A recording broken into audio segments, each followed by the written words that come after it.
Ghosty. Again, this is the coverage you're looking for from the Gentlemates. Beautiful teamwork. Joe and Kips. And Kips has the pinch. Eyes on the first. Feed the information to Joe. Will they dine tonight in hell? Or will it be just towards the backside of the spawn here on Sky? It might just be the backside of the spawn. 2v1. He's got the bomb down. See if he can make some magic. Oh, God. All right, my bad. I was trying to set you up, Envoy. Maybe knife out. I don't know. That was quick. That was clean. That was easy. And once again, I think Kips is the guy that deserves the credit for the round. Maybe 3 different rounds we've had where he's going on these late pinches. He's the guy on the map getting the information to the team. And that was a attempted 2v4 clutch. I mean, Pair of Gentlemen, again, making good plays even after they're getting blooded. But once Kips spots out the rotation over towards the back spawn, Joe Deceives gets to reposition, and Kips just had the timing on his side. But this is just confident plays rolling through. Toronto battling once again on Scar. This is a neck-and-neck fight right now between these two teams. Very, very good stuff. Sky's brought up in his interview, I think it was yesterday or the day before, about being decisive on the map. Making a call, committing to it, sticking through it from start to finish. And it feels like oh my God. It feels like Toronto Koi are doing an ultra good job of that. Thanks, see, saved it. Well done, Ross, professional. An ultra good job of sticking to the game plan. Starting things off with a Hailer gunfire, and finally Neptune can get the kill. He has struggled so far in this S&D. Poor Kleenex just gets left in the dust as well. He gets out a ton of damage. No trades. Toronto, the teamwork faltering just a touch in this round, 3v4. We'll see if they can make something happen. Kips once again, the roamer.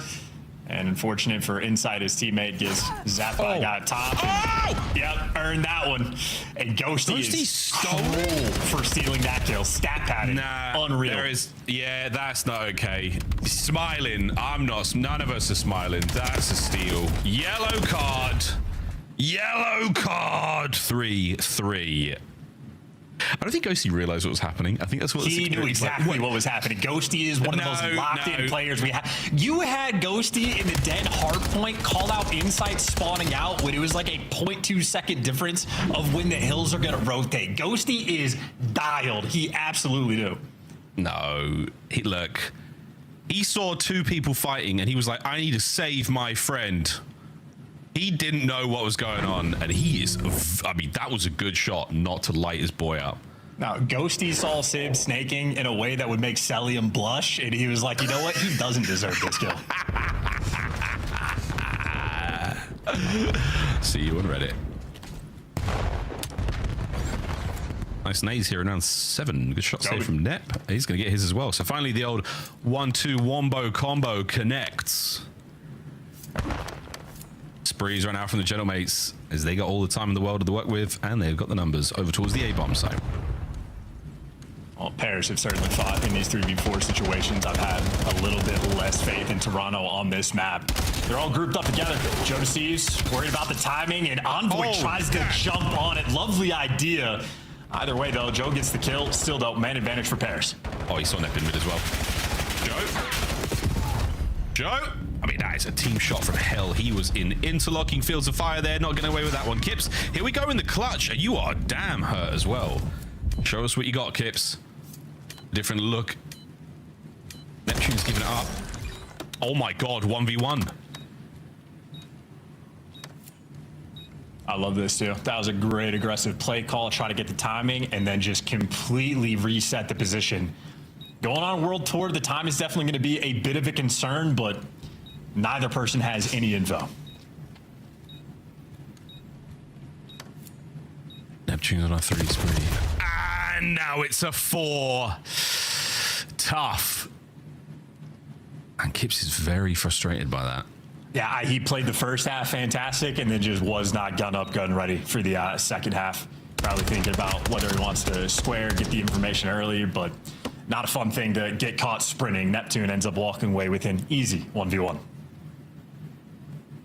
What an exciting moment that could have been for the youngster here, for the rookie. Lovely rookie class of 2026. We've got some very dangerous players. Kips, Trakes, Mamba, all of C9. It's kind of crazy to say. It's true though. Let's go. 4 spree for Neptune.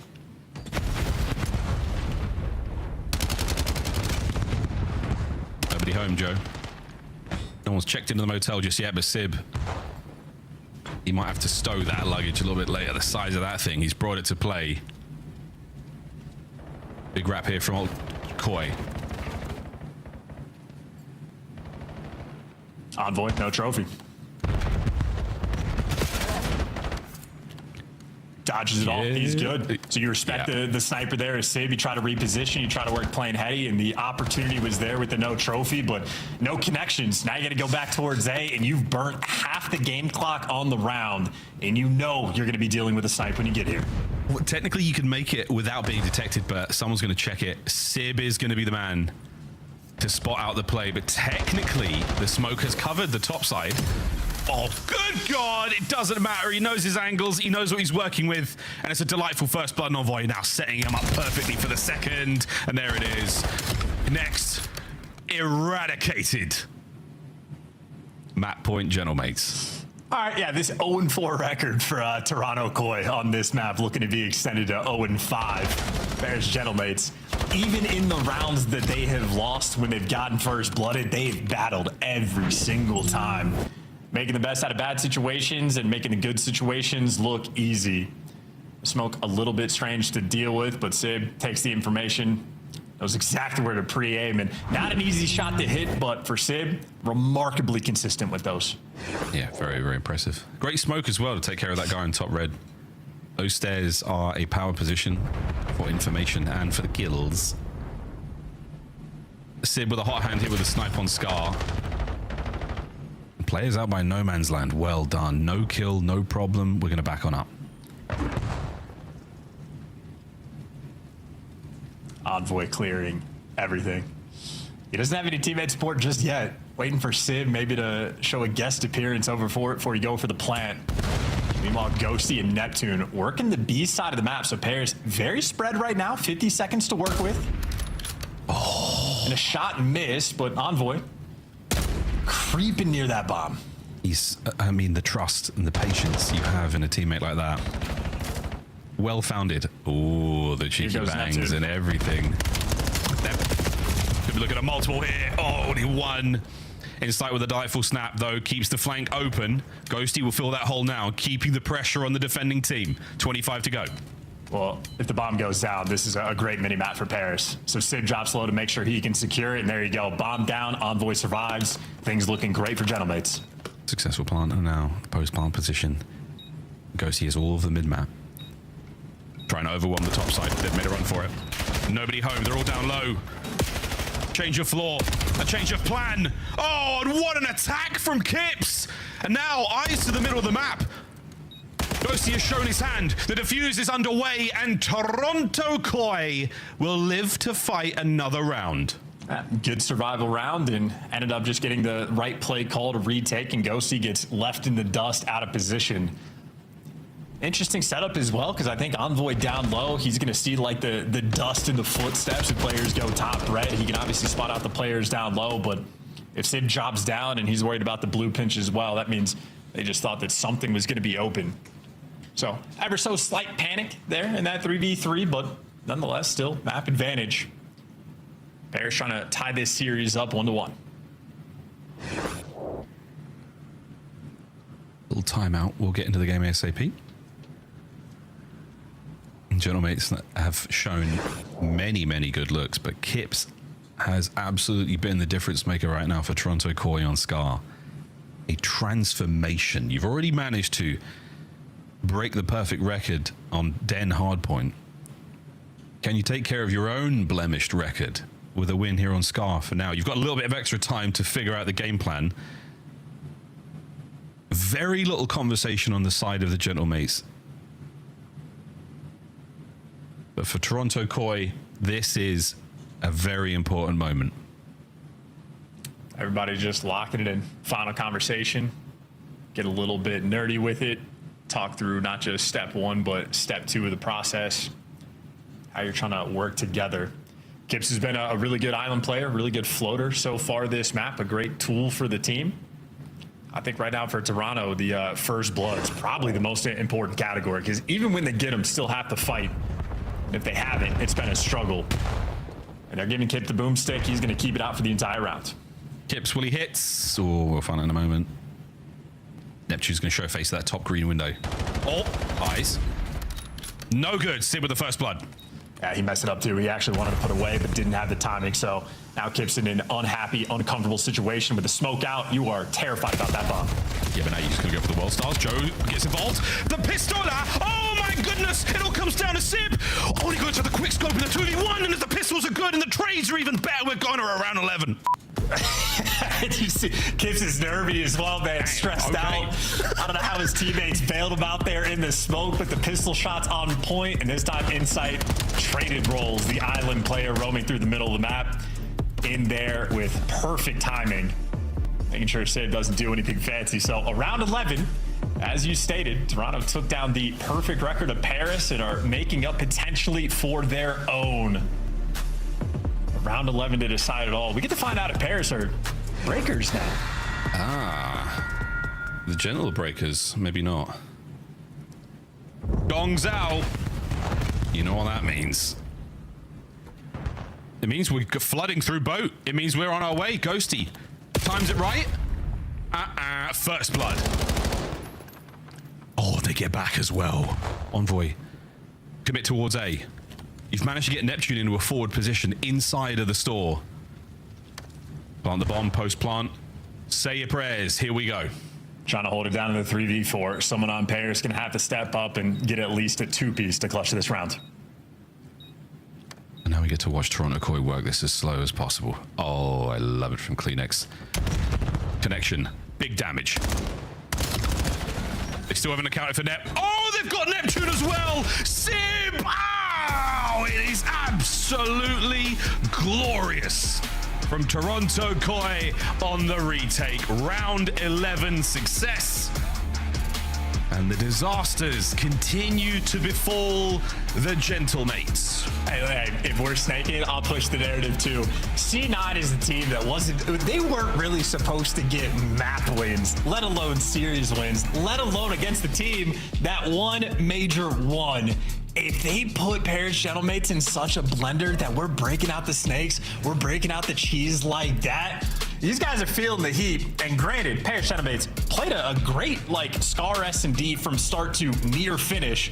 They also just blew that 5-3 lead. The curse continues in Toronto, making amends for all their records. And how about that game from Kips? 14 kills, 10 of which were non-traded. Even in the rounds where he messed up the timing of putting away the snipe, still making sure he gets those pistol kills. Toronto looking like an entirely different team. I mean, these were close games, but these were both games where the Gentlemates had the lead. Back to Den for Overload, map number 3. Can we get a whips in chat? He had a great search. How's the Overload going to fare? We're going to find out after this quick break. Don't go too far. It's all on the line right now for the Paris Gentlemates.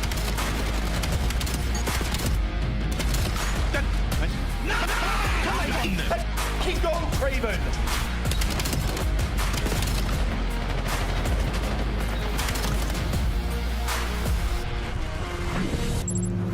Scuff, official controller of the CDL.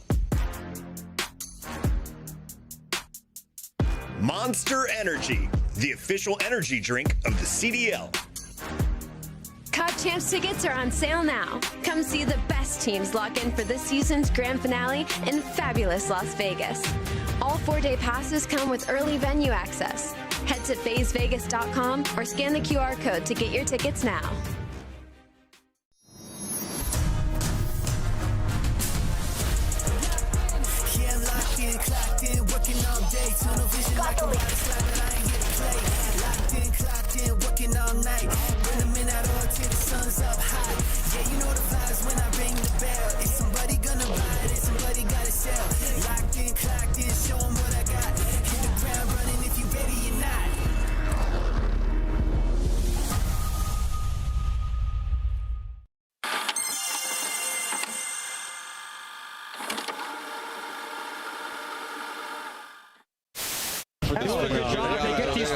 Kills, Insight gets in the rat corner, gets turned on badly! Oh my god, that's that Ghosty, dude. Going off on the main stage. Oh my god!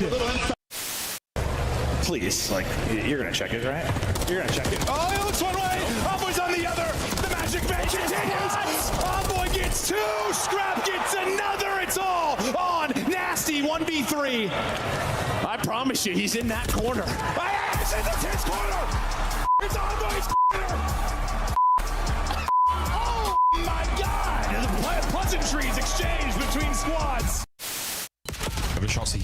Oh, and he's been tagged up. The timing was great for a second longer, but now Vancouver with a big old advantage. But wait a minute, in a smoke, like a ninja, he strikes on the second man as well in a 1v1 now with less than 20 on the clock. What? What? What?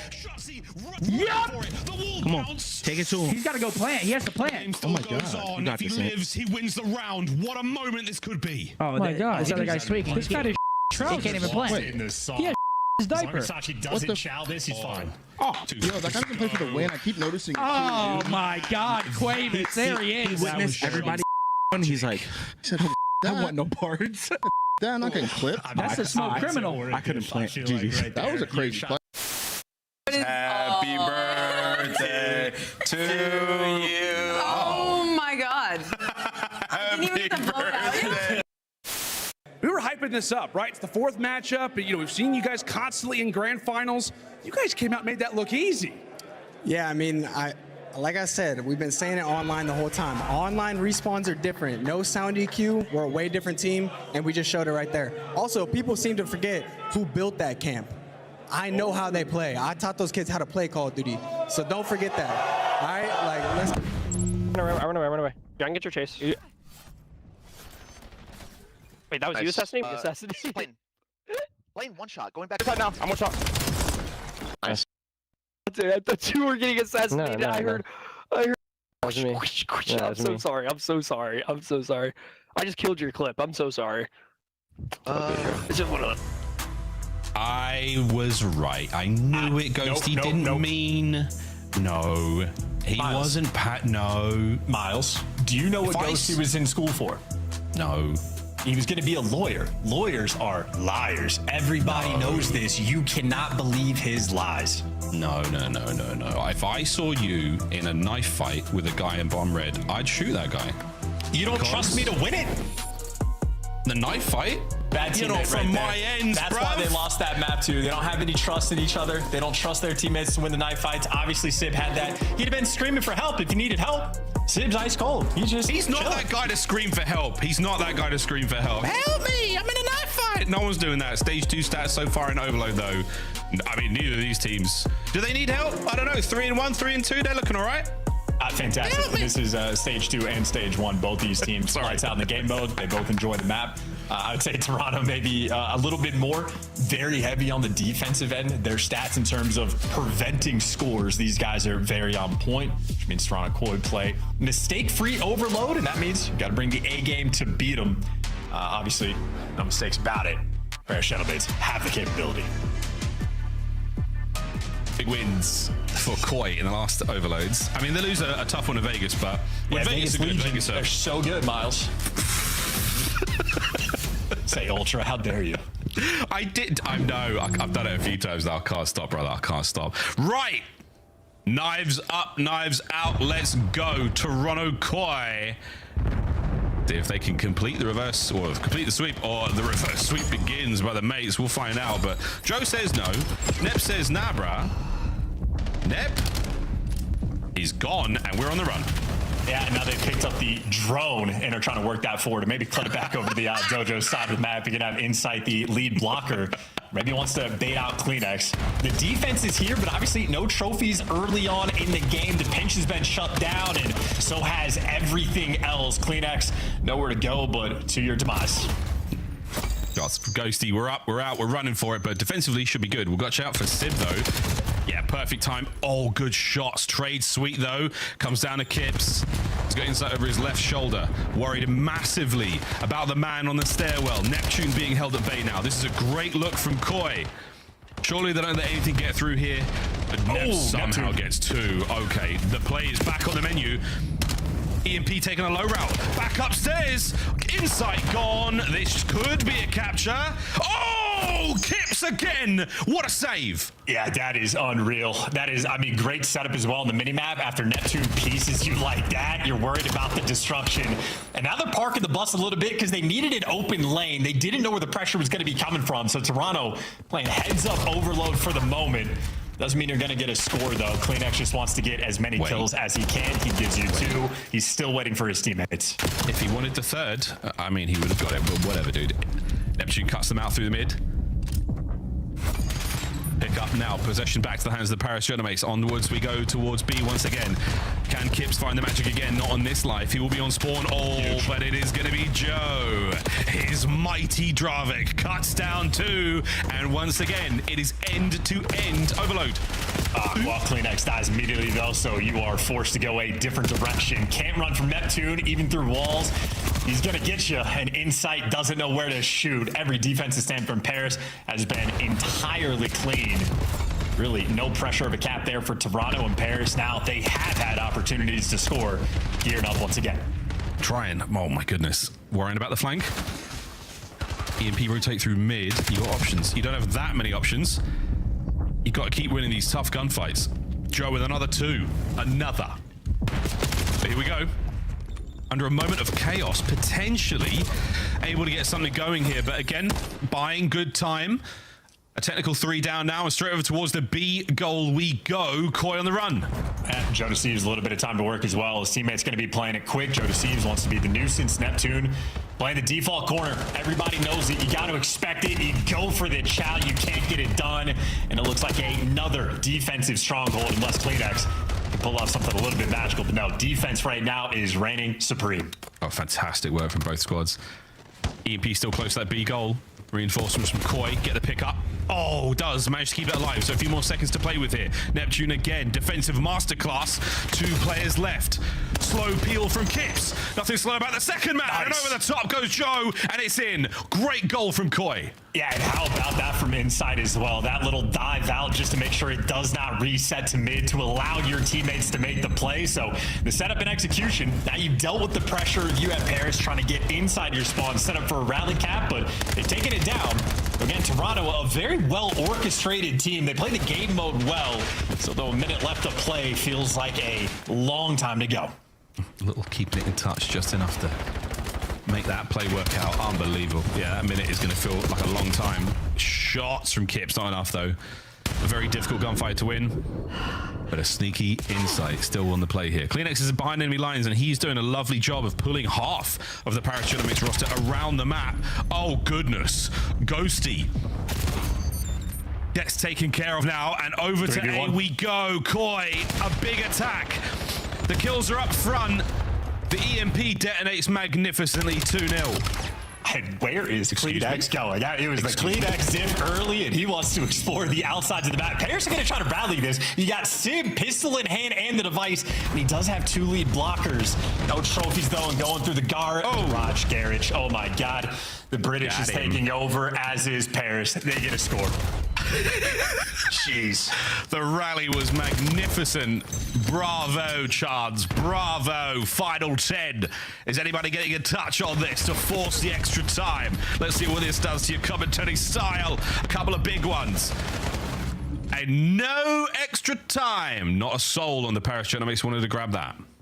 I'm so deeply ashamed. I gotta call my parents and get some of that southern charm. Say the Pledge of Allegiance or something, mate. You'll figure it out. Don't worry. Either way, though, Koi figured it out in round 1. That first capture, though, that was a very, very well orchestrated moment. The touch to keep it up in that side of the map. The peel from Kips just to remove that player from the box. Heady, great work. Little slide there to close out as well. Kleenex, beautiful stuff out, Koi. And just a gunfight of Ghosty's Nightmare. Just gets cambered into oblivion, has the pre-aim, has the read, does everything right. Kleenex just slams you. What are you going to do? Well, what you're going to do is actually get a counter capture. Toronto actually responded to a few of that initial pressure very well, but the final one just overwhelming. So Paris Genomates had that lifeline. A 1-cap game is a very thin margin. A lot of Call of Duty left to be played. Oh, yeah, a lot of Call of Duty right through your spawn. Mates with a very aggressive attack. They managed to stabilize somewhat, but Envoy is still at large. Oh, ain't no way. Your boy has not regen yet, Kips. I would not. Good job, Kips. Well played. I would not have. You did. A braver man than I. Great kill from Kips again. Stops the EMP run. Oh, dear. And now you've got to continue to try to deal with a man. The flying pistol of Koi. Over to Insight. Gun down as well. 3 dead. It's on a Joe. Gunned. This should be a cap. Here come the stuns and nades. Over the top.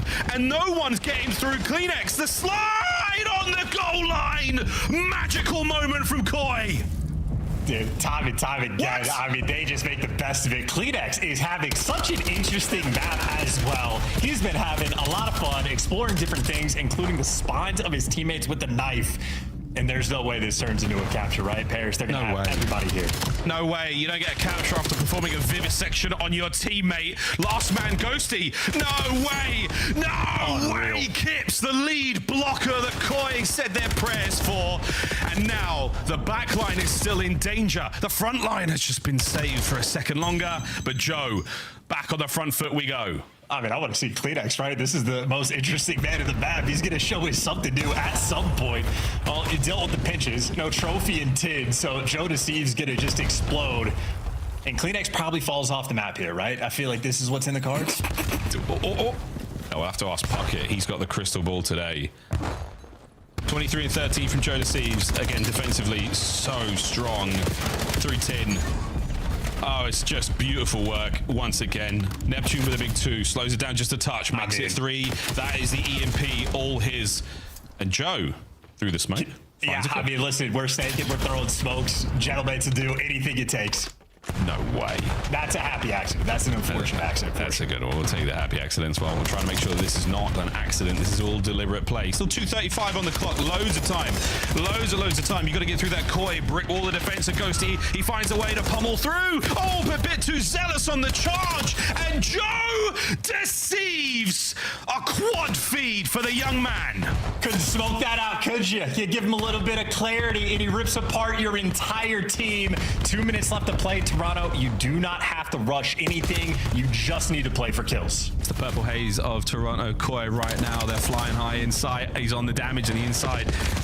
Waiting for the play, but wait, Sib could cause a huge problem here. He's been dealt with on the flank. Oh my goodness. Koi now marching forward. Kips with the heads up play to back on up. He's pulled the Gentlemates forward, but he's now going for goal. He's trying to find a window. He's trying to find something here, but his teammates have been taken care of around him. But Kips, you can see it in his hips. He wants to get that overload through. This is high-key, fantastic movement as well. Great shoulders, great bounce. He's got the little moho jump flick style into it. Doesn't make a difference against Sib. He just eviscerates you and picks up a 2-piece. Now, Paris, you need 2 scores in a minute and a half. It's absolutely possible, but keep in mind, you're going to have to chain it, and you also need to get that first. Dude. Kleenex ain't going to give it to you. No way, no way. Not when the boys are shooting like this. And now, fan out across the map. Joe Deceives gets right in a spawn. He's done it. He's blocked the spawn. He's got him to the right-hand side. A single defender deal with over by B, and he's down and dead. This is going to be number 4. Joe on the push. That's going to be the 4th going in. Rally to the top side of the map. Gentlemates have got to get going. Yeah, it flies well, and you know, you're going to be spawning them up P2, so everybody here for Paris is going to be ready and guns up.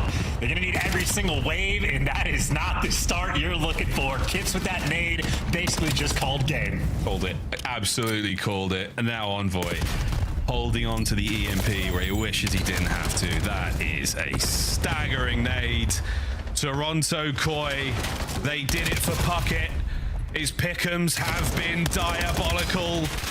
And now Toronto battling forward. What a 3-0 this has been over the Major 1 champions. First Cloud9 soften them up. And Toronto Koi have their way. A double den and a little bit of magic in the scar. I'm not even going to call the capture. Joe's under the table. I mean, listen, C9's out here kickstarting narratives. Toronto make the roster swap. Team's looking fantastic. They're getting the clutch plays who needed them. Insight, popping multiple pieces in the hard point to close it out. They finally got a Scar S&D win, so that's fun. That's nice. It's not like the sniper had the impact, but either way, the bigger story, your Major 1 champions, I mean, literally doing everything it takes. Zuba, can we get a red card? we get a card or two. That was something. Well, folks, 3-0. It was a beautiful series, absolutely beautiful. Beautiful stuff, lovely stuff. Nice. 3-0. Gentlemates, back to the drawing board for a touch. I mean, Birmingham is still absolutely on the cards. They should have their passports renewed and their bags packed. But when they get there, we'll see what team shows up. Very impressive turnaround from Toronto Koi. I mean, I'm not going to joke about it. This is a bad-looking team at the start of this stretch. Real bad. It was not pretty. Now it's starting to shape up. It's starting to shape up indeed. Strong jawlines. A twinkle in their eyes as they 3-0 the Major 1 champions. And, you know, maybe the biggest problem for the Major 1 champions, they don't have any stallions. They're just missing out, man. Got to dig deep, but no, nonetheless, fantastic series through and through. Toronto going to be extremely happy with this one. Even Joe Deceives getting the pop off in that map 3, going double positive, absolutely chokeslamming as well. So I think all the different pieces of the puzzle Toronto were looking to put together, well, really starting to solve it. And like there was, as you say, a time where we were worried about these guys being in the bottom 2 in the second stage. They have blown that away. Back-to-back 3-0s for those guys. Toronto looking good. It's over to the one true believer, Chris Puckett. Take it away. In the arms of an angel, today I was taken care of by Toronto Koi, and the fact that Den made it into the first 3 maps twice. I learned the lesson after watching it yesterday. Wheeler pointed it out, and this team may be the best Den squad in the game. Yeah, it's not even a discussion. And as we were walking out of here, giving it to them too. As we're walking out of here, Allie, I look at you. What do I say? He did say he should have picked Koi. Immediately, he was like, I should have picked Toronto. I said, you won't tweet it, though. And he's like, you're right. All right, let's take a look at how our Toronto Koi finished this in 3. There was one man leading the charge, and he went by the name of Joe Deceives. Why was Joe able to play takeover in that second half? And just their roles seem like they enable him so much better now since this change. Like, Real must have been awful with the way that Koi has been looking now with Kips in this roster. All jokes aside, great showing off of Joe Deceives. Obviously loves Den, but I want to give some love to Kips. I feel like he played phenomenal versus Gentlemates. A lot of huge moments, a lot of big 2s when they needed him, especially in that search and destroy, putting up the double digits. A really good series out of him. I think the biggest thing is whatever the dynamic shift is bringing in Kips is it's making Insight better. And that's just, it's infectious to the rest of the team, right? And, you know, you watch Kips and he's just willing to use an SMG, an AR, and he's finding kills and staying alive afterwards. So it's helping everybody a more controlled game. We always know Insight likes to play structured Call of Duty, and that's what they're playing right now. I mean, you watch that Den, they were down. Like, Gentlemates are playing really well. And it's like, okay, how do we get this game back on track? Get to the front of P4, and Insight knows they're all funneling the back. Pops 3, finesses his life, and finds another 3. And we get to this overload. You know, we're talking about how good defensively Toronto Koi are. Like, if you think you have a free run for a goal, think twice. Yeah. They're gonna be there ready to go, saving their tacks. Like, these guys are just on point when it comes to Den overload. All claps in Toronto as they hand out a second loss to Paris back-to-back this week as they are being hit hard. Yeah, bro. Gentlemates fall to 3-2 after a 3-0 start, and right behind them on our standings is Toronto Koi. We're joined now by Insight to talk about the dub. Insight, first off, awesome win. 3-0, 2 Dens in the series, though. Can we keep getting this map? I mean, I got told after we won the map 1 that LAG were like undefeated on Den, so I guess we're out here taking chains. They were. They were 6-0. Yeah, talk to me about that Den at the very end of the map, dude. You popped takeover. Can you walk me through that play, what you realized you had to do? Yeah, I mean, the last push of the game, we knew that they were coming through like Spar because where we were on the map. And, you know, I just played a little dirty off angle, managed to shoot them on the side, get a bit of damage down, and we managed to get a dub. But Cleanneck's jumping off the map, you know, he's against me there. But yeah, like, what's he doing? He believed in you. Listen, he was like, I trust you. Pick up that. This is your clip, Toby. It was a long play, too, because you popped 3, and then you read the Neptune wrap all the way around Dojo. I saw the nade, so, yeah, good play, bro. Yeah, appreciate it. Insight, arguably the most important part of this series was you guys able to close out round 11. How has your search and destroy improved since adding Kips into the lineup? Yeah, I mean, obviously the story of our season so far is we've been pretty bad at S&D. You know, a lot of the 6-5s or 5-5 rounds never went our way. But adding Kips in, I mean, you can see he's so comfortable on the map. He's kind of just running around doing his own thing, pulls what he wants to do, and we kind of just play off that, let him do his thing. Final question. You guys started at the bottom. Now you are near the middle. Where do you finish by the time we get to Birmingham? Hopefully top 4. I mean, the way we're playing right now, we're playing some unbelievable COD. Hopefully we can keep it going, keep getting better. You know, there's a lot of things we still need to work on, but top 4. I heard there's a few UK European fans excited to watch Koi live, as we will see you guys out there at Major 2. Absolutely. I can't wait to see him. Cheers. That is Jamie, a.k.a. Insight. He's walking away with the first dub of the day. Rosalie, we've got a lot to talk through on the rest of this matchup, but where do you put Koi in your power rankings? Now? Ooh, yeah, let me hear this. Ooh, now I have to send them upwards, so I think I'm going to go, I think I'll still go Optic. I think I'll still go, dang, they might be like top 3, top 4. Oh, you're like high. No, they're tied across the board for me, I think. I think it goes Optic, and then it could be Koi, it could be LA, and it could be FaZe. Moon and it can be rocks, Gentlemates. I think all of them can beat each other. Moon rocks, bro. Get yourself ready for the next matchup. We are going to outer space. Join us as Rosalie leads the charge. I'm with you. I think they're top 4. Wait, what the heck?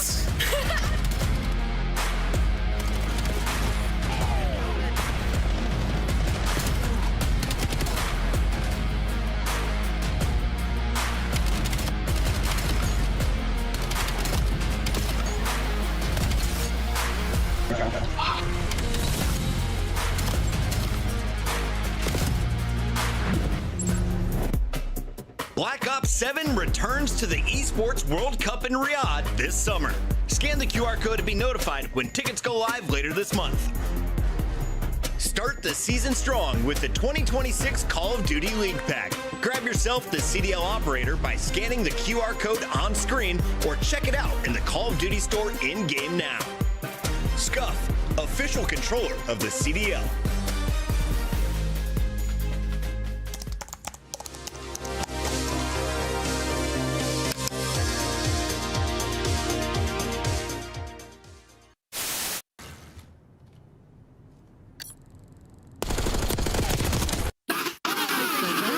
Holy shit, yo! You are shit dog shit!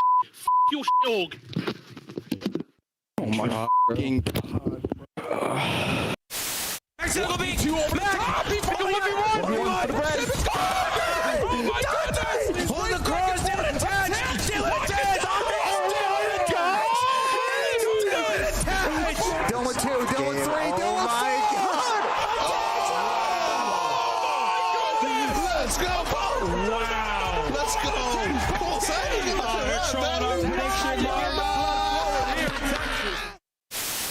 We get it? Yeah. GG! Boom! Let's go! I want to say that I was not trying to curse us. I did not. I thought it was 250 kills. So when we were up 70 kills, I was like, "There's."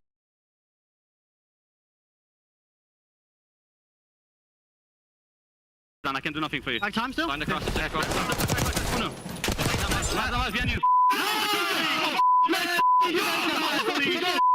Give me that. Let's fucking go. Oh, if I just go heli that round, man. They won't do that shit. They ain't ready for you. They ain't ready for you. They ain't ready for you. They ain't ready for you. They ain't ready for you. It's your time, better go get it. No slow with it, move like you're so in it. Knock it out the park, yeah, show in it. They ain't think you had the guts, now they know really, man, you better go with it. You ain't playing no games with them. Your homeboy gave up, you ain't changed with him. Do it right, cause you never switch lanes with him. You gotta fight for the goal, just hang with it, hang with it. Knock down, no shame in it. But you gotta raise up with a flame in you. Put your fist in the air, let's push till we dare to the victory, yeah. We can picture it, yeah, let's go. They ain't ready for you. They ain't ready for you.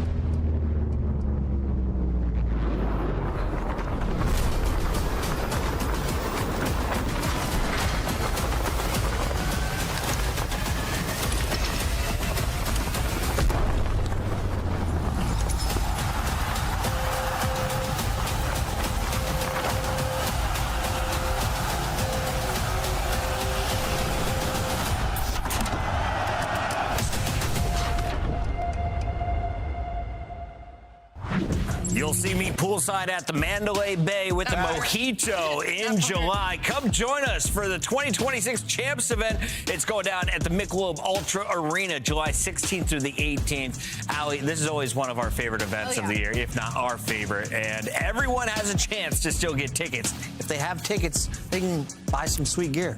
Yeah, they can get some sweet gear. Wait, no, you got to show the back. The back is the coolest. For all my car friends. Come on now. Oh, yeah, that's a lot of bags. Yeah. Look at that thing. They hooked us up today. Yeah, thank you, FaZe, for sending us free gear to go with our aces. We've got chips. They're just hooking us up. They're also about to hook you up with a potential 3-0 because they're playing Boston, a squad that has been struggling. But if Boston is going to avoid a 3-0, it's probably thanks to the guy named Spart. Where do you guys want to start this party? Is this going to be a fast series, or do we have another potential upset on our hands? So I think we should start by just discussing FaZe and the inconsistency that they've had across Respawn. You look at their hardpoint on the season, it's 14-13. I mean, they're not world beaters by any stretch of the phrase. And when you talk about them throughout this split, 6-6 in Respawn. They've had some tough losses for FaZe. I mean, they've lost to Riyadh, they've lost to Minnesota, coming off of back-to-back losses there, and then they're 0-12 when being outslayed this season. And I think the two players you would probably look at there would be 0-4 and Draza not having the greatest start. But at the same time, we've seen a lot of these hardpoints where Simp has started slow. Like in the last couple series they've had. So something going on in the FaZe camp, but they need to get more consistent in Respawn if they're to win a championship at Major 2. But to talk about specifically stage 2 in this split, the positive is Abuza. Their S&D is unbelievable. Abuza's got a 1.39 search and destroy right now with a 75% opening dual win rate, one of the best in the leagues, meaning if Abuza's getting in that opening gunfight, you can basically guarantee him that kill. What does that do? Well, Atlanta FaZe has an 80% conversion rate in search and destroy, meaning they get that first blood, you give it from Abuza, you're basically going to win the round. So S&D has been fantastic for FaZe Vegas. On the flip side, it's been the opposite story for Boston Breach. A 1.64 for Spart, though, Allie. Good number across statistics, across KDs, is going to be Spart. Spart has a 1.43 from his series with a 1.75 in overload. But looking at the team as a whole, 2-12 outside of Colossus and any mode in this stage. They don't have a map pool. They're 0-3 on Blackheart and 0-4 on Dead Hardpoint. Neither of those in their map pool. And they're at a league worst of opening dual win percentage. But let me just tell you, statistically, they are the worst in almost everything. So honestly, just think of it big picture. They're bottom 4 in the league in almost every statistic you can think about. They're fighting for their spot in Birmingham, which I didn't think was going to be a problem at the start of stage 2. It's kind of crazy to see them all the way at the bottom of the leaderboard. And remember, Spart's only played one match, and it was like the best they've looked, right? So Spart went crazy, and if you look at like player stats, he's leading in like every category. So they got the right fit there. It's just going to be about, can the SMGs perform better today? The story for Boss is just Snoopy, dude. This guy was like their star in the making, and he has not been good this year. One of the worst players in the league. And as far as the search thing goes, FaZe have been great at search, but they've fallen off a little bit. They won a couple of dens. They're still 3-3 this split. So everything's kind of like slightly off the rails. And if it goes bad in this series, then it's panic mode for FaZe. These hard points are off. I'm feeling crazy. Boston locked me in. Don't do that. Don't do that. I mean, you were just talking about gambling. The hard points are so awful in this series for Boston. Lock me in. This guy just hit show on a me 17. green in the scuff pick'ems. We were just talking about going to Vegas for champs and how excited. Yeah, I mean, I love FaZe, but FaZe is sitting at 2-3 after 5 matches. You said Simp is playing wrong. I've seen FaZe in deep slumps. You know what happened before this is Ant also was getting mad at me saying that FaZe Vegas was still in that top 4 conversation. But you know what, Chris? You're making a good point. Go pink. Go pink. You're making a good point. I am going to go FaZe. Go pink. FaZe still top 4. They're still 4th. I got FaZe. 4th overall in the league. Yeah, still put if my power rankings, Mind you, I put they're them on the 4th. right side of the standings right Simp now. will never be out of the top 4. High shift and steady. Out of major. No, he just won't. Yo, FaZe out here just sending some free swag around. Yo, my girlfriend wants a jersey. Crowder, hook us up. Jay, here we are in a matchup that I don't think either of us would have said initially looking at the schedule. This was a must-win for both of these two teams, but FaZe has to still play LA Optic and Paris. They should be okay, I would say, just based on the rest of the bottom part of the league to make it to Birmingham. But, I mean, we're talking top 4 on the desk. We need to see something right here. Yeah, we definitely need to see something because recently for FaZe, the 2 matchups that they lost versus Riyadh and versus G2, they were grueler series, but you choke a game 5 versus G2, you get outclassed there, and then Falcons just just make easy work of you in all of the respawns yesterday. So FaZe got to come with a little bit of different kind of fire today. And the same thing could be said for Boston, because you're making roster change. Spark basically is God on the map, and we still lose. So without question, Boston have a higher level of just pressure on their back, because the talk of the town is Spark's here, and he played great. Now we just need to see one of these SMGs be a lot more consistent, or we're potentially going to see a different roster for Boston Breach next week. This is a very important match for Boston. I like that. Let's just put him in the kitchen on the hot side of the stove right now. One of the two subs underperforms. Are they out? Are they done? I mean, I think the thing is, we've seen it since going into champs a couple of years ago. Boston believes in the Snoopy train. Every single year that they've either squad wiped or rebuilt the roster, Snoopy has always been there. Is that under threat, or do you think Purge is the one more in the hot seat here? Well, I think Purge, without question, is like the brains behind the operation. When you think about Snoopy's playstyle over the last couple of years, he's been the raw talent, highlight, passing the eye test guy, and for some reason he hasn't figured it out in this title yet. On maps like Blackheart and Colossus, where he's supposed to shine, he always has slow starts. So you could already see it as 4 go down in favor of FaZe. They have early P1 control. Yeah, but Boston on the way back in. Let's get it on, says Snoopy and Purge. How about that 4-man wipe? FaZe going to spawn out. Boston a little bit slow to read it, but will pick up after they've already hit the route here from Purge. And okay, what a start this has been now for the Breach after the break-off went, I would say, pretty terribly wrong. Snoopy, nice pre-fire, and wow, you think Snoop is playing for a job right now?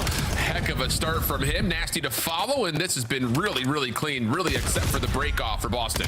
Oh yeah, this has been perfection from Boston. You don't spawn on the preferred side initially to start the P1, but you basically suck up all the time after your first break attempt. Now you have the rotation that you want over towards the next HP, but you already have FaZe members in the vicinity trying to contest it. Snoopy plays an angle, wins a one-on-one, but all of his teammates drop like 5, so FaZe get the break through the front door. And you got Draza on a bit of an off spawn, so even though Spark is able to find a couple, here's Draza on the pinch. Nasty deals with it, but FaZe will stabilize with the spawns. Contest from the front. Nasty predicts the correct corner, but cannot stay alive. Another spawn out for Draza.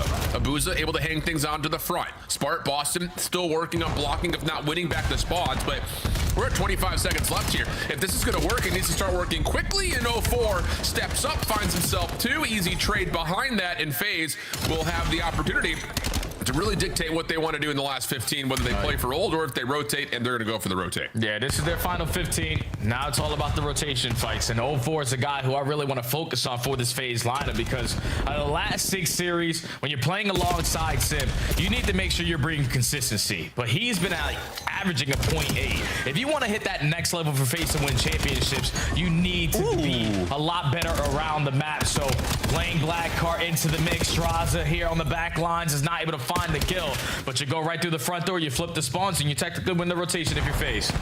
Yeah, Draza did more than enough right there, finding 2. Not able to find the 3rd, but he locks the spawns like you mentioned. FaZe starting to blow the game a little bit wide open. The Booza on the close corner, shut down. Quick flood here from the Breach with the nade to support the play, and Draza is going to fight for his life. Spawns are still in. 04 able to hit from square side, but Spark continues to show up, my friends. 8 and 5 now. Another double for him, keeps the contest well and alive. This is great news overall for Boston on their break attempt. Not really going to be able to fully get much time at all, but at least you stop FaZe from accruing more. Yeah, you stop FaZe from getting time, but now they might be in the best position possible to get time, because they won the rotation over towards P4. Sip is keeping them trapped on the backside of this turbine, not able to find the kill onto Nasty, but your teammates are free and clear off the rotation. AR's holding down the long distance lanes. Abuza lining up a double through the front door, and all of Boston have quite some time before they can even touch this P4. Yeah, this is one of those maps that, again, the P1, great for Boston, but the rotation game for FaZe has been perfect to this point. That would need to change. But for now, Boston working on their break attack. Draza finessing. Wow, how does he get that one? Must have had a little bit of help over the top of Usa right there with him, but catches a stun to the chest. Enough damage off of that for him to fall, leaving 04 as the last one standing. And as he drops, now a chance to contest for Boston. Reinforcing from the front. 2 members trying to push through this setup, and Spark is the one who finds 2 again. He is doing more than enough right now to at least concern what this FaZe setup is looking like. But for the rest of Boston, not able to do too much, and it will be 100-40 going over to New, where again, here's Abuza off another double. Yeah, this is where it gets scary, man, because FaZe so far throughout this stage have only decided to play Colossus and Blackheart. They go from 3rd overall in rotation win percentage to currently in this stage sitting at 11th because these maps are a little bit more fast-paced. But when they're winning rotations on maps like this is when the score starts to get out of the hand because the ARs are locking it down. The kill feed is all pink. Yeah, let's just step aside and listen in with FaZe. One more. I'm backing up. Keep blocking. Hard block. Hold on me. Spawn right. I'm blocking. It's all right. One more. I'm saying I'm all right. I'm not. He's interchasing. Hold me. Hey, what's in the ring? Nothing. Get the block up. You guys are fucking frying. One behind us. One more. One P. We done. He's still hitting me. First on you. That it. First on the door. Maybe 2, I think. That the door. I think. I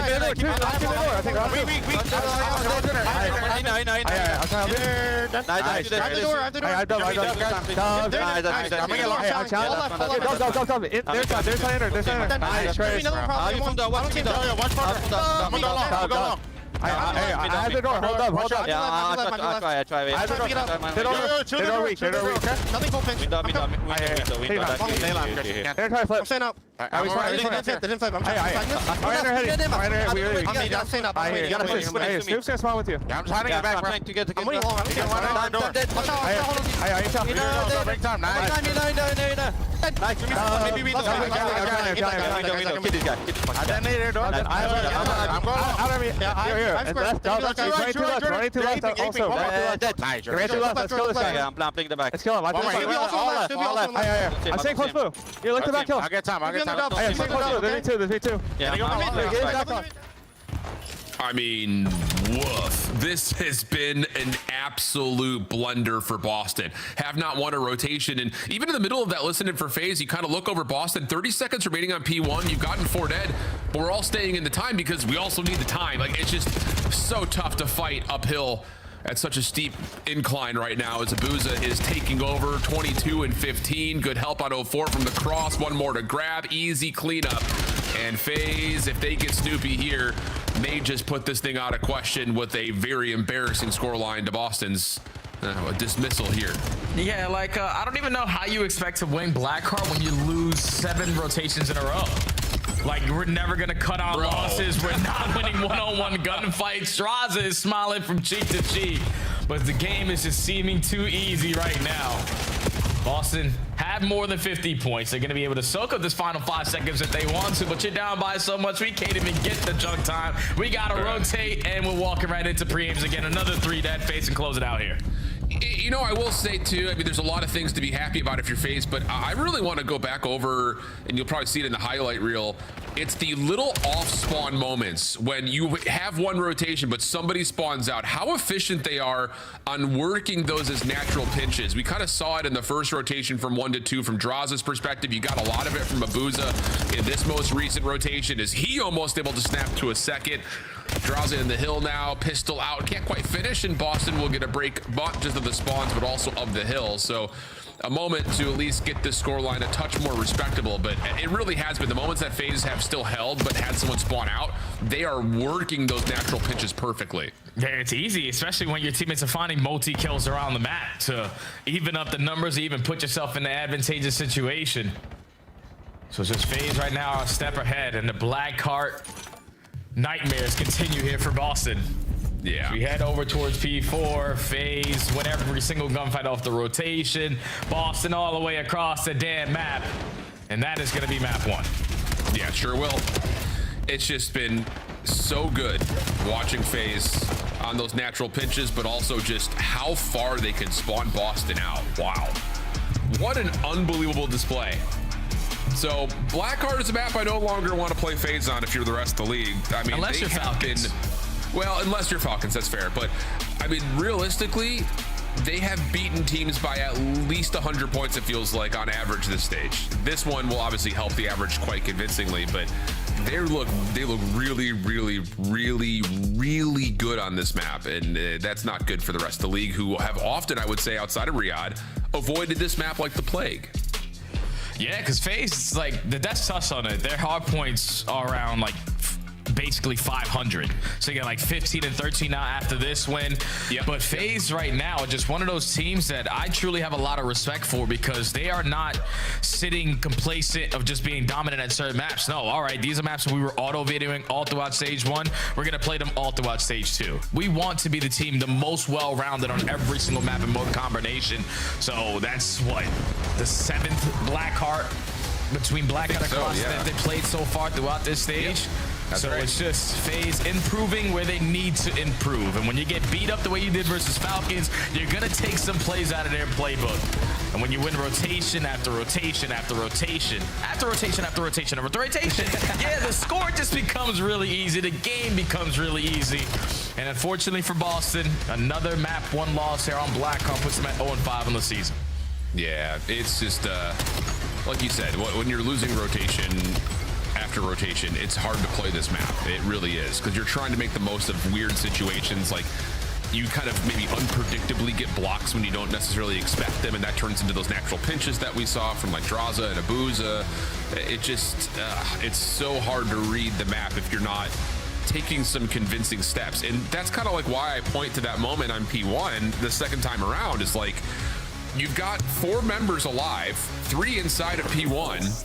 We just essentially wiped the floor, but because we need time, we're staying in time and not setting ourselves up for P2. It's just because of where the leader's advantage is. So you could build a Walmart between those 2 graph lines, and for FaZe, that means on to map 2 conversations. For Boston, again, it's just, it has not been good really anywhere this season, or this stage rather, I should say. The Search and Destroy continues to be pretty lacking. I would say the only place they've been decent really has been the Overload, which, to be fair, is a den heavy split for them to this point.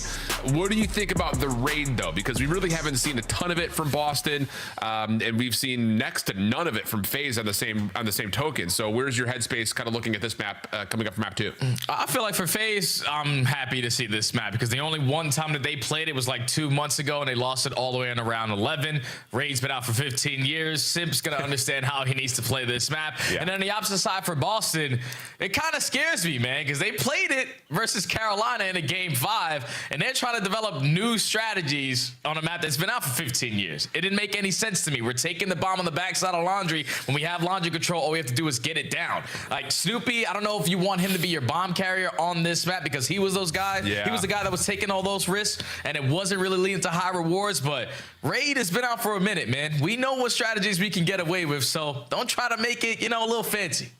And even if it hasn't been out for 15 years, Snoopy has played this map. I mean, when he was playing Cold War, it's not like it's like new in that regard either. It's just, and the basic principles still stand in terms of what you do with the bomb, where and when and why, and sometimes how. But taking a look at how things have gone so far in the opening first blood battle, how about Abuza? This stage has been 9-3. Cramp's numbers are insane. Wait a second, he's gotten 32 first blood engagements. That's nuts. Wouldn't have put it that high, especially when you compare it to the rest of the league that have high numbers. That's insane for Minnesota, but for Abuza, yeah, right there, scope in hand, he's been good at finding opening shots. Yeah, he's just the guy you can always count on to give you the easy play. Needs to value his life early into rounds, find a pick with the boomstick across the map, or hold down power positions. Yeah, that's what Abuza has brought to this FaZe lineup. Just a tremendous amount of consistency in the play style. So you got to be aware of him, because FaZe have sort of taken a dip in like their opening dual win percentage on this stage, but they're still fantastic in their conversion percentage. So you give them that first blood, they're most likely going to win the round. You can't do that if you're Boston. True. Okay. This is really one of those, I think, just based on the eye test. For Boston, have we screwed our head on straight and now talked about okay, let's go over the basics of don't do this, please do that. Let's not make weird things happen, because there were a handful of throwaway rounds in that series versus Carolina that we had, and you just cannot afford to do that against the caliber of opponent on the other side in the scheme of FaZe. Although, to be fair, their Search and Destroy has not been as dominating as maybe we would have expected it to. It's still good. Moves the scope out. Nasty, able to push him off the angle. And Boston behind that will just run and take control of the ring. And your Ion player in Purge trying to scout towards the flank and the middle of the map. But FaZe have taken mid-map away. So they have an angle to easily spot them on the exit once this bomb goes down before we forward. But 04 caught. Purge able to turn that into 2, actually. Draza would love to follow up to at least get 1 back. And he's going to have to take that gunfight. And this is not a gunfight you want to take. It's just you had no other choice. You have to take it. So nice post-plant setup for Boston. Much more reserved. I think that's the easy word to use there. And turns out flawlessly. Don't drop a single member. Yeah, that's what I'm talking about, you know? Learning from your mistakes if you're Boston. We got laundry control. Cool, let's not waste any time. Let's get the bomb down. Then once it gets planted, your island player and Purge in the right position to line up an immediate double.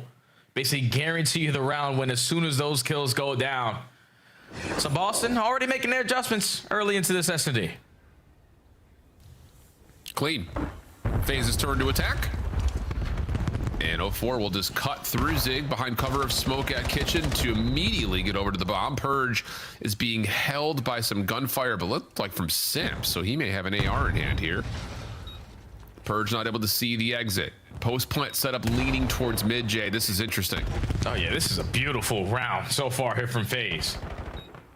Time is still ticking, only 30 seconds remaining on the game clock, and not a single player from Boston have tried to take a chance or a risk to push themselves in towards ring, because FaZe have all the angles to keep the bomb safe. Yep, Draza in particular over on water. Steps can just throw shots through pillars. Good smoke from Boston, threatening the retake. Simp over towards Art, able to go a bit unnoticed, leaving Spart as the last one left, and he will be hunted down. Nice pistol shot from Simp to finish. So yeah, there's a little bit of a textbook. How do you set up a post plant for pillars? FaZe execute flawlessly.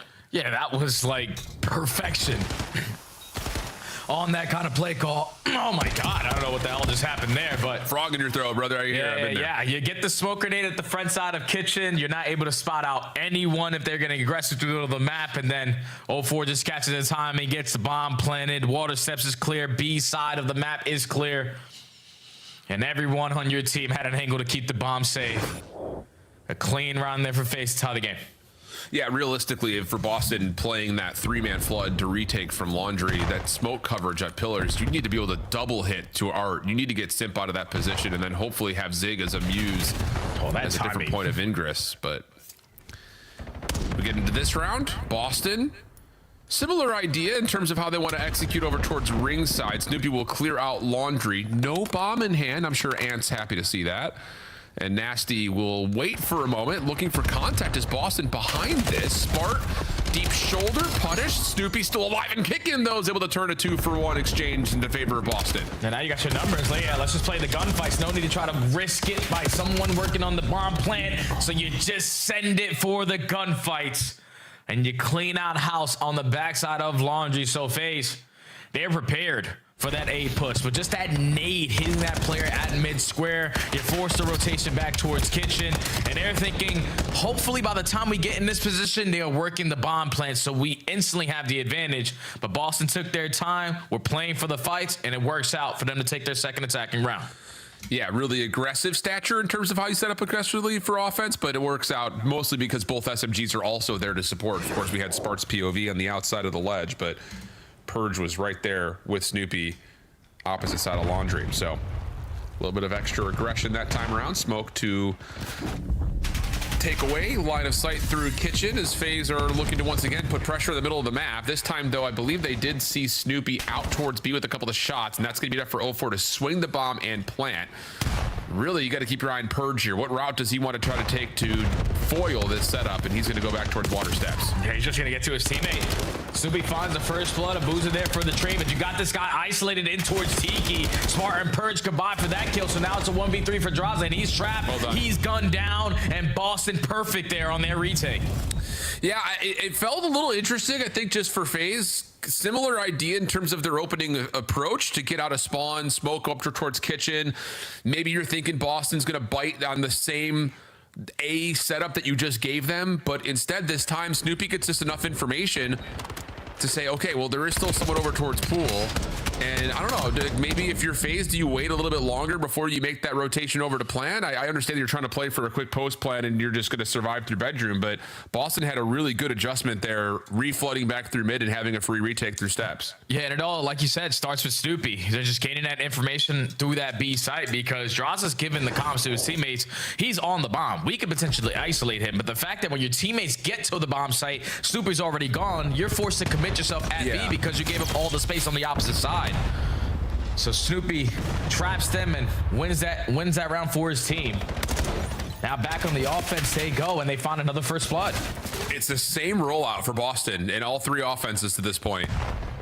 Again, a little bit of aggression here for Snoopy, nearly caught out, but able to keep his life. Help from Purge. That's the same idea. Spart right there, same thing. It's just, hey, if it ain't broke, don't fix it type situation. Seems like Boston have drafted this A play up here in the last couple of days, but Draza's going to reset. Played over towards Art side, and I believe he did just see a shoulder and is going to reposition outer ring for the 1v2. Yeah, it's all about the timing that he's able to get. Because I think Snoopy's throwing shoulders, and he's able to spot Draza on the cross. So now it's all about the mind games. Draza knows he saw him. Snoopy obviously gives the comm to his teammates, but Draza has read this rewrap perfectly. He's re-cleared out over towards Laundry. Bomb planted. Nasty. Will drop. 1v1. Snoopy gives him a workout, but is also taking a lot of damage in his own right. Both players now off the regen. Headshot to Draza. Advantage to his direction. But Snoopy in a little tricky spot. And had to have been a bullet. Draza flying, trying to take him off that little square heady. But Snoopy with a sub in hand is able to keep himself just safe enough to melt him on the landing. Unreal. Yeah, that's just one of those gunfights right there. It happens to me all the time in rank play, Al. I just think that guy hit him with a headshot, maybe a couple bullets through a wall. He should automatically be weak, but Snoopy had a back pocket stim to keep himself fully healthy and wins that gunfight there versus Draza. Doesn't allow the 1v2 to happen, and Boston have chained 3 rounds in a row to take a commanding lead here in the S&D. And a different look here on this attack for FaZe. No action towards mid, but look how quickly Snoopy has gotten up through Pool, so he can come assist on Pool steps. And wow, Boston are going to give up Laundry and try to contest the plant through mid pillars here. Booz is taking a ton of damage from these nades. Purge able to find first blood onto the bomb carrier. Spart a second. 3v2 from here.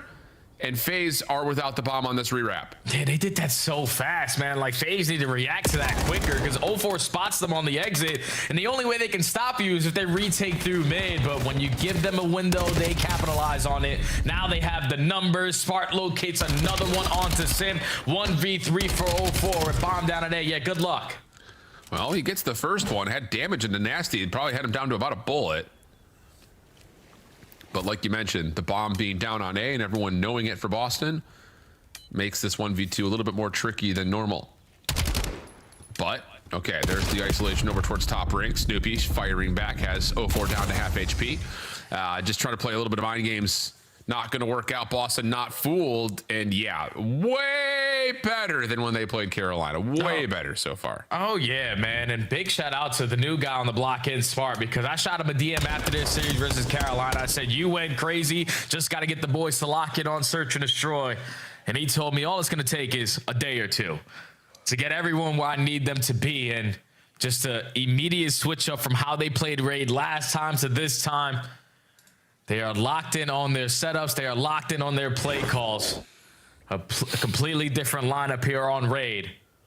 Sitting at game point, back on attack. And if it ain't broke, don't fix it. Same rollout over towards A. Small variation because Snoopy's just trying to send it down the steps. Purge in some trouble at Zig, has to back away. But this heady is just so filthy. Oh, nice attempt. Tried to go high right there for Purge. But Spart also simultaneously fell behind the play, and FaZe will get one back. Yeah, throwaway around there for Boston. Snoop said, let me just try to send it on the backside of Laundry. I win this blood, we're mostly going to win the round, but I lose it. FaZe have the numbers, and they also have been mapped to ISO gunfights onto Purge, keep the numbers on their side. So able to stop the bleeding for now with the aggression. But it's just their attacking rounds right now. It seems like their decision making is either happening too quickly or it's just not on point because they're leaving a lot of openings and Boston are capitalizing and finding those to break them down. So FaZe might just want to feel this one out a little longer than usual.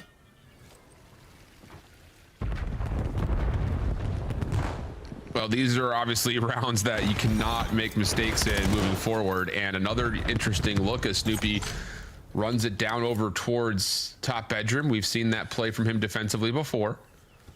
So FaZe prepared for it. And we'll take the long route to head back through spawn and over to A for what will, for the meantime, be an open plant. But Boston giving us another retake look, going to play behind driveway, and the timing for draws is going to be everything. Oh, you see him on the corner. Draws able to get one slip away. Oh, he had help from a boost. I was about to say, if he gets that second one, that's insane. Nasty scope out, not going to find anything. And okay, like I don't want to rule FaZe out here because we have seen Boston play not one-dimensionally necessarily on the defensive side, but they've played loose and fast, and now they're starting to get a little punished. Yeah, we've also seen FaZe every time Simp is on the map for this lineup. Even when you think you have them against the wall, they can fight back round by round. So 2 back-to-back here for FaZe. And if I'm Snoopy, this is where you make that adjustment. Up 5-1 is cool to force a lot of one-on-one gunfights. 5-2, we can still do it, but now 5-3. Now we need to make the teamwork, make the dream work again. Yeah. A little bit of a different look here. Purge is going to go over towards top bedroom. We haven't really seen this yet. Does he catch info onto 04? Maybe. It's going to play the corner. 04 slides out. Gunfight lost. Trade is in, though. So 3v3. Bomb is delayed, making its way over to A. And I will say, considering Boston have gotten so much success taking A on their offenses, they have been hesitant to plant, looking for that second engagement first. They spot out Draza. Now FaZe are looking to retake it for the backside of Laundry, but they already had players in a position, so Sith locates the bomb carrier. Unfortunately, he's going to lose that gunfight versus Snoopy, but numbers in favor of FaZe turns into a one-on-one, and Draza gets ripped. Off of the back, Hetty and Boston take the S&D. Much better for Boston, man. Like, much, much better.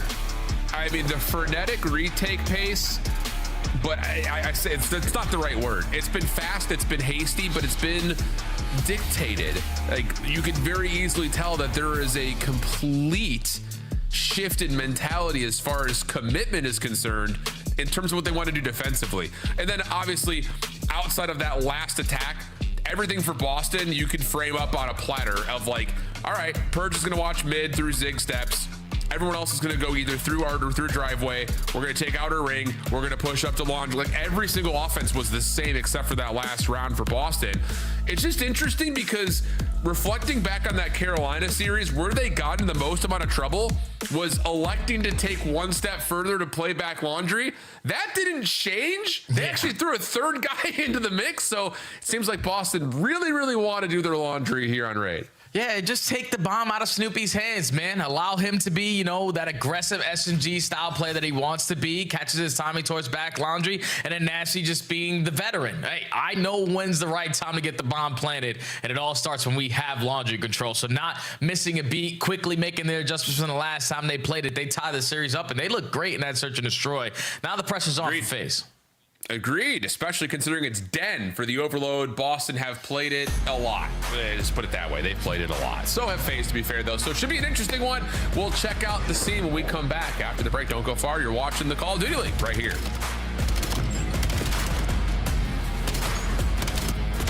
Oh my God.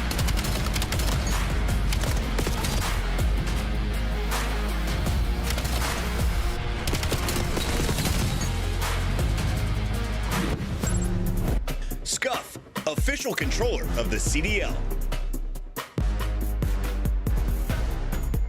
Monster Energy, the official energy drink of the CDL.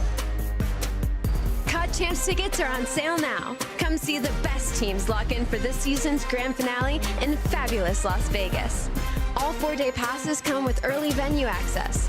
Head to FazeVegas.com or scan the QR code to get your tickets now.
Yeah, I'm feeling great. Those guys are frauds. It's Sunday. We're on land. Reverse sweep. It's easy.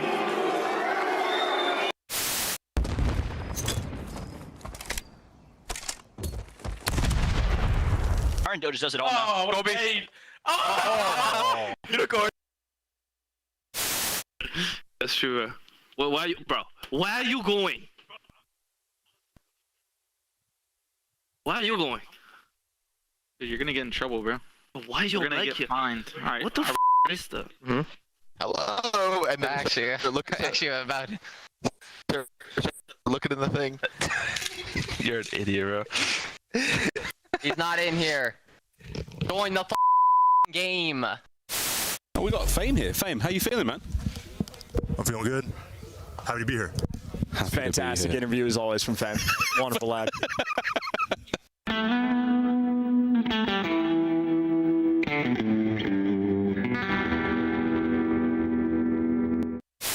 Um, 4v1, I think it was, the clutch, something like that. And we were just, you know, playing the round out, and I hear, oh, cat, you know, he's pushing at him, thinking, oh, he's dead, okay, so let's play it nice. And then I just hear a roar behind me, an absolute roar. And then he's like, watch it. And then the kill cam wasn't running, so I was doing the roll the tape, I want to see this. And luckily, it came up, and yeah, he's blown him away and left a bit of a little doo-doo in his pants, I think.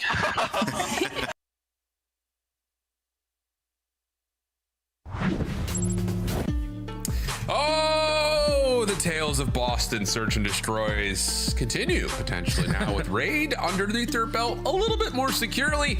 Dead Overload, map number 3, coming up in the 1-1 count between them and FaZe. Both teams love to see this map in any particular series. Both have very solid records overall compared to the other maps in the pool. So good stuff, I would say, for both teams trying to take the swing map and take an edge here in this best of 5. Yeah, this is FaZe's go-to Overload. 6-3 overall compared to right next door. It's going to be exposed at 5-3. So technically, this is their best one.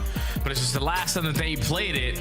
It comes down to the other team dictating the pace of the game because you're always sitting on the back foot, always forced to play defense. And that's exactly what happened versus G2.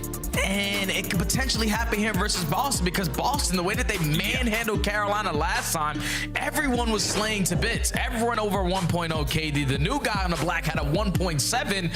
And when they get early scores and then they allow those brains to start working out of their SMGs where they camp certain corners, hit those long routes, it forces you to be uncomfortable. So you can't let Boston get the first tally in because FaZe are uncomfortable whenever they're down. I've got an out-of-game question for you, Jay. You ready for this? Talk to me. Remember last year, we all kind of coincidentally said that G2 had, like, the wispiest of facial hair structures in the league? Is that Boston's now? What are these stashes? Across the board. It's like playoff beard energy, but way, way, way squirrelier.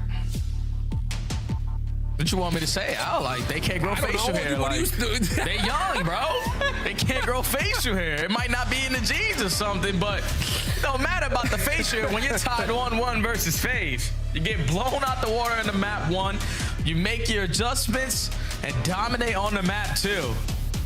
And such a high pressure series for both teams, more specifically in favor of Boston, because the SMGs know there's a lot of talk around the town for potentially one of their jobs.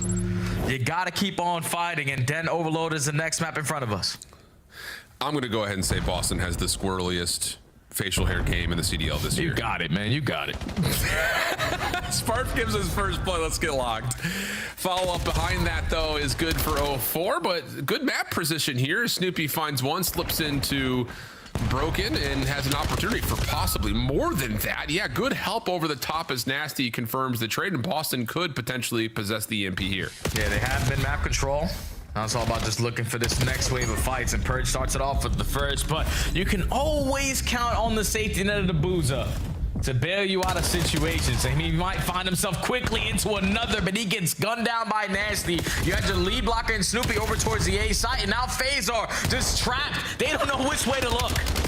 No, they absolutely don't, and there's good help, Purge, good body blocking. Need one more to make sure you block that cross. Stun is there, doesn't make a difference. Boston will clean the field, and now set up one of the craziest looking spawn traps that you possibly could, but good awareness from FaZe. Burst right through, all 4 members playing it together. And they will trade things out, but hold the horses, because now you've got a rotation over to A, and you've got Snoopy in position to find kills and potentially score.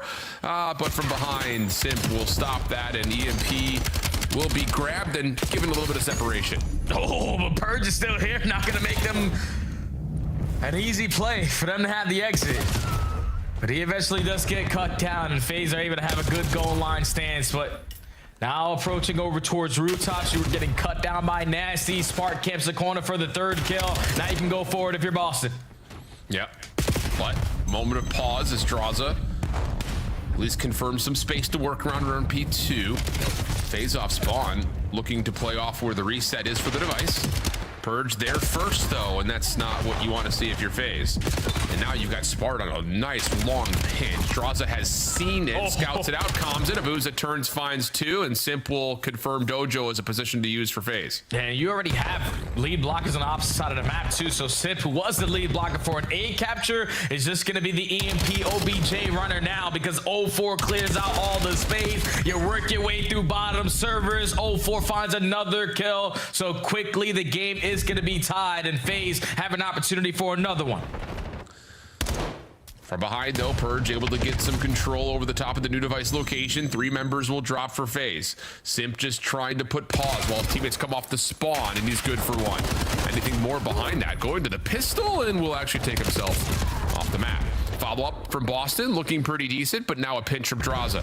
Not read initially by Boston. First kill is good. Follow-up not going to be there as the trade is through, and this battle for rooftops rages on. Yeah, this is what FaZe want, though. This is not what Boston want. Boston need these kills so they can control the EMP, but FaZe, instead of committing on all those gunfights through rooftops, are just going to play the finesse game a little bit. So off the rack through P2. Draza trying to be the lead blocker. He gets cut down, and now Abuza has to go forward because you don't want to die on your side of the map. Well, oh, okay. Well, that's one way to go for a reset. Oh! Nice moment from 04. Slow start, but starting to kick up some steam here. Off the regen. Trophy system in place for the defense of Boston. Tough gunfight through those railings. Abu's able to find 1 pitch from Sip. Should open the door for a score. Just down to if they can find Snoopy. Pistol. Can't quite lock the shots, and Snoopy will save the day. Pick up the EMP and give it some space. And now Boston going on their power position over through Dojo's side. You get the trade onto 04. You have Nasty in position that he wants to be, but I don't know if you're going to read this pitch here from Draza, or you do, and you win the gunfight if you're Snoopy. So possession time, all even, but Boston in the driver's seat. Yeah. Setting up this attack, going to have Purge at mid-map. Can you create the space? If you can find the pick, and Draza was in some trouble there, but at least able to shut that down, and FaZe with that a little bit of extra momentum will step forward. But Nasty able to get a couple good prediction, just not quite perfectly timed. Pistol out, help on the way. Finesse trying to come through for Simp, but he's shut down, and Boston have a chance to not grab and go necessarily, but they've got numbers here. 4v3 towards the B point. Yeah, they got numbers. They just need their attacks. They try to open up with that first kill, because FaZe are more than willing to just have the goal line stance. 1 player from Boston gonna work on a route. It's gonna be Snoopy, but he's already sniffed out. So we're gonna go into overtime. Boston, the only opportunity to get another one on the board here with 30 seconds. Yeah. Someone's gonna have to make a play, though, and that's gonna be on the Purge, at least initially. Tries to show force at mid to pull the defense away, and they're gonna go for just a full flood. This is really compelling. Will it work? 3, 2, 1, go. Here's the first play. 04 able to get 1. Now on the cross through the doorway. No one's playing inside of the point itself, and it may work out. What a play from Boston. Snoopy was known. You called it correctly. He's calmed out. Purge shows himself up top at the jump wall, and then says, everyone bail. We're just going to full flood them while 2 guns are watching mid. What a design that is for Boston. Yeah, that's just perfectly executed, man. They get on the bird early. FaZe have a bloodbath of fights over towards rooftop to tie the game, and then the one opportunity that Boston capitalized on their gunfights, they wrapped it back to Dojo, and were able to take the score to take the advantage going into halftime. And I think you called it to perfection, my friend. Just Snoopy drawing the attention, forcing two FaZe players to consistently look at the pinch. He said, all right, we're not going to go on that angle. Let's just four-man use our advantage right through the front door. And Snoopy's able to locate 3 for that final push. Unbelievably cool play from Boston for the overtime. Nice shots. Nasty now on 5 in a row, and he's got the Hellstorm to work with. Boston in the driver's seat here as the second half gets kicked away. Time of possession, nice. 69-31. Follow up behind Spart, pretty good. Can he get the second up top? Yes, he can. The opportunity here for Boston as they know that Draws is playing on the pinch, but the Zaza duo makes things safe, and it's FaZe who grabs first. Yeah, now the SMG's got to get back to the play. Nasty was thinking I could work the OE if my teammates just stalled out time, but not in the positions that you want to be, and your trophy system doesn't completely get down. So stuns and nades are going to be effectful here for FaZe, but you can see on the mini map they're just waiting for 04 to work this pinch. Timing is going to be crucial for him, and 04 will drop first. Follow up, no, not going to be there for Draza. Yeah, that's just a little bit over aggressive. If we're going to do it, we may as well do it together. Purge, yep, that'll work. Sip down, more, no, not quite. 04 able to hold the line here in front of Dojo, and we will have an opportunity to see what Nasty can do on the flank. Oh, that's what he's doing. Hostage. Okay, that's fine. And now you've got all the info you could possibly want, but the EMP is reset to mid. Yeah, and now with the Nasty having a body shield here, someone could just grab this and run right up the middle of the map, and that's exactly what Boston are going to do.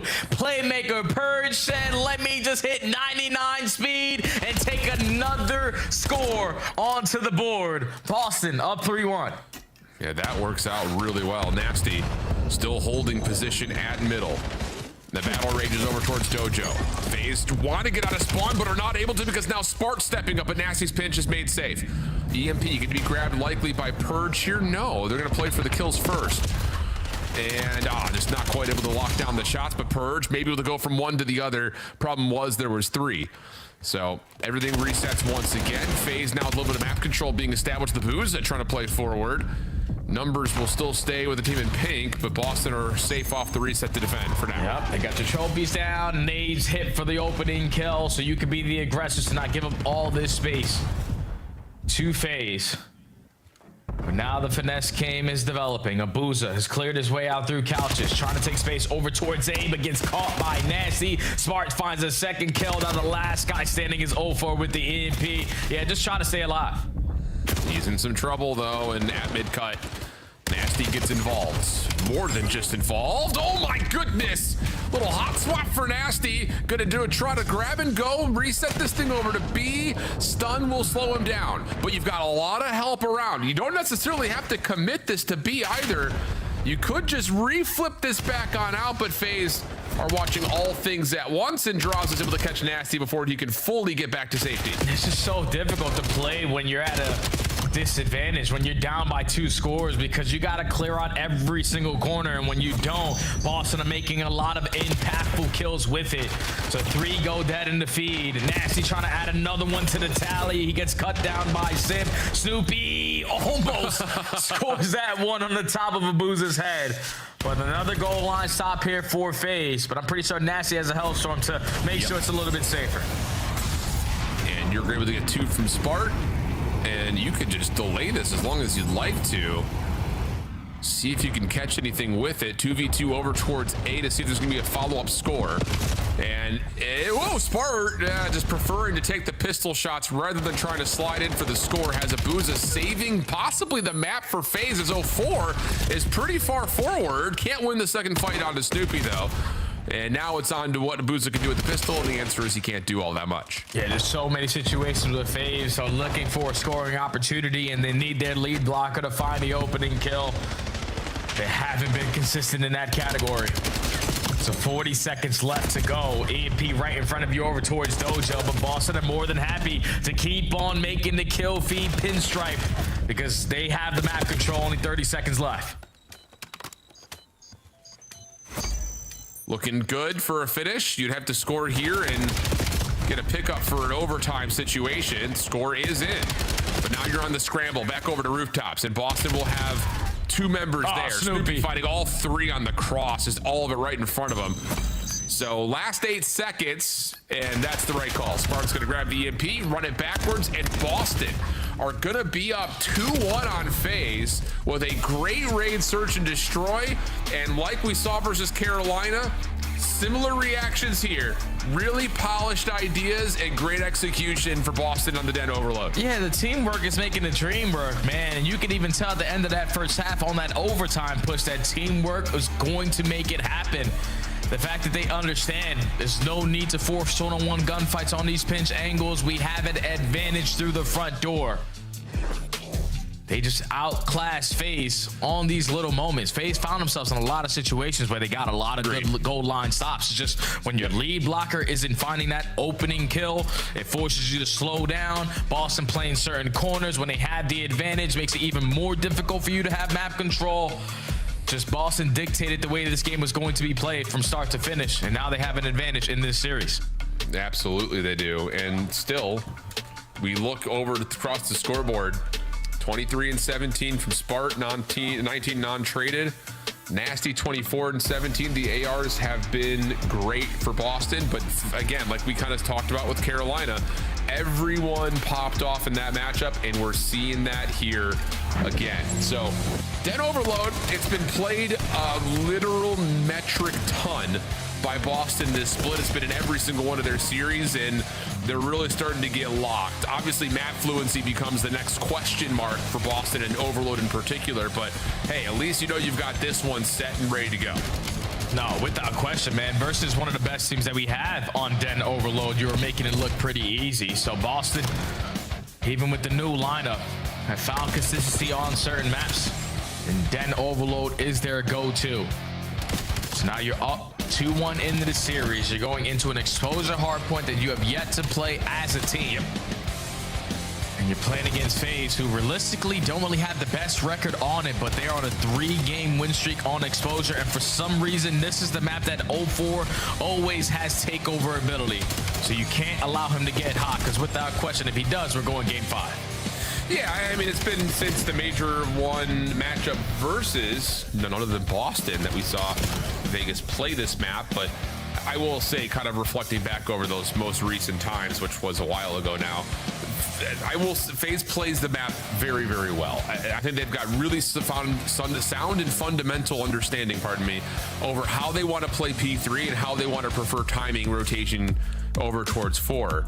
So I think that has been their main critical key to success when they do find it. So pressure onto Boston, I think, to do what they didn't do on Blackheart and challenge rotation sooner.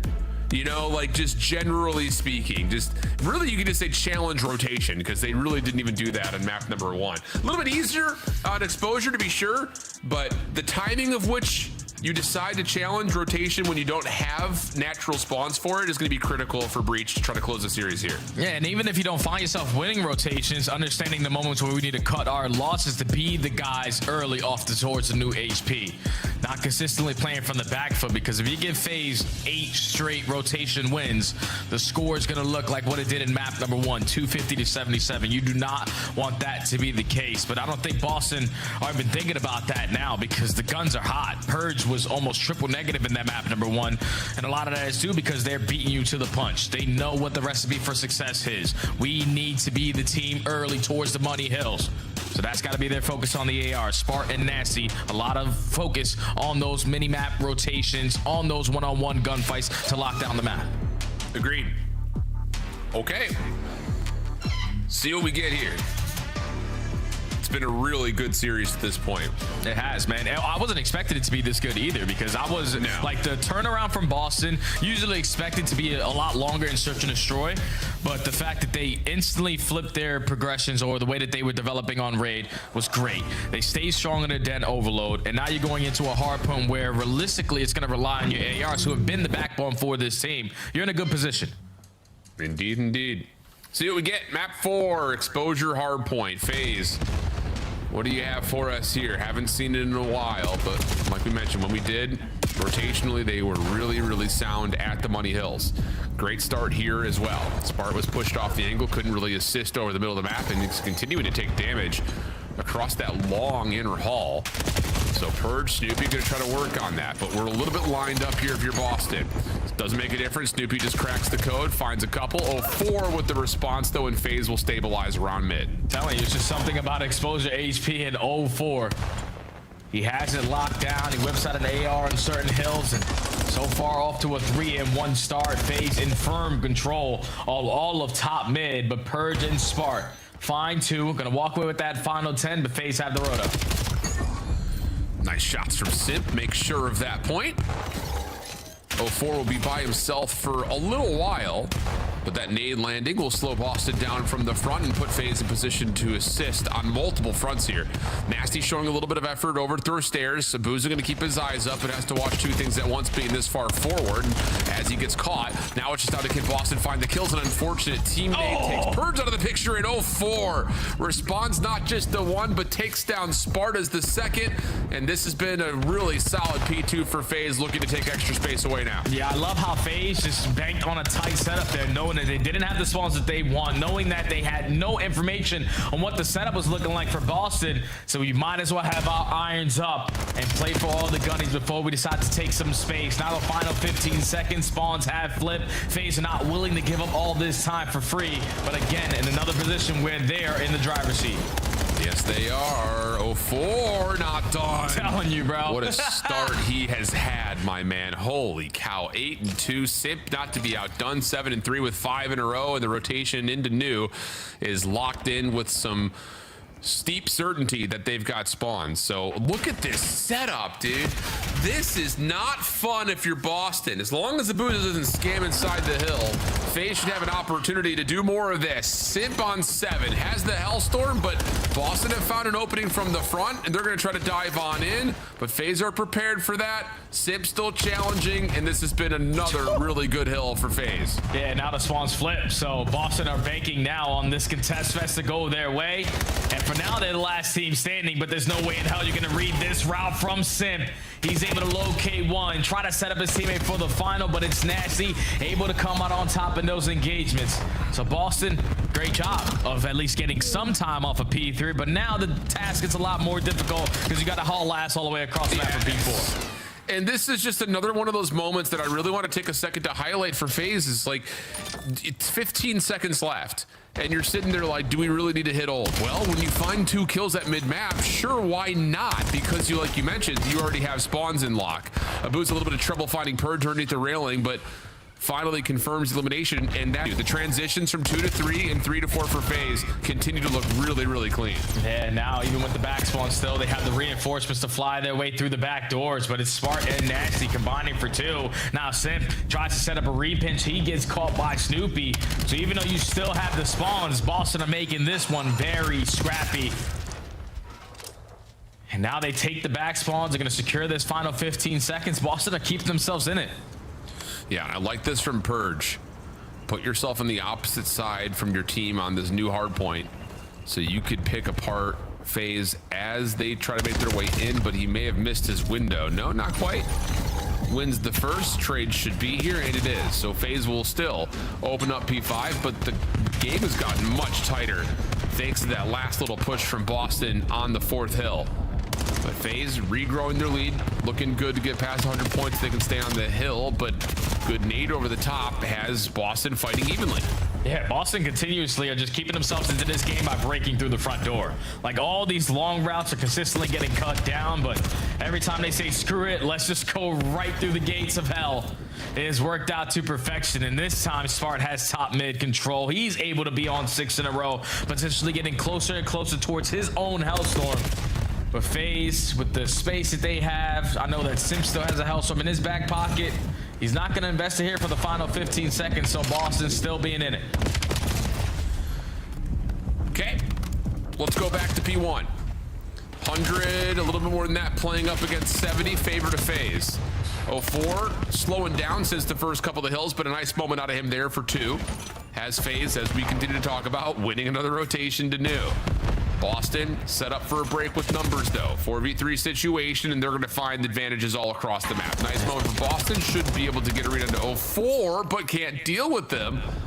And now FaZe will have an opportunity to counterattack mid.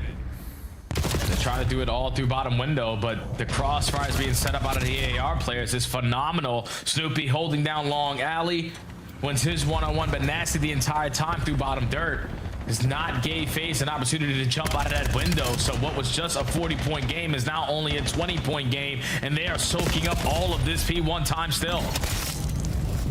Nice stuff from Boston.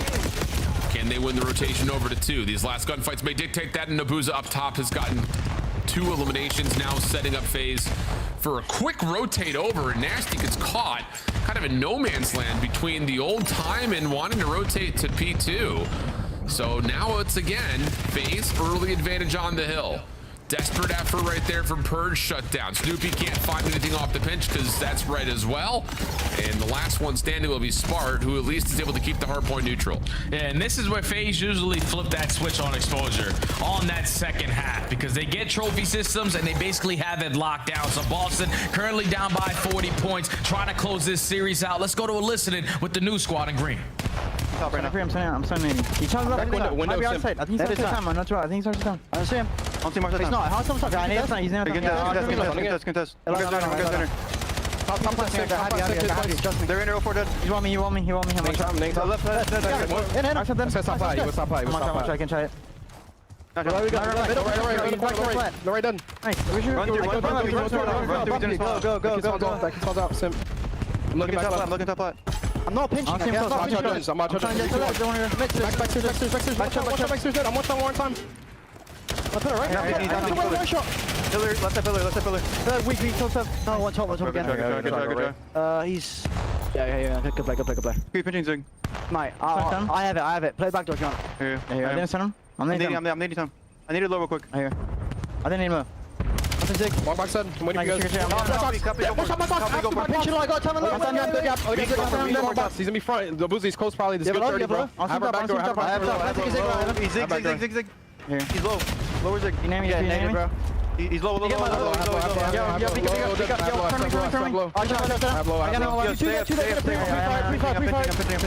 I see him. I'm top box dead. One more there somewhere. You guys low. He's low. One's old. I'm going left. He's still low dead. I have left. Last one back. Where can they go? You're supposed to go. Right. That's the first guy. That's the first guy. Tank Abuza. Heard. I said I'm deep soda. I'm holding my deep left. I hear you. I'll get time. I hear you. Team top. I hear him. Come on. One streaking. Get out of the way, Craig. There's 2 on the left. Those fools there as well. Yeah, I'm leading me through then. Nice. Yo, long. He's long dressed. He crossed me when you overload. Hey, I'm looking at it. My house on Chris. I hear you. I'm ready. One shot again. Up then. Nice. One more back. We gotta come left. Let's go down. One's in the back. One gets 3 for it. One in the back. 18. One shot 18 there. I'm on HP, guys. I'm waiting. Someone come time to me. Someone get in time with me, bro. I have deep story. Deep story. I'm weighing. Time. I'm chow. One shot. What's that? Go, Chris, go. I spawned her. I said him to spawn out. They're gonna be B cup. One shot forward. Yeah, here. I'm pushing out their dirt. I have it. Put it on me. One shot. I'm right corner. Listen, he's in the corner dirt looking for you, Evan. Play your life, bro. Couple of really big individual kills that are coming through that are allowing Boston to find these advantages in this moment here for Purge. May be one of the biggest yet as we head back over to P5. Boston with the lead, Boston with the control, Boston with Hellstorms. Can they possibly close this game out? Yeah, they're going to be able to breach that 2-point mark, man. Boston have completely flipped the switch on the second half when they needed to win a very crucial rotation. They do it at P4, even with FaZe investing in Hellstorm. So now they're up by 30. Purge has got a Hellstorm in his back pocket, and they're still on the time here at P5 with top mid control. Looking good.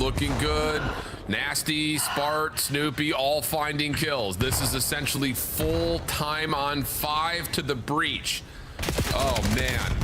What kind of world are we living in right here, right now? Snoopy down low in some trouble. Or is he? Clean first gunfight. Turns, finds damage, and the kill onto the second. And a chance here for Boston to possibly just exit by jumping out of 5 and making their way to 1 to close the game. But FaZe say not so fast. Hard point is open for now. Yeah, I think if you're Purge, we call him that Hellstorm.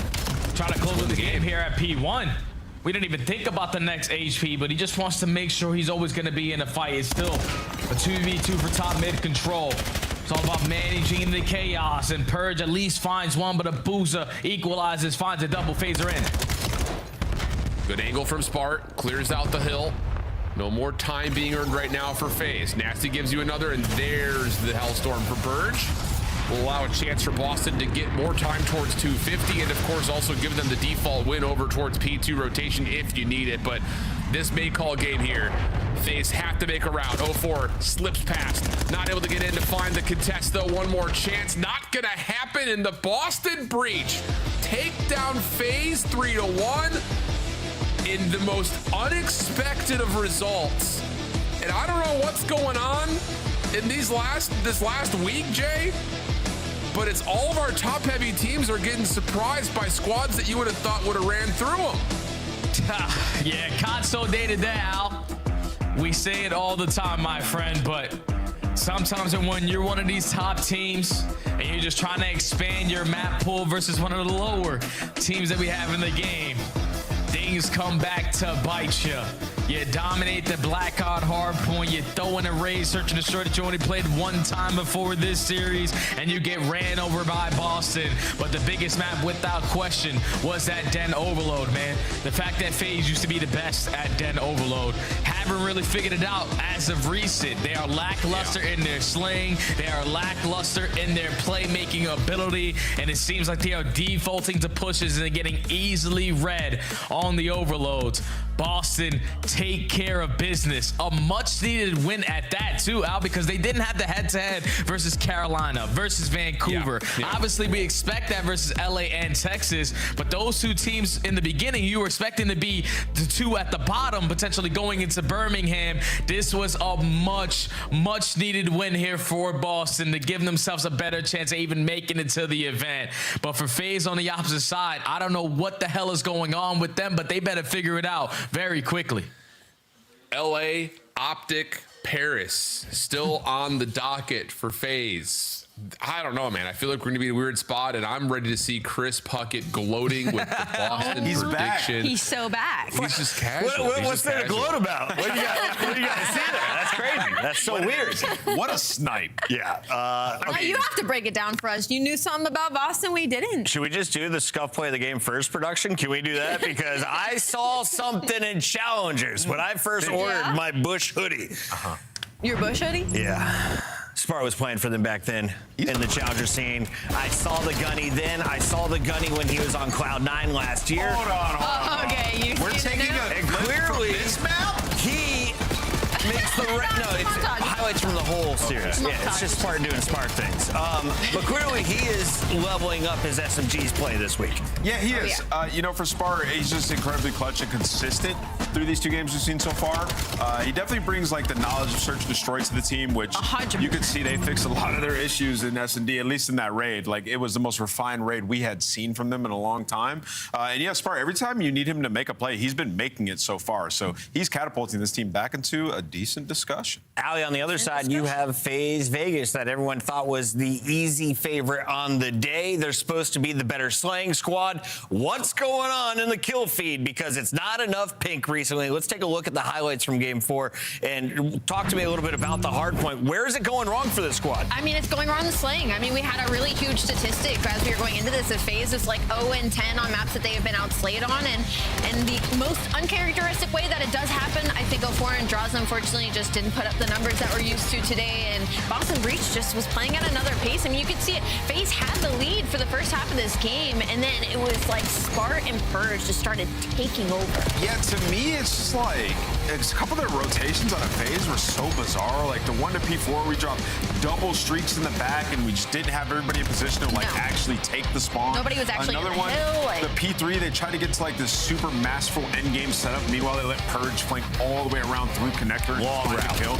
Exactly, right? So for FaZe, I'm just sitting there, I'm just like, yo, guys, I understand the objective. Like, we're trying to play like perfect COD, but sometimes we need to bundle up when it gets a little mixy and press our advantage in terms of numbers and spawn positioning. Work your situationals. Exactly, right? And that's why the Blackheart was such a blowout, because like they have the makings of an elite roster. It's this exposure is too big for their britches there. So something I saw was a discussion around teams that are playing the game, quote unquote, the right way, getting caught off guard by teams that are causing chaos. Is that what you're seeing on the mini-map, or how would you describe the Boston win over FaZe tonight? I just felt like, and what's funny is that exposure too, I didn't think that was going to be a good map for Boston at all. I went into this saying the hard points are literally terrible because it relies so heavily on the SMGs doing well. And I think that's all it really was for Boston. I think their SMGs were doing really well in that exposure map number 4. And for FaZe, they just couldn't get anything going. They were losing a lot of really important gunfights. They weren't able to get those early setups. And even if they do, they were losing the important gunfights. So I think Boston was just a better team in that map. We welcome in Snoopy.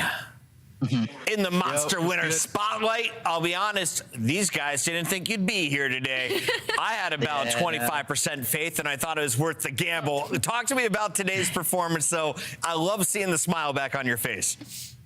I appreciate that, Bucket. I mean, yeah, obviously, like the last couple of weeks haven't been the best, especially for me. But I feel like we've been focusing on ourselves, just not letting like the outer noise, like, you know, get to us, just grinding. And like today we showed what we can do. I know we can do like way more, way better, and we're just gonna be working on it. So yeah. Yeah, Subi, I saw some changes today on the raid. You no longer were carrying the bomb, and you were dominating. He can push through laundry, bro. Yes! Exactly. So clearly, you guys made some big adjustments there. Talk to me about like the practice in Search and Destroy and how you guys progressed over these last couple of days to get to this point. Yeah, I mean, well, I feel like I carry the bomb on most maps, but obviously raid, like you can get push up base on and stuff. So we tried switching it up. Obviously our practice, like in S&D, we focus a lot on what we're doing post plant, and yeah, I feel like it was just, you know, we like we made a good change. So yeah, I'm just happy. Absolutely. Snoopy, congrats on the big win. I mean, this is versus FaZe Vegas, one of the teams in the top 4 conversation, and obviously you guys needed a win like this. And we haven't been able to talk to you since Spart's been added into this lineup. So tell me how that's kind of been in that integration of Spart, what he's added to the team, what you're hoping he would add to the team, and where you guys feel confidence-wise during the rest of this stage. Yeah, I mean, freaking Chris is him. Honestly, he just like brings a lot of like fast pace. He plays the AR well. Like he has like good comms too as well. Like in the game, especially when we're like in intense situations. So I feel like he brings a lot to the team. And yeah, I'm just happy to keep grinding and, you know, just keep doing me. Sure. Snoopy, last question. You guys are right on the bubble. Right now, you're on the winning side of that bubble as you would earn tickets to Birmingham. What is it like playing in a stage where there are 2 teams not making it, and how are you guys dealing with that pressure? Yeah, I mean, there's definitely pressure, but I know what we can do. Obviously, myself, I haven't been like my best version, but I feel like I'm getting there, and I mean, we're definitely making it. We're gonna sum everyone. And yeah, just keep talking, just keep yapping, because we're gonna be the best. So yeah, keep yapping. It puts a smile on his face. Congrats on the win, Snoopy. We'll see you again soon. Thank you. Have a good day. Back-to-back upsets. Vegas is furious, and not just FaZe. We're going to a break. When we come back, people are capping when they say they don't hear the noise. Y'all all hear it. Stop saying we don't see the noise. We block it out.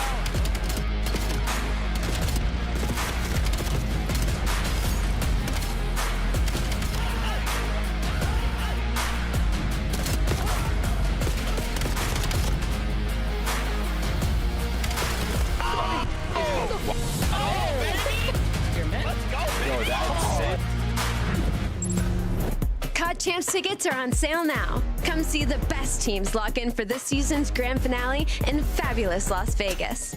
All 4-day passes come with early venue access. Head to FaZeVegas.com or scan the QR code to get your tickets now. Look like the pros to play like the pros. The CDL team skins are available now. Scan the QR code or check out the in-game store now. Scuff, official controller of the CDL.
Damn.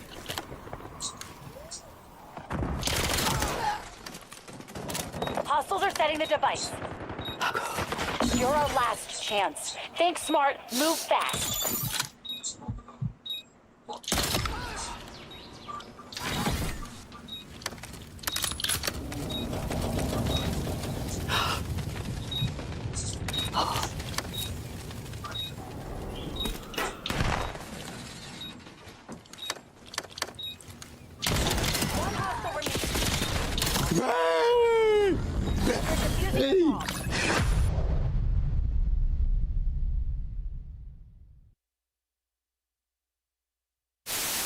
I've got to go with the New York subliners in this one.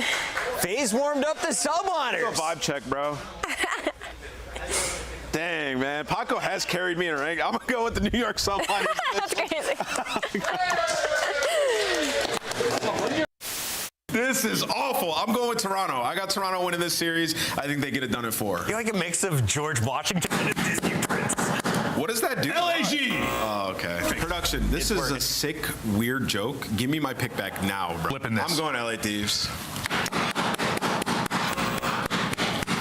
Got him. Oh, the crayons are, I broke the crayon box. Shotzi, I got Texas, baby. Wait, did you just baby right and swap it? Trap, bro. Where did you pull that out from? What the hell is going on in Columbus? Only They're gets gonna one jump on that tank or something. Oh my god, good nade. One shot. Go, go, go, go, go, go, go, go, go, go. Are here. Oh, no. Oh my god, he just You gotta go forward. You gotta go forward quick. 18 he just wall bounced up and killed him? Ghosty. Oh my god.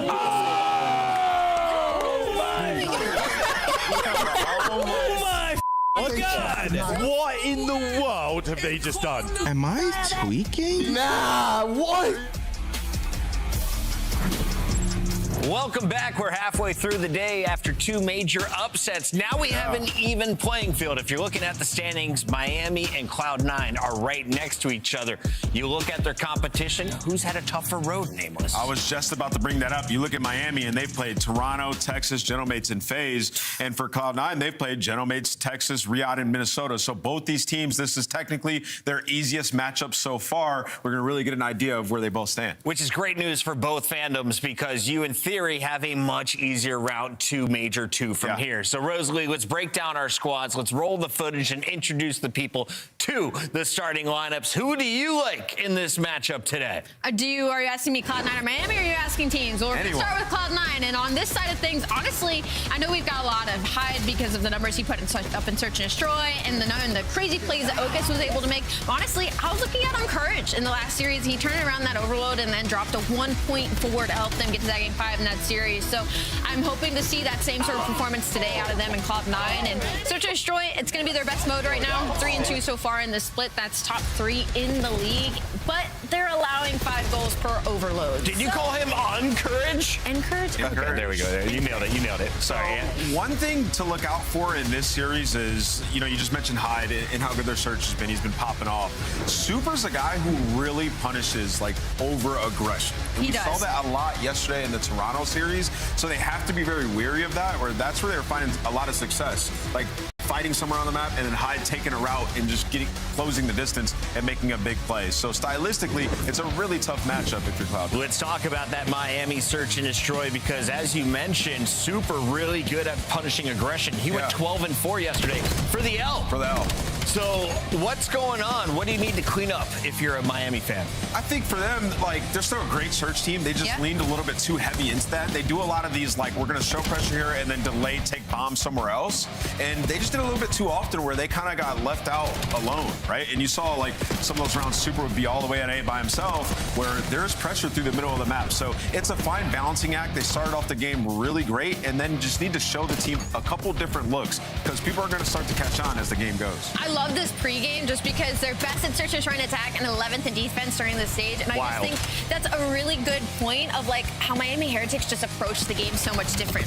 Typically when we see top teams that are good at search and destroy, they're always going to be strong in defense and then they're going to be good at attack kind of in the top 4, top 6 conversation. But Miami's completely opposite. Their defense has been awful. Their attack has been fantastic. And then you look at their hard points, lost 4 of the last 5. It's been close. They just haven't been able to close them out. It's been those little mistakes at the very end. So looking at the map layout, I think I know what you're saying finally about. And I want to say it's the Scar hardpoint for Miami Heretics and them playing a different one. Well, no, I mean, for Miami Heretics, they've only played Den and Scar in February. So the entire month. That's the only 2 hardpoints that they've played. They have to get good at it. I'm happy be good for Redcorn Super. that we're seeing Blackheart. Well, in doing that in February, they're 2-5 on it. So I'm happy that we're finally seeing another hardpoint for Miami. See where they stack up. It's good news for you. There's no Colossus for Encourage to drop 40 bombs on you like he tried against Paris Gentlemates. Let's lock in our pick'ems. I'm 2-0 on the day. Let's make it 3-0. Cloud9, the better Surge team, gets it done today. 4-5 in your last 5 hard points. Makes me a little nervous, Miami. Dude, you're popped a 3-piece, but you're 1 shot. You can't chow the last guy. Can't chow? Yeah, it's over with. Listen, Miami are taking this one. I got Miami taking this in game 4. Definitely sticking with Miami Heretics in this one. I think they're a good team. They're letting me come back, chat. We're back to 500. Right. Let's go into the black, shall we? It's time to get over to our casters. Get it on.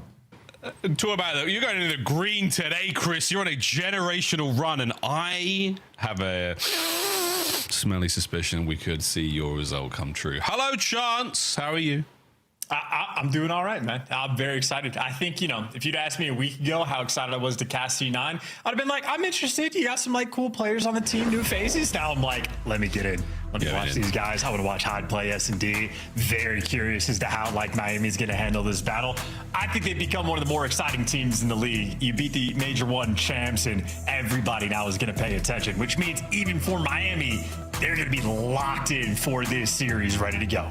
Well, this is the first time we get to cast C9. This is nice. We get to pop that Cloud9 cherry on a bit of Scar hardpoint. And after last performance, excited to see how they fare against the Heretics. Heretics on a bit of a downward trend as well. So this could be the day of all days when it comes to upsets, which is a terrifying prospect when it does come to qualification towards Major 2. Here we go, boys and girls. 2 teams at 1 and 3. Let's get it. C9 off a win, Heretics off a loss. The Scar will remind us if the past is real, and it might just be Cloud9 immediately win the opening break, get everybody in position, and Hyde gets to soak up that time. Yeah, we're on a perfect look for the next hit as well. Good damage out of Encourage on the right flank. The left flank now feeling the pressure of the Heretics onslaught. Slowly but surely, though, the trades continue. And this whole time, Hyde, big chiller in the hill. Living up to his name. Can't find him in time. Can't get rid of him. I mean, you love a guy in a team that's able to be the super soaker, just as you love super going on the benches. But either way, you win the opening break. Convert it to a good chunk of time. Kills continue to flow your way. And C9 ultimately feels like that was a very simple start to their game. And they're walking away with a more than 40-second lead. And they're in position to break down the P2 rotation. Yeah, this is ideal. Hyde on new. Checking out every possible angle. Encourage is still on this nice spree, pushing these players a little further forward. And again, we're getting aggro. Spawns down the backside. We're going to get some nades over the top. We're going to try to get back over towards the front side of shops. C9, here we go. Heretics get themselves in on time and Encourage. It's a 6 spree, and it's starting to smell like a hellstorm. Oh, we so close, don't die. It's looking great. He's killed Super repeatedly as well. He just spawned killed on both sides of the map, so he's looking for battle number 3 to square up against him. In the meantime, though, his teammates are fighting desperately for the actual time. It has been more or less a square up over towards P2. Consolation prize, though, you do get the Hellstorm. Okus, though, going to be fighting for his life. 3 Miami players right in front of him. Over the top.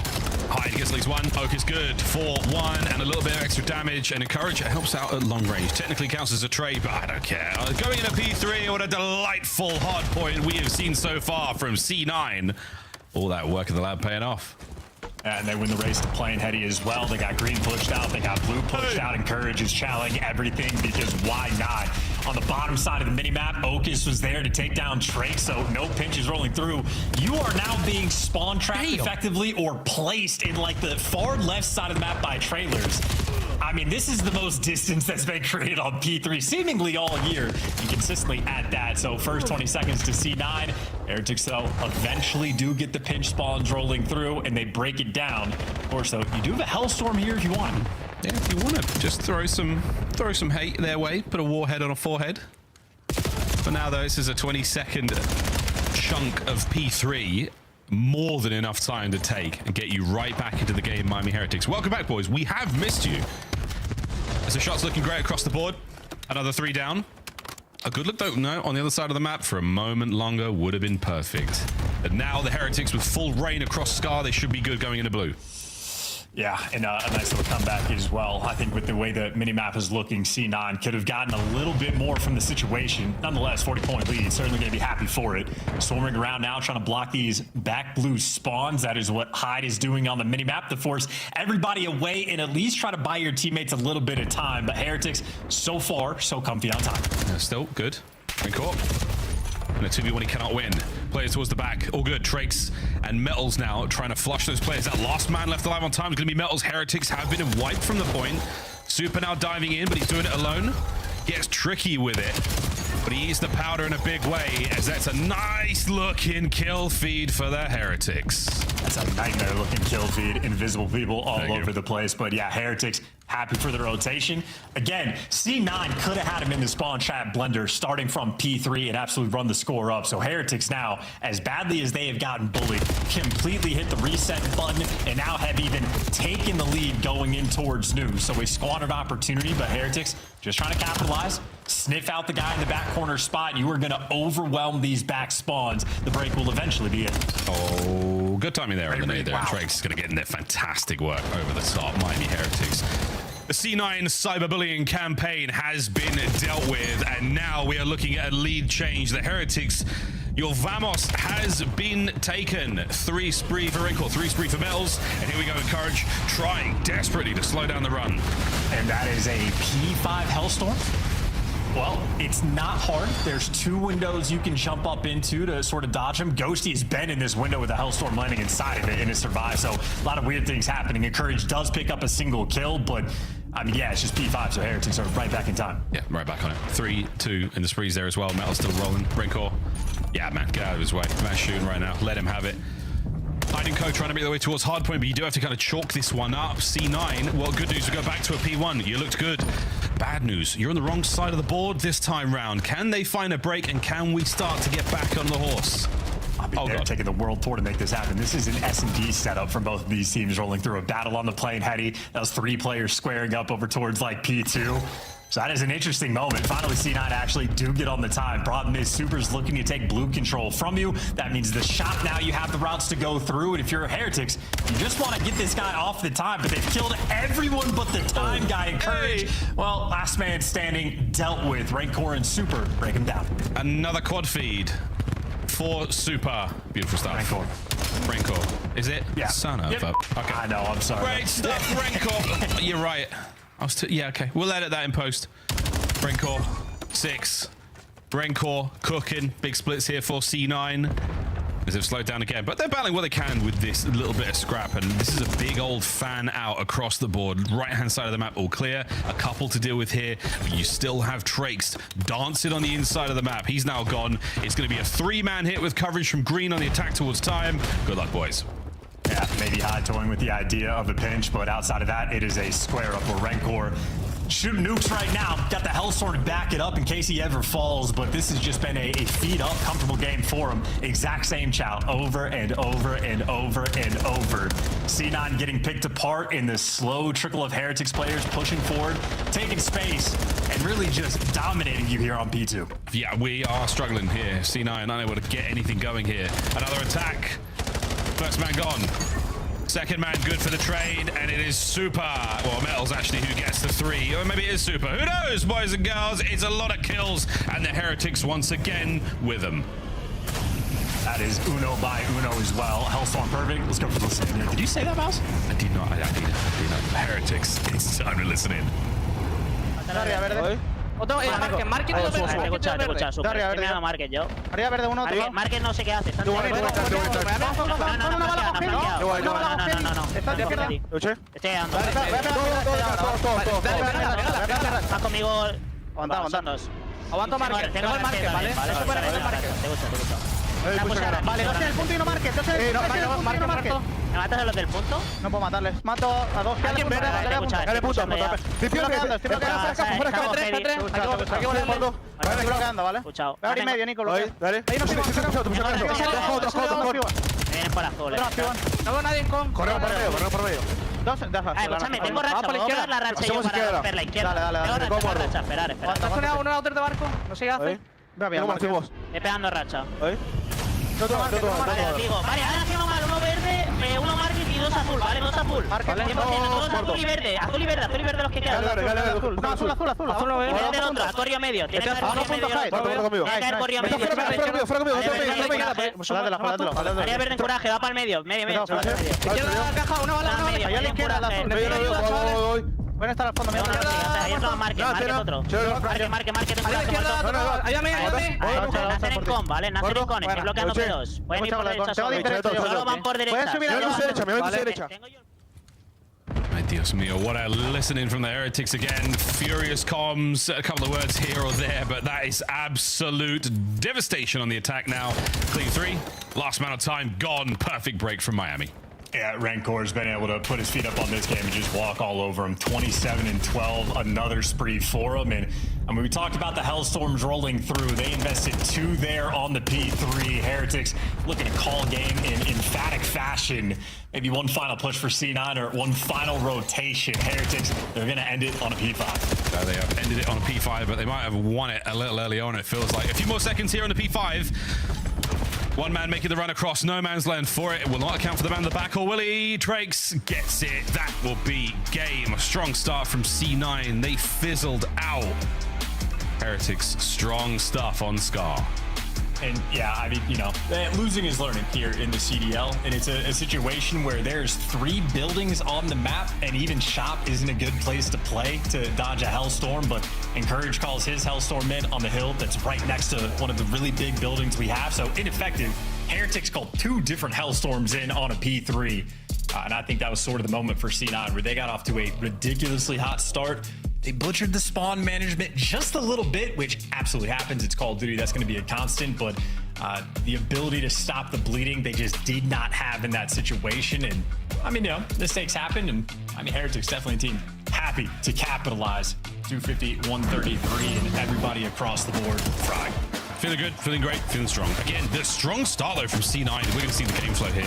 Heretics were absolutely caught unaware. I mean, you had nothing going for you whatsoever. Encourage with a great ace spree, gets himself that streak. Again, doesn't amount to too much in the end of things, but you can see it's there. You can see C9 have got the makings of a squad that can get good runs going. Again, solid gun skill, a good awareness of the map, especially on Scar. But hey, that's how the cookie has crumbled in this one. We'll give that to the Heretics in a big way. Strong resolve and a tenacious offense on that hard point. And this is a moment for Metals and Super where it's just solo chow, just endlessly players sliding in one by one. So got to work on the 3-2-1 countdowns for the timing of the chows, but either way, it was just a barrage at a certain point C9 had to deal with. So answers the question for the hard point.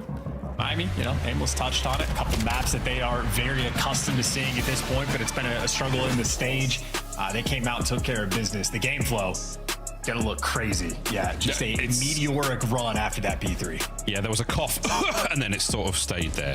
C9, tough. Couple of moments there on the P1s, which are good for them, but again, Heretics a little too much in the legs there. Not enough fun for C9. Fizzling out in a big way. We're going to stay on Scar for the Search and Destroy.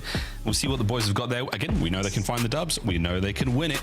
But the Heretics, they're a team that, I mean, do they play up and down to the competition? I don't know, but I don't feel like they're going to give anything to C9 now. I think this is a moment for them to immediately climb the ladders, immediately climb standings, find that sweet 10 CDO points, and seriously lock themselves in for Birmingham. That is the game plan right here. No mercy, I think, from a squad like the Heretics. So, hey, we'll see what C9 have got, but losing is learning for most, for some, but not all. We'll find out how the Search and Destroy goes in a sec. Mate, where are you going with this? Are you got any upset potential in this match? Or this map? Yes. Let's say the next map. Absolutely upset potential. I mean, Hyde threw up, I think, 25 or 26 kills in the series that he played against Paris Shuttlebait. So if you can clutch up a game 5 against the champions in Call of Duty, absolutely not going to be doubting this team and their S&D prowess. Okus displaying that he is clearly a shooter as well. Encouraged, like, down the line, a ton of potential for this team. Obviously, though, they're going against a very tough opponent for Search as well. Hyde, the man at the top left-hand corner that is known for his S&D game, has been a grinder in that game mode for quite some time. That is obviously the trajectory for many Call of Duty pros. But on the flip side, you do have Super. That has been the ultimate post-up, let the other team make mistakes, and you just run into that guy's pre-aim. Currently sitting so far away from his screen, you can't even see him. And that is the problem. When you're dealing with him in S&D, it feels like that invisible man is just picking you apart. Yeah, I was going to say, the whole time you're like, where is he? Where is he? Where is he? And then at the last possible second, it was at his shadow. Did I see him throw a shoulder? There he is. Here he comes. Super's back. And that's how it kind of goes in Search and Destroy. I mean, that is the top tier analysis that you look for when you've got 4 player cams up. So great job, everyone. Great job, you chat as well. You are a part of it also. Give yourself a little bit of credit. And Super really is far away from that monitor. It's incredible, guys. No joke. It's like 7 feet. Very impressive stuff. Yeah, he's actually 6'4". You really don't get to tell with the player cams, but yeah, big guy, Super. Yeah, really big guy. Very, very good dude as well.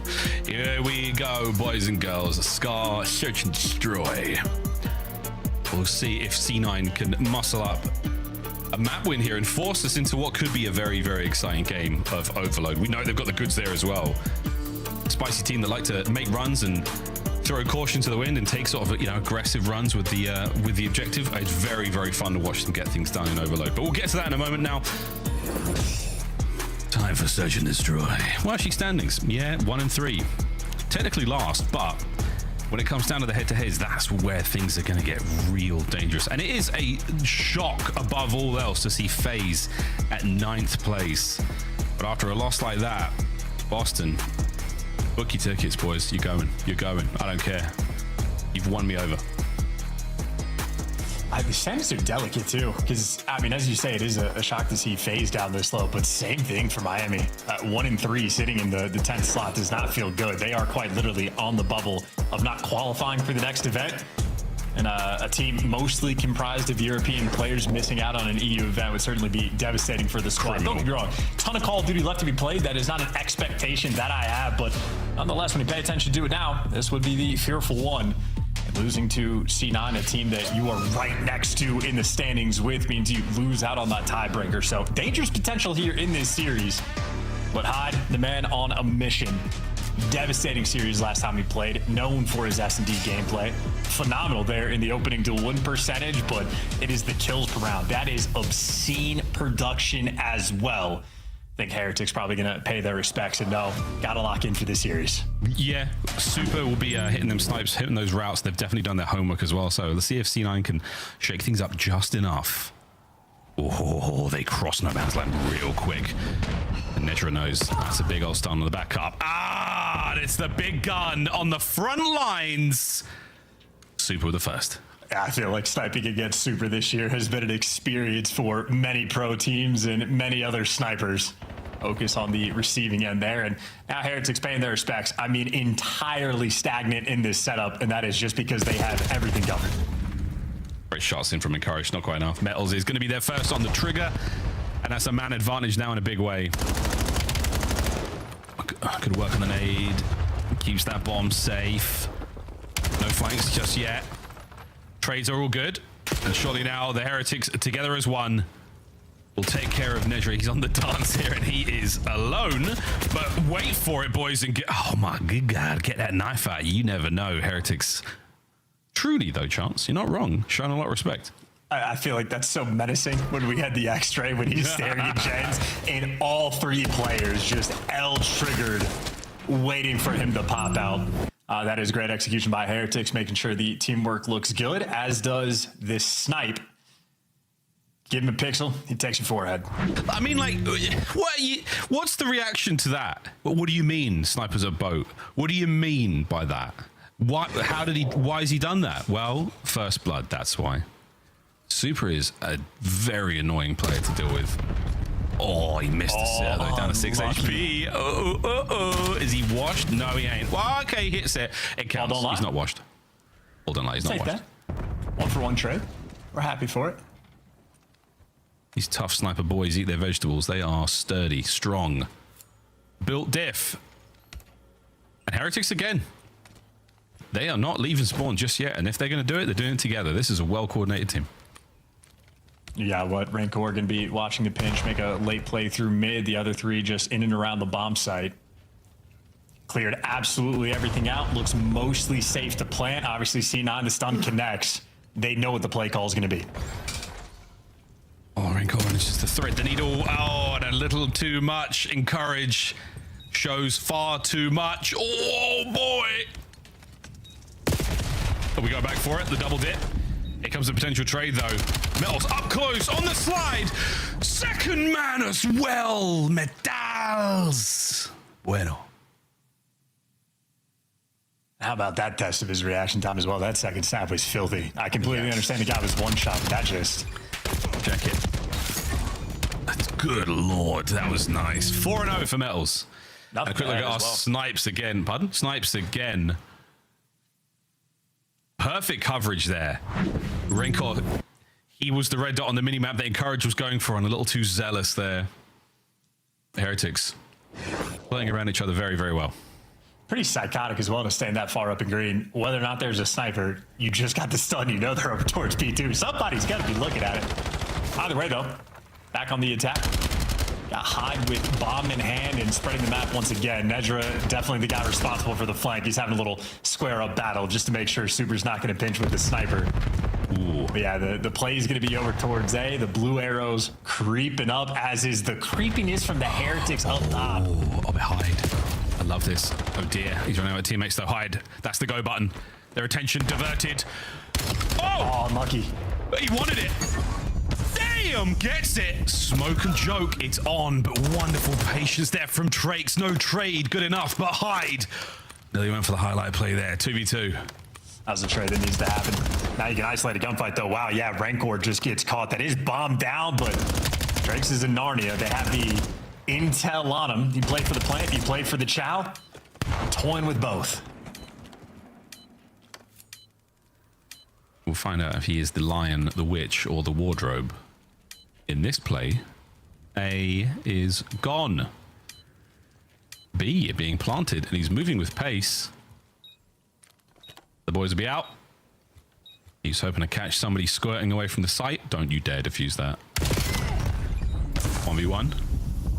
Oh, good God. Beautiful shot, C9. Let a little slippery round get away from us, but we close it out. Yeah, I mean, good attempt, Trakes. Anytime we've watched him in a 1vx situation in SMD, he just moves. He is flying around, and he's trying to make the good plays as well. Definitely a good shout for the opportunity. Here's Hyde getting robbed. Absolutely should have taken medals there, but good thing he got two. Yeah, he hit a dirty wall jump as well. I mean, this was, honestly, if he grabs him there, that's basically a free two. That's really, really impressive. That's right, he deserved it. Yeah, super, super annoying thing to do in that moment. But again, great play. You double up on hit points, you get an entire player to take shots for you. You really become an annoying thing to deal with there, and the boys get an opportunity to flood on in. But shoulda, coulda, woulda. New round. No dice with the sniper in this round just yet. This is going to be a beat hit for Miami. Uh-oh. There goes Okus on the receiving end of a super snipe again. Yeah, once again, it's the front line. Oh, man, Encourage has quite the wound to deal with now.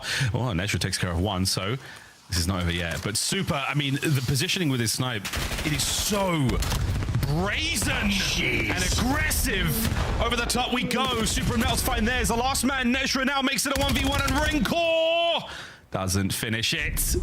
Not yet, anyway. And there it is. Heretics. Star strong, finish equally as strong. Forte. Yeah, Rancor, a difficult player to play against. You want to throw a quick shoulder when you're one shot just to see what he's doing. And that is all it takes for him to snap.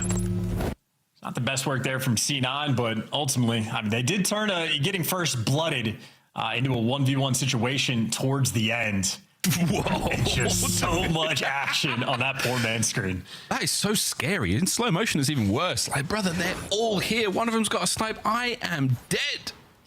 Damn. Wow. 6-2 from Metals. And Super, I think we've seen all of his snipes. They've been pretty solid as well. Medals, another first blood. Trakes joins him in the feed as well. And now we're in trouble, C9. We are in trouble, boys. You've got to recover the bomb from the middle of the map. Step one. Yeah, that is just an aggressive play call. The defensive end, they were all ready and prepared for that hit. And this is devastating. 1 in 8 combined, trying now to 2v4. Yeah, step 2, I didn't get that far. Step 3 is profit, but we have to get through step 2 first.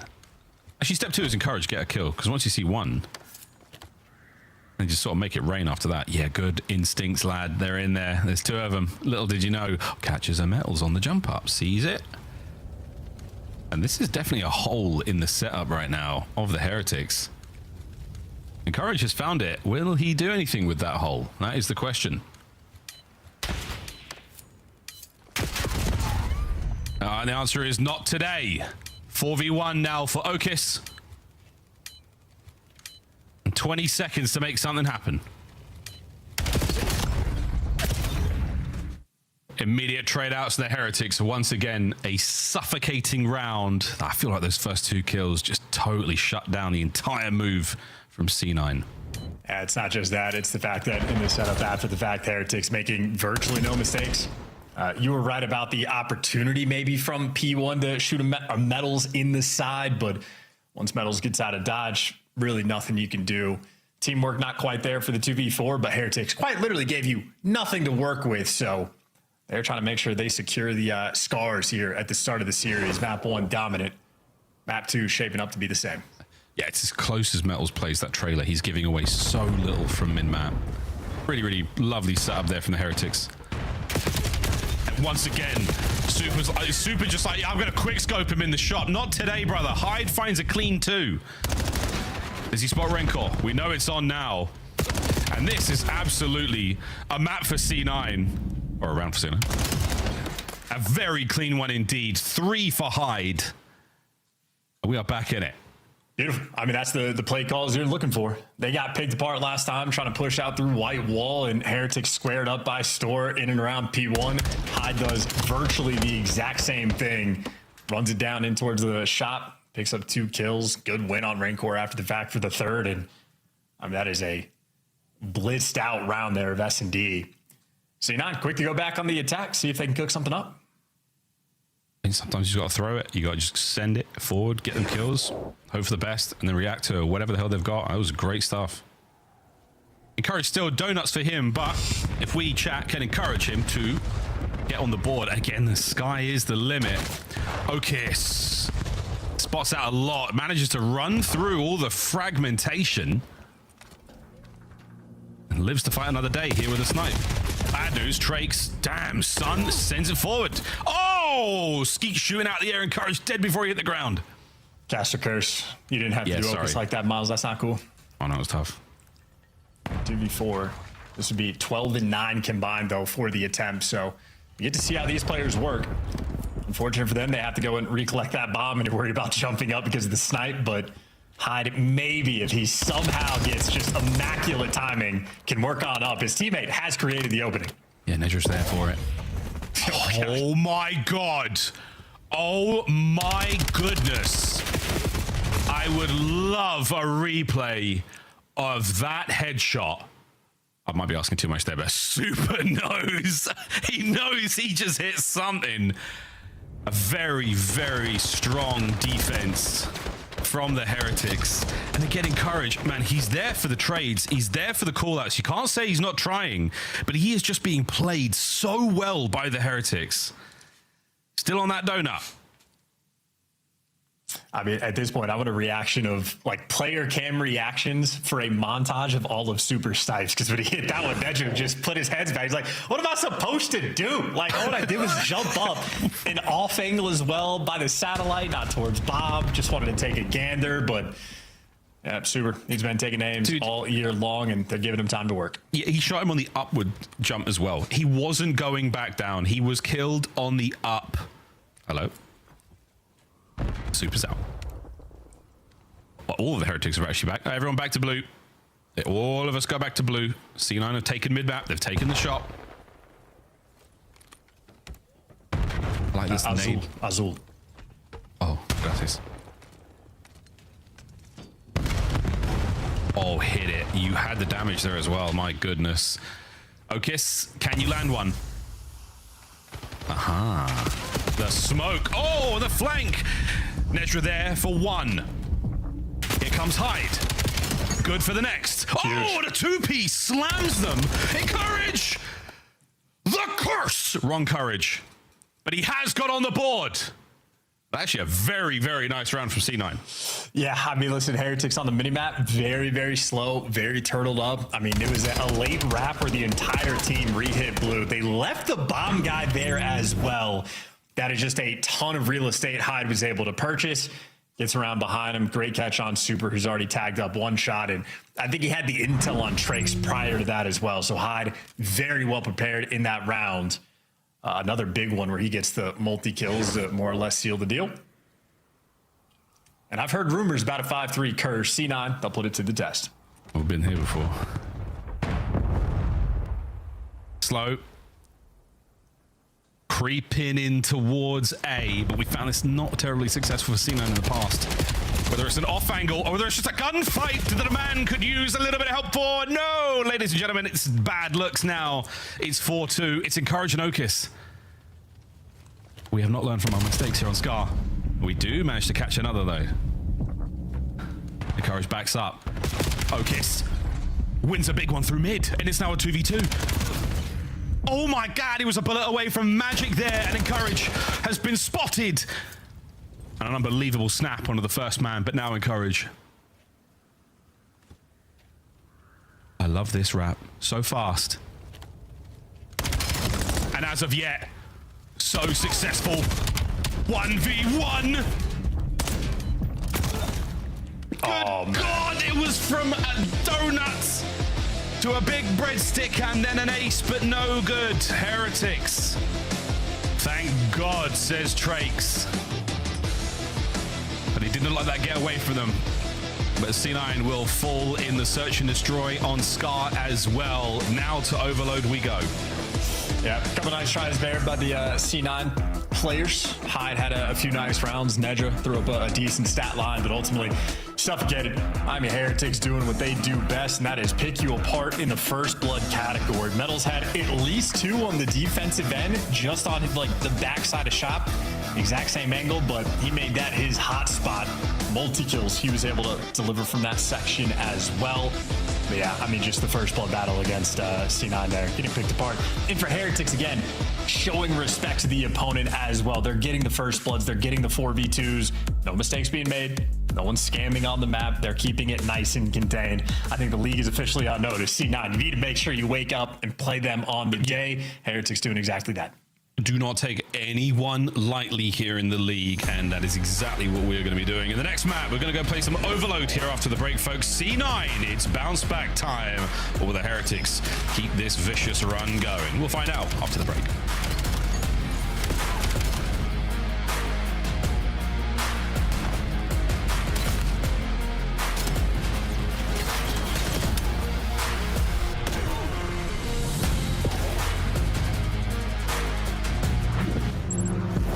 Scuff, official controller of the CDL. Monster Energy, the official energy drink of the CDL. COD Champs tickets are on sale now. Come see the best teams lock in for this season's grand finale in fabulous Las Vegas. All 4-day passes come with early venue access. Head to phasevegas.com or scan the QR code to get your tickets now.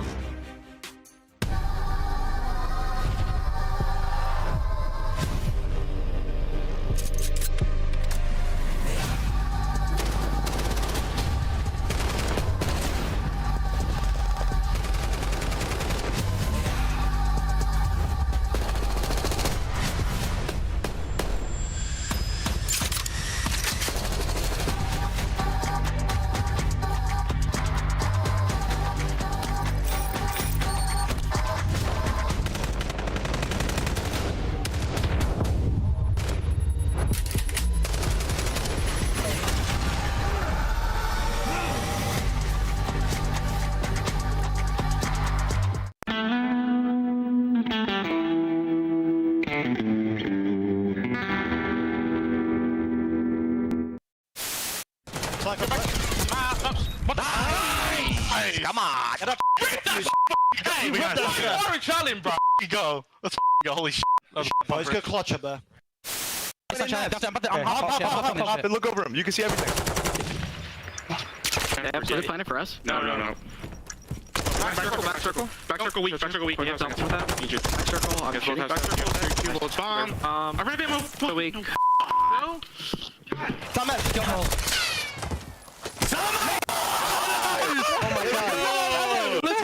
Let's go. Oh my god, my bad, bro. Oh my god.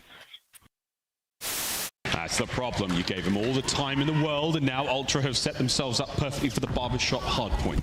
The apartments, the alleyways, all the nooks and crannies are now full of Canadians. And you have a BZ at 9 and 22, and this is only a 20-point game. You're looking at big plays in the final moments, but Envoy takes down 2. Envoy the front line.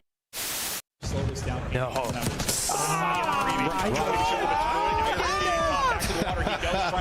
Oh my god. Out this map. Get out of there. Come on, Ant. Where you at, Ant? Too late. Yep, now Ant activates. Oh, I love it. Just over 20 seconds to go. Where you at, Ant? Activates behind him. They isolate him. Yeah, get him. Pick it on shot.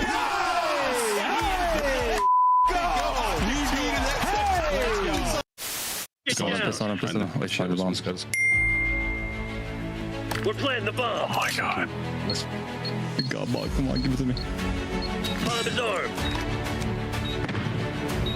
No, I don't think it's Behind you.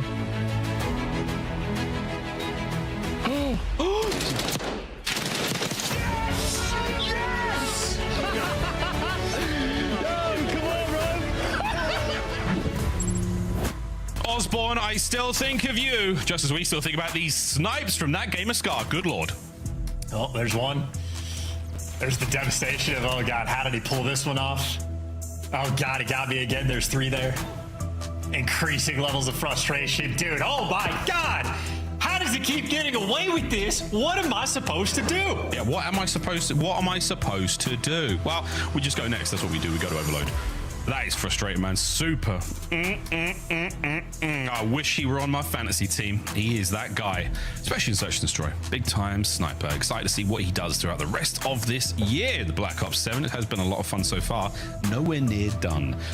Nor is the series, if C9 can have any say in it. As we roll into Den, let's see the goods. Heretics are not playing games. They are not taking them lightly. They are all guns a-blazing. Even supers from so... The players don't even get to watch it back. The last thing they see is just that flashlight in their face. And then they're gone. Welcome to the black screen. Then they get to watch their teammates play the game. But a tough one. Got to dig deep, see if you can make the comeback here. They've had success on Overload.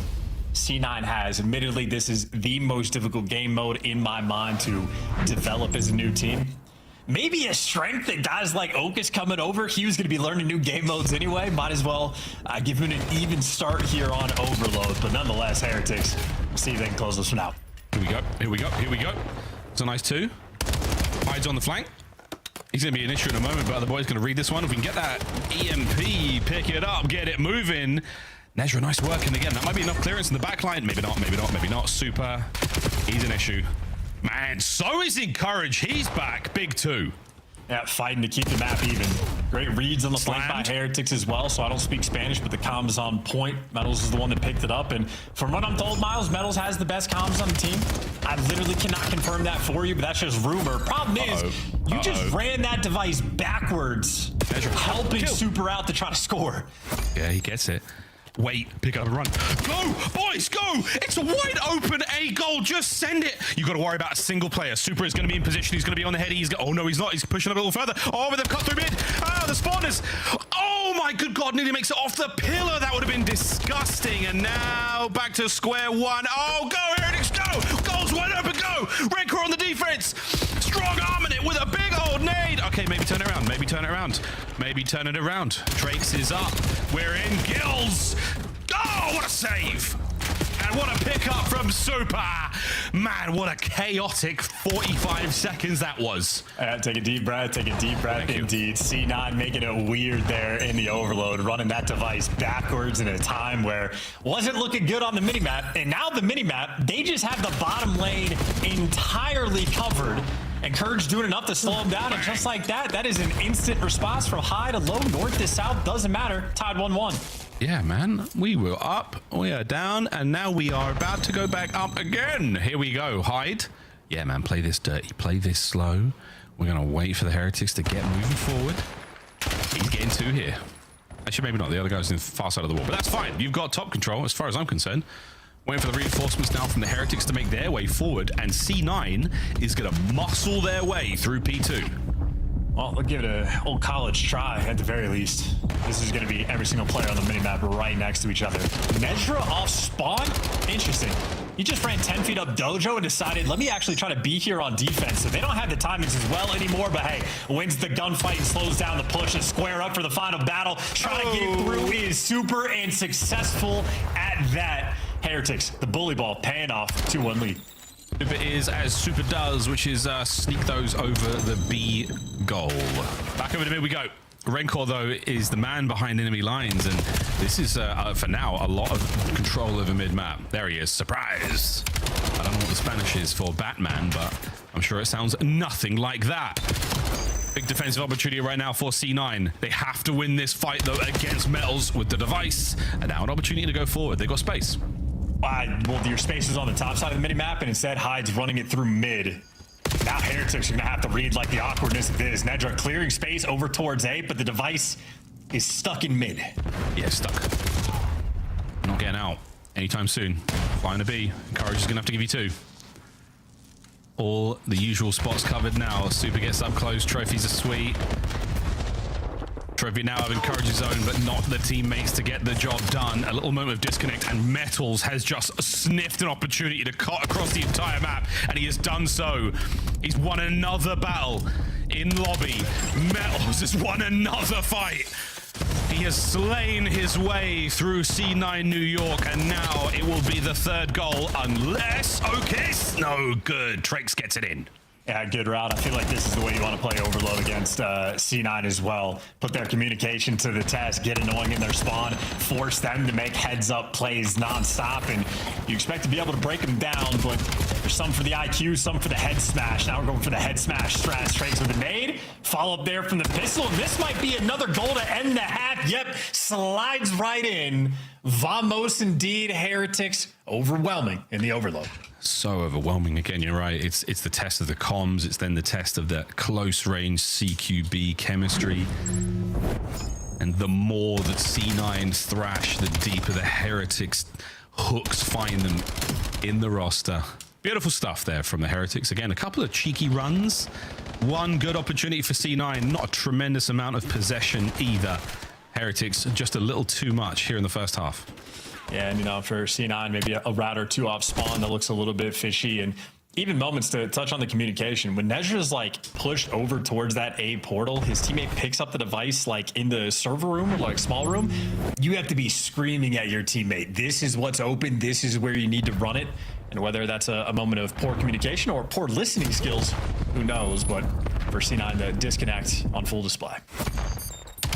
For now, there's the disconnect in a form of a three-piece from Metals, who once again finds himself as the tip of the spear.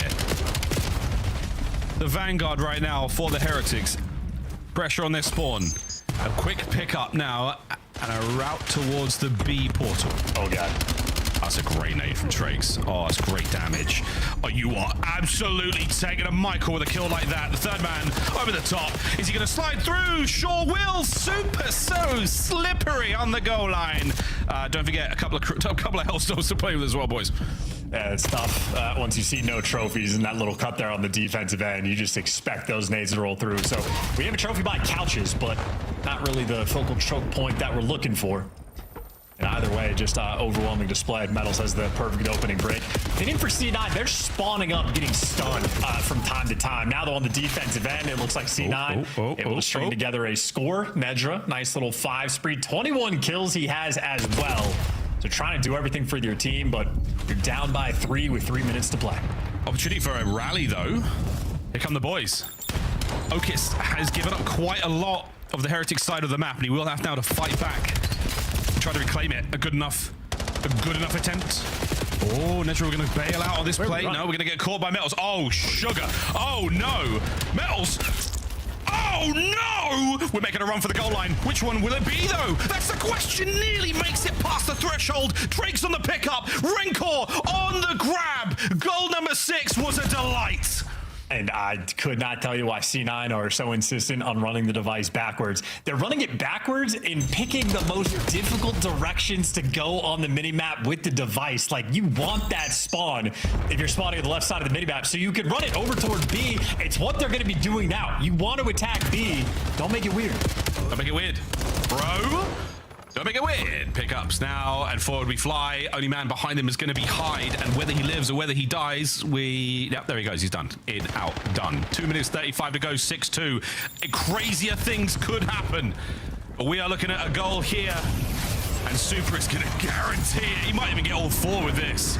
Tranks will kill him before the Hellstorm falls. Or Tranks will get gunned. Yeah, shoots a little bit too soon. Everybody now trapped in the back spawn. Metal's getting sent in for the kill, but he just walks it into a blender. Device guy dies towards the middle of the map, and Nedra, he wants to do this by himself. Who needs teammate support? Who wants your gun out? Pick up the device, tell the entire other team where you're at, and gun him down with the pistol. I love that attempt. You're bold. You got the vision. Brave. Courageous. Reset. Super taking a route. He's going to get one in mid. Pressure now from that flank is going to make mid-map a bad place to be. Oh, and Super just gets a little bit too, maybe antsy towards the middle of the map. Wants that mid-cut kill, wants to try to hit that B goal again. Right now, Rencor 3 spree. He's in a bit of trouble. No way he walks away with that one, but you've got a tiny bit of space to work with. Trakes is going to help take that back left corner. And now, if you can get mid-map once again, you are definitely going to run this point. No, maybe not. Okay, fine. C9, they hold. I mean, you are 10 seconds away from this game becoming mathematically impossible. It is virtually done and dusted. Heretics know they don't ever have to touch the device again. Just everybody pull out an AR, get posted up, and just roam towards mid. Multiple headies you can work with, and even if you touch the device, you got nades landing right on top of you. Yeah, there is nothing you can do. Oh, that's such a sweet nade. Encourage managed to get away with his life up top, but I mean, Renkor's going to go for it. And we are posted up indeed, but Rencor still... The Miami Heretics have done it, folks. They have absolutely done it. C9, the giant killers. We saw some moments of magic, some fantastic plays from them, but not quite enough all series long, as the Heretics have taken absolutely no prisoners whatsoever in this 3-0 series. We should see this one... Oh, no, not go through. Trakes and Super will keep it at 6-2. If we see a 7th in the next 20 seconds, it is possible. But for now, it is a congratulations to the Miami Heretics. 6-3, the final score of Overload, and 3-0, the final score of the series. Yeah, and Overload really proving that, like, you know, Optic, the best Overload team in the game. It's the world champions that are doing that type of thing. You need everybody to bring their A game. The comms have to be on point. Teamwork needs to be on point. A single mistake, you get costed. The Heretics bringing the goods today. Overwhelming, easy flanks. Feet up there for some of those 3 pieces. Metals collecting a handful of highlight plays. Super absolutely having his way with the sniper in map number 2, but I'd say probably Metals will end up the MVP for the series, I would assume, but either way, you're happy for the bounce back performance if you're Miami. Obviously, they were, you know, sort of toying with the idea of being towards the bottom 2 in the standings, but they move on up just a little bit, 10 extra CDL points, getting the job done. Guy like Metals as well, and he put him in a position where he's able to go a little bit rampant with that Dravik. Teams that don't keep a good eye on their flank or just let those opportunities happen, man, he is that guy. 29-22 with big 21 non-tradeds there. Again, I like the assists out of C9 New York, but I feel like a lot of those were the desperation moments trying to stop those goal line saves. And at 6-3, they did not get enough across. Lovely work there from Super. Again, such a slippery customer, finds himself the hat trick. That will certainly help that 6-3 scoreline. GG's in the chat. 3-0 to the Heretics. A dominant series. Again, they were not playing games with C9. Absolutely show them all the respect in the world, and they did not make many mistakes in that series. GG's for C9. Again, commiserations, but a lot to be learned from that matchup. It's good. Plus 24 SR. There you go. Desk Please take it away. 24. Only 24 for that win. It's crazy. I think I'm the only one who loses, SR.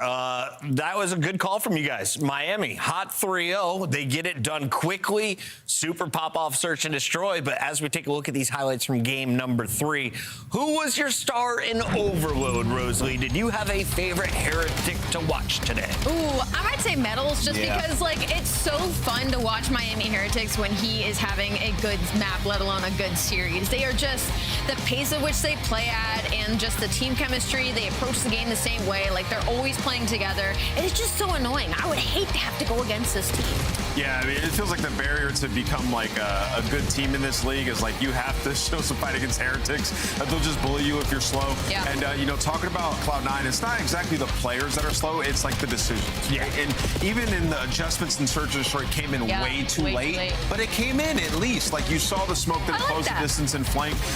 Same thing in the Scar. It's like you start off really hot, you look good. Should have used the streak on the first P3 and press your advantage. So, like, the decisions are there. They just come in a bit too late. And for Miami, this is a weather team. This core 3's been together for a bit now. They're going to bully teams that get to those late decisions. Do you think if the streak came in the hard point that we'd see a different outcome? Because that was a 120-point difference. 100%. They were up, and they were in firm control of P3. Closer is what he said, though, is the key point. Yeah, they might not have won. I mean, it's early in the game, but I will say you call the streak in, you control majority of the rest of that P3, and now it comes down to, like, if we break grandmas, we're in a great spot. So, yeah I mean, it's just like, it's learning lessons if you're C9 from this VOD. We mentioned how difficult the road has been for both of these teams so far. Miami is able to pick up their second W. Where do you expect them to land when we get to Birmingham? I think Miami will land around 7th or 8th. 7th, 8th? I think. Yeah, I think that's my guess. You got them higher or lower than that? I think there's a lot of parity in the league right now. I could see that, but I could also see a Sunday for them. I could see a 4, yeah, I could see it. We have a lot of teams that are kind of just in that I'm gray sorry, area. I thought you meant stage 2. Do you mean at Birmingham? Stage 2. Oh, okay. Yeah, what's their seed going in? You nailed it. Let's talk to Super, though, about how awesome he is first. Do we show him his scuff play of the game? Super, can we just show you how good you are at sniping people? No, I just like sniping, I don't know. Super, listen, it doesn't feel like the no aim assist is affecting you whatsoever. Without divulging too much, can you talk to me about your guys' like search and destroy game? Because oftentimes we see you picking up first bloods with the snipe, but you'll get mixy and play pretty aggressive. Where does that come from? I mean, I feel pretty confident since they removed the aim assist from the sniper. I don't know why. I feel like I can like adjust my the scope like better. And I like impressing people with those aggressive strats in which I'm rushing with the sniper. And yeah, it gives me too much dough. Dude, you opened the game with a nasty one. It's gross. Super, I want to ask you there's so much parity in the league right now. It feels like anybody could be anybody during this stage. So I want to know, where is Miami Heretics say 100% is that you are winning the major tomorrow? Where do you feel like you guys are right now heading into the major? Oof, I would say we are in a 40% or 50%. Wow. Like I think, as you said, every team can beat like everyone. So I think that's why I feel like that. Like I'm not like 100% confident we can beat everyone, but we have the potential to do that, to beat everyone. How do we get there? And I want to ask you, obviously it's a big win today, and congrats, you guys look so good. But what happened in the match versus Toronto? Because I think going into it, a lot of people looking at Miami as if you guys were ascending. So talk to me about that one. I would say it was a bad day from us. Also, that server didn't help us. I feel like they were unkillable. Obviously, they are great players. I'm not saying they are bad players, but yeah, servers were awful for us. Also, as I said, it was a bad day in general. Fair enough. Rough day in the office. That was not the case today. Congrats on a quick win. Thank you so much. That is super. And if you are a Koi fan, or if you are a fan of the Heretics, I think you book your tickets, because I think this is going to be a noise off in that venue. For sure. We're going into our final match of the day. I don't know if this one is going to a game 5. Could it? I mean, with the way things are going. Honestly, we don't know anything at this point.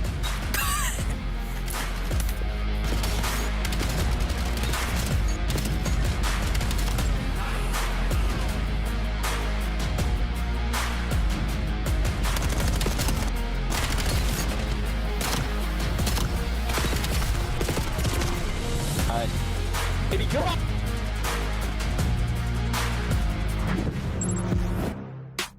Black Ops 7 returns to the Esports World Cup in Riyadh this summer. Scan the QR code to be notified when tickets go live later this month.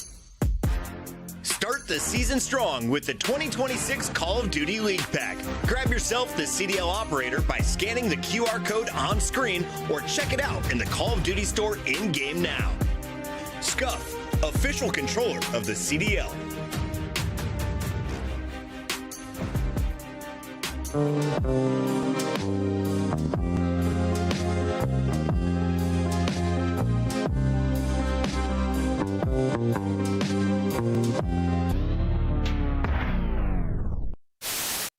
Would you rather stack a point and just get that extension? Because they don't even have 2 ticks done yet. Now they will, as Formal, he gets pushed up into wood, and they're just playing around these spawn kills. They're looking everywhere. Only 1 death in this round for Optic. Oh yeah, this has been a clinic, an absolute clinic. Do you agree with Smokes not being in respawn? I do personally, yeah. You do personally? I do too. I think it would make the viewing experience worse. What did I just see on my screen? Who was that guy? Did you see that? No. Who the fuck was that guy? I don't know. Welcome to Citizens over there on YouTube. There was some random guy, like, see how they have the quad box? Like, there was some random guy just like in the all 4 boxes, and he looked like he was going crazy. Yeah. Yeah. They're trying to attack me mid. After him. Mid. Draws on mid, guys. Oh my god. Mid. Him. It's your boy Shotzi, man, with the ace. Little ace, man. Router, ayúdame.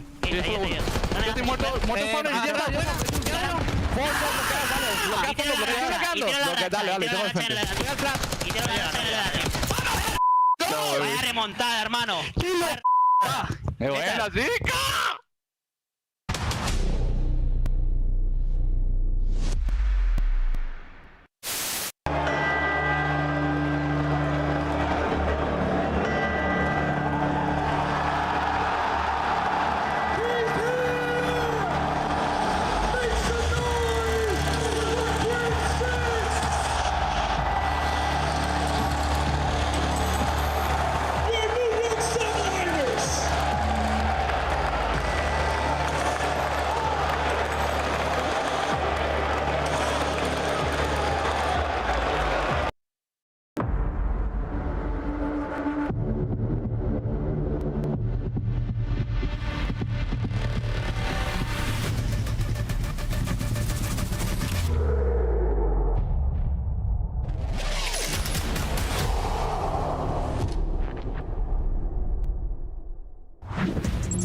Welcome back, one and all. It is the final fight here in week 3, and every team plays every team as we go into our stage 2 final at Birmingham. We've got Rosalie and Nameless on our desk, and this one, if you're looking at the standings, is the top versus one of the bottom feeders.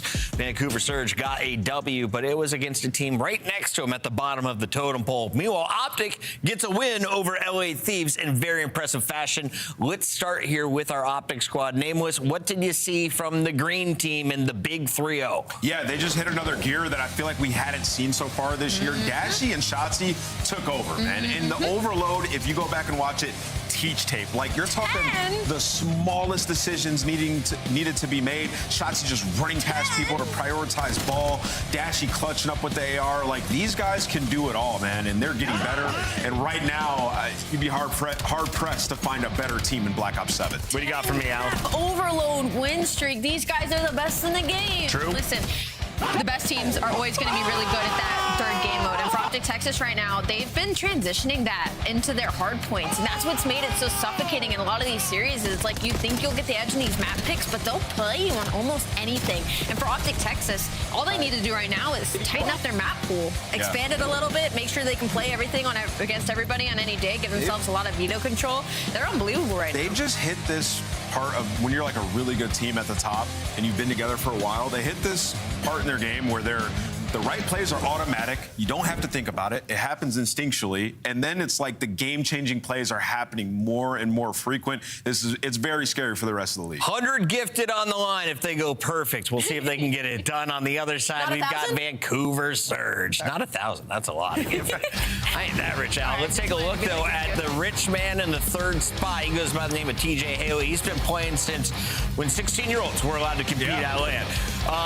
Where is he at in his career right now? And what do you do if you're TJ on a struggling Surge? He's probably had the weirdest career arc. Me and Clint were talking about this the other day. It's been like a roller coaster, but he's actually playing pretty well so far, despite the situation that he's in. But you can see this for Vancouver Surge, a 1-in-10 series outside of facing Boston and worst map 1 record in the CDL. And, you know, coming off the win versus Boston, going on to the next one, you just fall completely flat. You played the same map, the Blackheart. You looked lifeless there, and then you proceed to get blown out the next 2 maps. So statistically looking at this, there is nothing to point at for Vancouver to be like, you feel good about versus Optic. Let's take a look at the maps decided by the teams. We will not see Den or Exposure for Hardpoint, thanks to Optic and Surge's vetoes. Colossus and Den also gone, so no real Den until you get to that game 3. Is that a good thing for Surge? I just really hope we get to game 4, Chris. Why? Because Optic haven't played Blackheart. Really no good maps for Vancouver. And do you think that Blackheart truly still is the ranked map that everyone just feels comfortable on?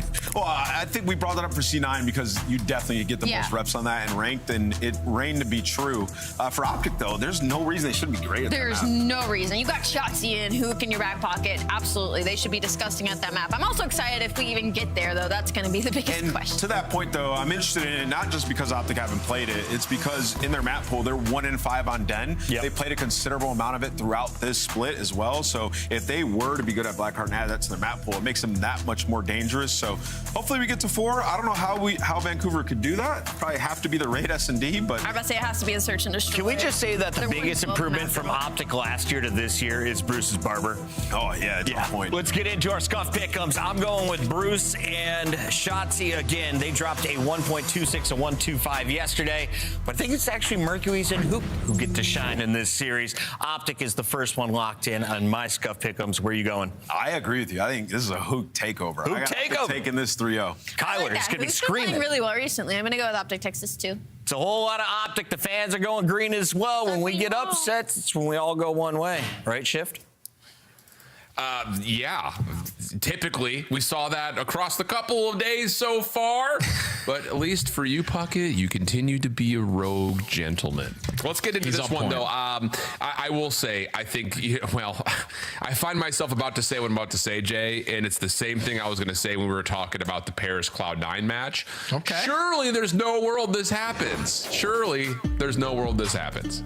Yeah, there just shouldn't be a world. Doesn't matter what verse you're in, multiverse, opposite universe, it doesn't matter. Like, this should be an easy win for the Green Wall versus Vancouver. The matchup that we saw previously between these two teams was a little bit ago, and the one map that Vancouver were able to take was a Scar Overload. Obviously, that's not going to be into the mix. Optic like to play everything, but just decided to throw Den into the mix this go around. This is just a very tough battle for Vancouver. You're starting off on a map that you haven't found a win on, and you're going into a search and destroy, which Optic are pretty decent at. You only played one time, and then you're going to play a team that's on a 10-game win streak in game mode number 3. Yeah, good luck. Let's see some, Vancouver. Yeah, that's yes. That's yes. Okay, let's get onto it, though. Scar to get us kicked off. And I think the interesting conversation point surrounding Vancouver is going to be if/possibly when there are changes, what would you potentially do? Abe had a great Blackheart start versus Carolina, but we know how the series ended.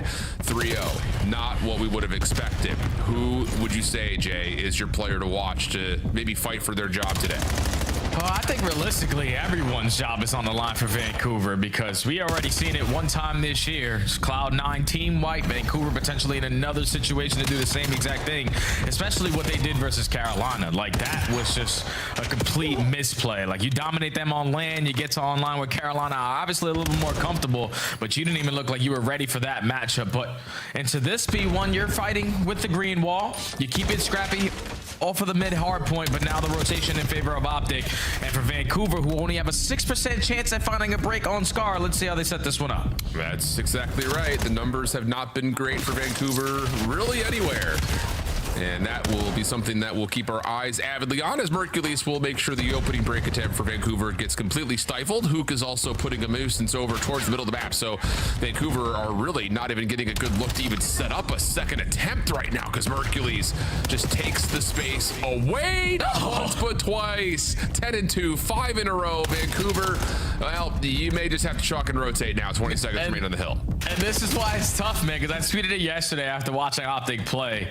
They just have every single player from left to right with takeover ability. So Dash is sitting at 2 and 4. He was 1 and 3 before that engagement he just had. All he has to do is just hard block blue. I got players who are going to find every kill possible. An 11 and 3 start from Mercules, 6 and 3 from the Nuke. Just controlling this game from start to finish is too much to handle sometimes. Yeah, and it feels like we're in that realm already. Really good rotation here. Now has Vancouver again trying to just get their feet on the ground before they can even attempt a break. And Hook once more is already destroying Vancouver before they can hit the go button. Oh my goodness. It goes from bad to worse that quickly. 30 seconds remain, and again, Vancouver are barely even getting out of spawn before they're getting challenged by Hook, who's now on 5 in a row. This has been perfect. Yeah, the way that Optic are just playing this hard point, this is perfection. Like, this is sort of like the same exact realm that we saw Optic at the ending of last season, where they're not losing maps, barely making mistakes, and basically playing perfect Call of Duty. Yeah, this is what it looks like, because I can only imagine what the communication sounds like on the side of the Surge, because everybody's coming off spawn, but even when you're coming off spawn on angles you're not supposed to watch your back, Optic are still in positions to contest you. So, yeah, 100-point lead. At least Vancouver had the rotation, right? Yeah, that's right. We can start there. Nice moment there from Abe, able to find one on the opening pinch. Optic now trying to fight for spawns. TJ picks up onto one, but not the second. Spawns will now move as Merc will spawn up and get ready to go for a break attempt. Shotzi right there with him. Gwyn inside the hard point. Nice moment out of him. And Vancouver are able to bunker up and lock things down. Okay, a little bit of life here. Slow start, but starting to put it together here now are the Surge.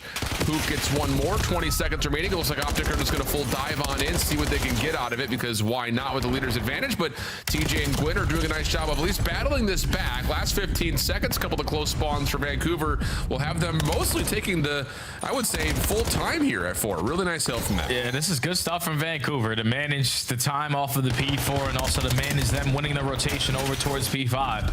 Because even though you're down by 7, and you can still make this a very scrappy game with a good chunk of time here, you just got to locate the playmakers on the opposite side and put someone in a position potentially to hard block. You know, sometimes that's the best way to win hard points. But Mercury just slips his way on up, gets himself in a position for Shotzi to spawn in towards the back. Now Optic have green.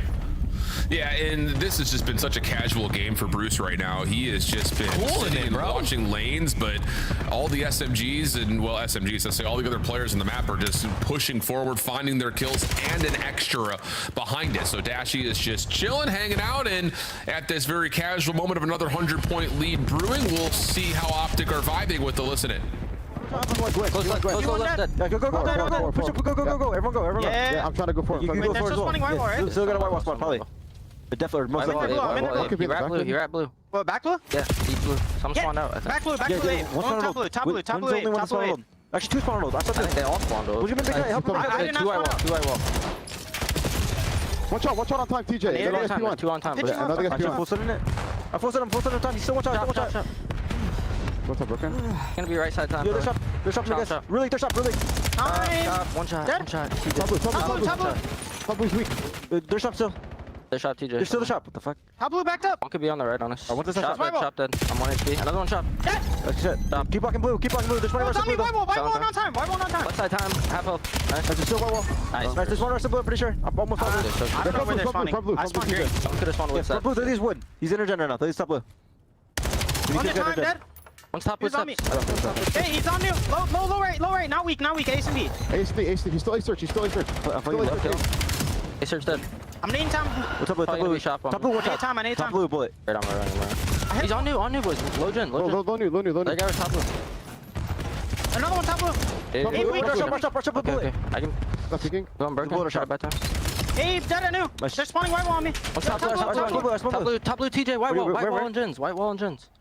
Watch out, top. He's top once. Is he pitching? Yeah, he's pitching. Nice 3. I'm flooding for top paint already, top paint. I'll come, nice. Watch out this. I'm staying down. I'm watching top, I'm watching top. Good play. Top not chowing. One guy's low. Yo, one is reverse left. Dead. Dude. I mean, it's just one of those things, and I think a lot of the green wall are sitting here saying it, and probably others are like, dude, if Hook continues to play like this, I don't know if anyone's going to touch Optic this stage. Oh yeah, it's GG, bro. Like, the nuke is on point. It's like the human radar. I promise you, for everyone watching this series, all green wall fans, even some of the people that are supporting Surge, you watch the nuke's POV of when he plays ranked player, even when they're scrimming. He's literally the human radar and knows every little ounce of the game that he needs to. Every position he finds himself in, he is quarterbacking, he is telling his teammates where the pressure's gonna come on in, and he is still doing all of that while managing to be double positive. The nuke is at a different level ever since the ending of last year, or even before that when he ended his stage with Surge. Like, he grew that leadership role and he's taking it all the way to the sky. Yeah, it's yeah. It's one of those things that really does just catch you off with no words to be said besides just appreciating what you're seeing on screen. So here we go. Opportunity once again, though, for Vancouver. As, again, P4 was good for them the last time around. This third one's going pretty well for them. And it just kind of goes to show, in a way, as this game is still likely going to be, if it continues the way it's going, a pretty casual walkway for Optic. But it just goes to show that you're never really out of a map if you can put together one good hill in the first set, keep the game within 60 points. Like, anything can happen. And hold on a second, you trade out Shotzi here, and you're going to be able to set up the majority of 3 going into spawns for 4. And Vancouver find themselves, again, only down 70 points. You hold this, we've got ourselves a game. Okay, Vancouver are not really banking on breaking. They're just banking on holding. And so far, that has been the recipe to success. Only going to be down by 50 points. Still keeping yourself into the mix. Abe looking for a one-on-one gunfight versus Shotzi. Cannot locate him. His teammate does, but Optic for now have the spawns. Yeah. Really, really nice break attempt for Optic. They were able to flip the spawns for a moment the last time we were here. This hit, way more convincing. Largely just not getting picked early off of the extremities, allowing those pinches to continue to not just find wins around the back for the spawns, but at worst, continue to block them. Shotzi, Dashy finding eliminations. Vancouver still in from the front, but Shotzi, a little bit of messiness, but still is able to kind of finesse his way up the staircase for one. Gwyn shut down in the last 10 seconds of scrap time. We'll have Optic, pretty much putting the finishing touch on this map as we rotate back over to 5 one more time. Yeah, just looking for an opening kill. As the nuke already takes a lot of space through the middle of the map. Finds TJ Halley, is able to finesse, find kill number 2. And now he almost single-handedly breaks down the P5. But Optic are here contesting towards the backside. They have them trapped. Damage in towards Lunars. No trade initially, but there's Dashy up top to find it. And now into the hill we go. Gwyn predicted, but able to win the gunfight. TJ's able to earn himself a Hellstorm. He'll use that to try to keep Optic out of the hill, but they only need a couple of seconds, so you have to sprint it forward. One more player needs to step foot on it. Although both players are actually up top right now, so not going to happen initially, but that gunfight win from none other than Hook will give us a map 1 win. And yeah, man, I mean, it's nasty watching this Optic team right now with how they're slaying. But again, how much does that truly matter in the long scheme of things? Because like we just saw, like the fight from Surge comes down to, hey, we get one really solid hill, we're not out of the picture. It's just the problem was you only got one really solid hill for each of the 2 rotations we had. Yeah, and it was just way too late into the game when you found that good hold. When you give Optic an 100-point lead off of the first 3 HPs, they know they keep P4 scrappy, you keep P5 scrappy, and then you just do the same exact thing you did in the first set, which is dominate the P2. Even though Vancouver make the scoreline a lot more respectable, Optic, if you were watching that game from start to finish, they were in firm control. Dashy barely had to pick up his controller. Mercules was dominating the first half, Kyler the entire game. And that's just another one added to the belt there for Optic in hardpoint. On Scar. So where they're looking good, man, when they're just playing ahead of the game. And when you have such a slow start the way that Surge is, it's hard to come back versus the best team in the game. Yeah, so they'll stay flawless this stage on the map. That is 5 straight series they've played it, 5 straight wins on the map. Definitely one that they've added into the pool, and one that they really had, let's be honest, kind of in the back pocket just a touch as we were going through Major 1 as well. But now all of a sudden for Optic, you kind of look at their map pool overall. Colossus has been pretty good for them over the year or so at this point. Exposure was obviously their kind of bread and butter early, but now you've got Scar as a staple too.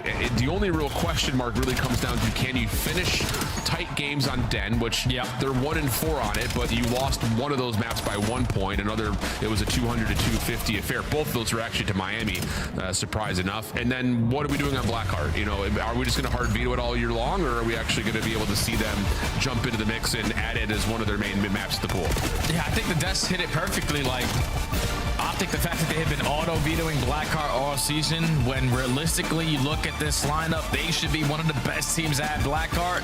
They probably just didn't want to give any chances early into the title for any of the teams who love to play the chaos. They wanted them to use their brains, but we have an opportunity potentially to see it in this series. Vancouver just got to at least try to force that game number 4, and I don't really know how it's going to happen though, Al, because the next map coming up, Raid Search and Destroy, you got the #1 S&D player, not only for the stage, but basically the last 2 years in Mercury, sitting at a 1.7 KD.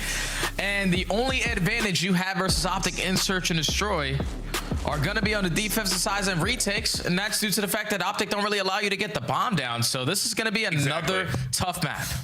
I was about to say, that's been the big part, is the objective focus for Optic has been really good this year. There were moments, I think, and especially last year, and it was easy to point to because of the loss streak that they went on, especially looking at their Search and Destroy. It was just like, guys, we need to stop playing for all that extra, you know, all the extra eliminations. We find ourselves in a 3v3, and we have a bomb site we have to plant. That really hasn't been a problem this year so far, and I guess that is not surprising. I think just due to the fact that the roster sticks together, the success you built at the end of the last year, you just kind of copy-paste that into this year, since it's Treyarch tile to Treyarch tile, and that's been, again, one of the staples of why this Optic team has been so good. I think especially looking at what they've done recently, coming off of the loss to Paris at the grand final where they didn't win a single search.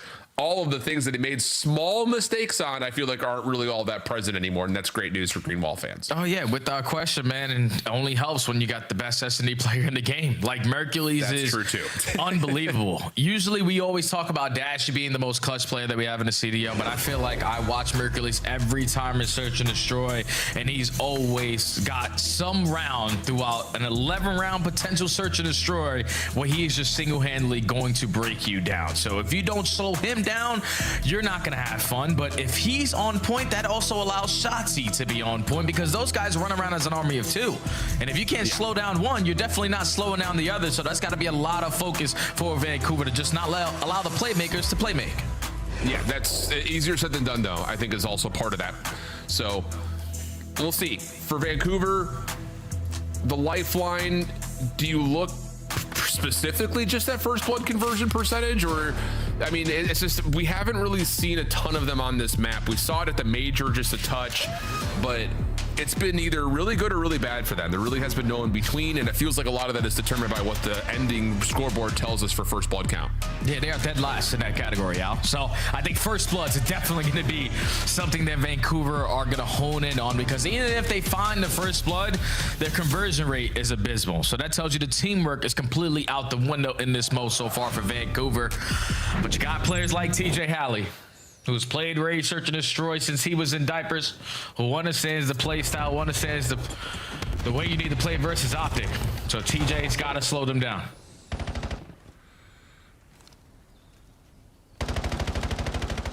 Well, opportunity early. Oh, nice shots from Gwyn, with the Semtex to follow for TJ, isolating on towards top side laundry for a plant through the pillar side. Mercules, at the moment though, it goes a little bit unnoticed. Shotzzy on the quick pinch, not able to get there in time to isolate onto Gwyn. So we go from a 2v4 to a 2v3 once Shotzzy eventually gets the trade. But how about this full wrap for Vancouver? And how about the read from Hook? Oh no! TJ right there for the trade, but now it's just out of the 1v1 for Shotzzy. Sees the barrel, knows where the gunfight's gonna be at. TJ, decent shots, but not enough, and Optic clutch up the 2v4. You see, like, that's just not supposed to happen. The XEO duo Somebody needs to create a nickname for Shotzi and Hook because they've been a duo for so long in the same exact roles. We need to give them something cool, like, you know, the Tiny Terrors or something. But eventually someone will tweet me in and we'll work on it. But a 2v4 to start off raid, when both players are on a complete opposite side of the map, you can just see the chemistry on full display. Shotzi works the deep pinch, finds the first kill onto Gwyn.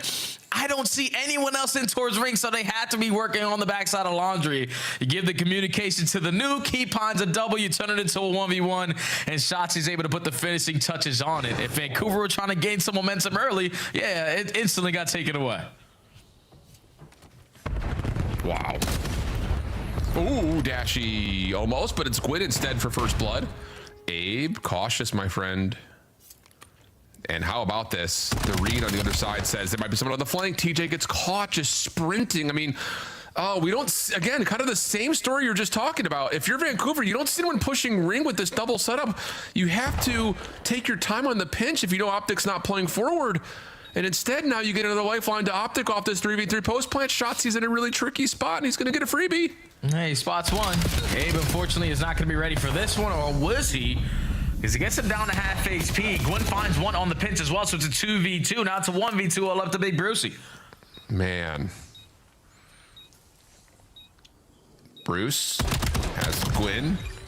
Again, best pistol player in the league. Oh, a nice slide from Lunars. Yeah, Dashy knows if he was just a little bit lower on the Optic, maybe that would have connected. But no, a little slide underneath is good for Lunars, and Vancouver will salvage this after the first blood comes through. Yeah, just a small hezzy right there from Lunars to not immediately go for the reach out.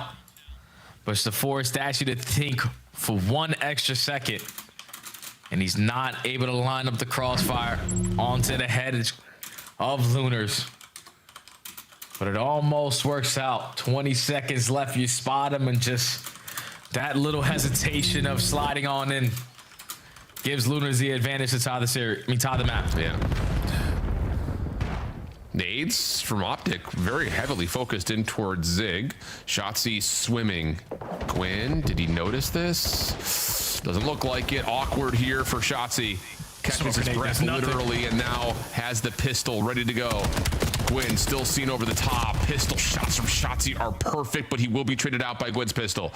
Abe looking for a plant, but not committing, as Vancouver are possibly considering a rewrap, but they're leaving Abe by himself. At least he's able to win the first gunfight. Yeah, big plays out of Abe.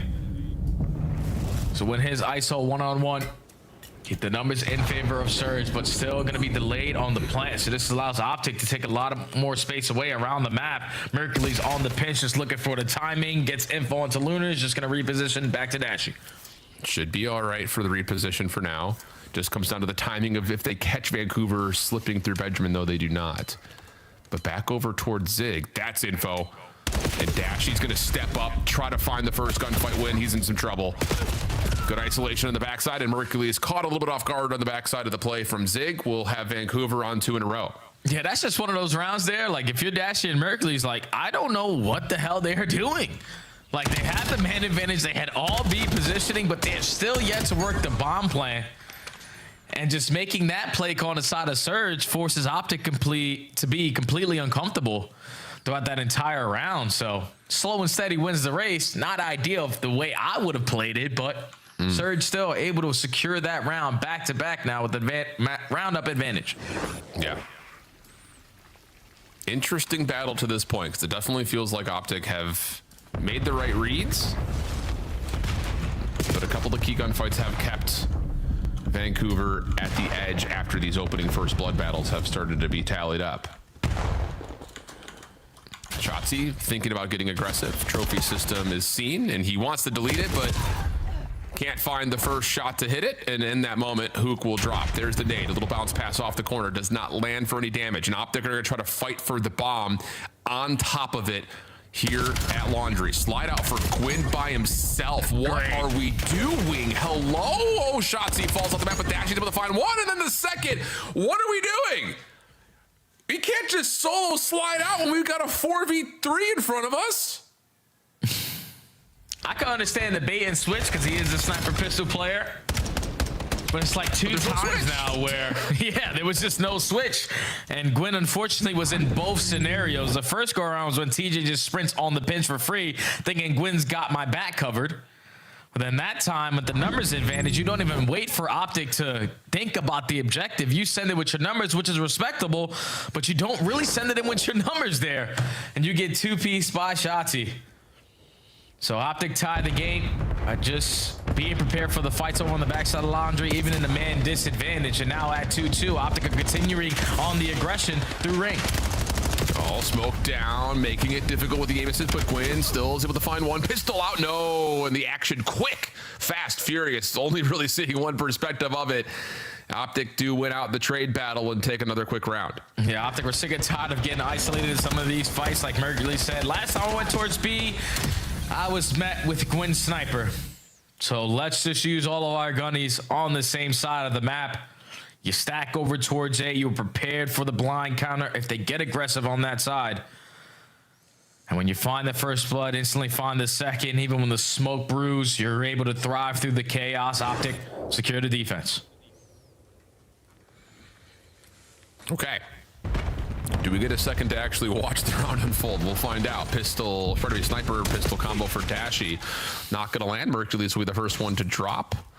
And Dashy will not get a third opportunity to try to hit a snipe, at least not on that angle.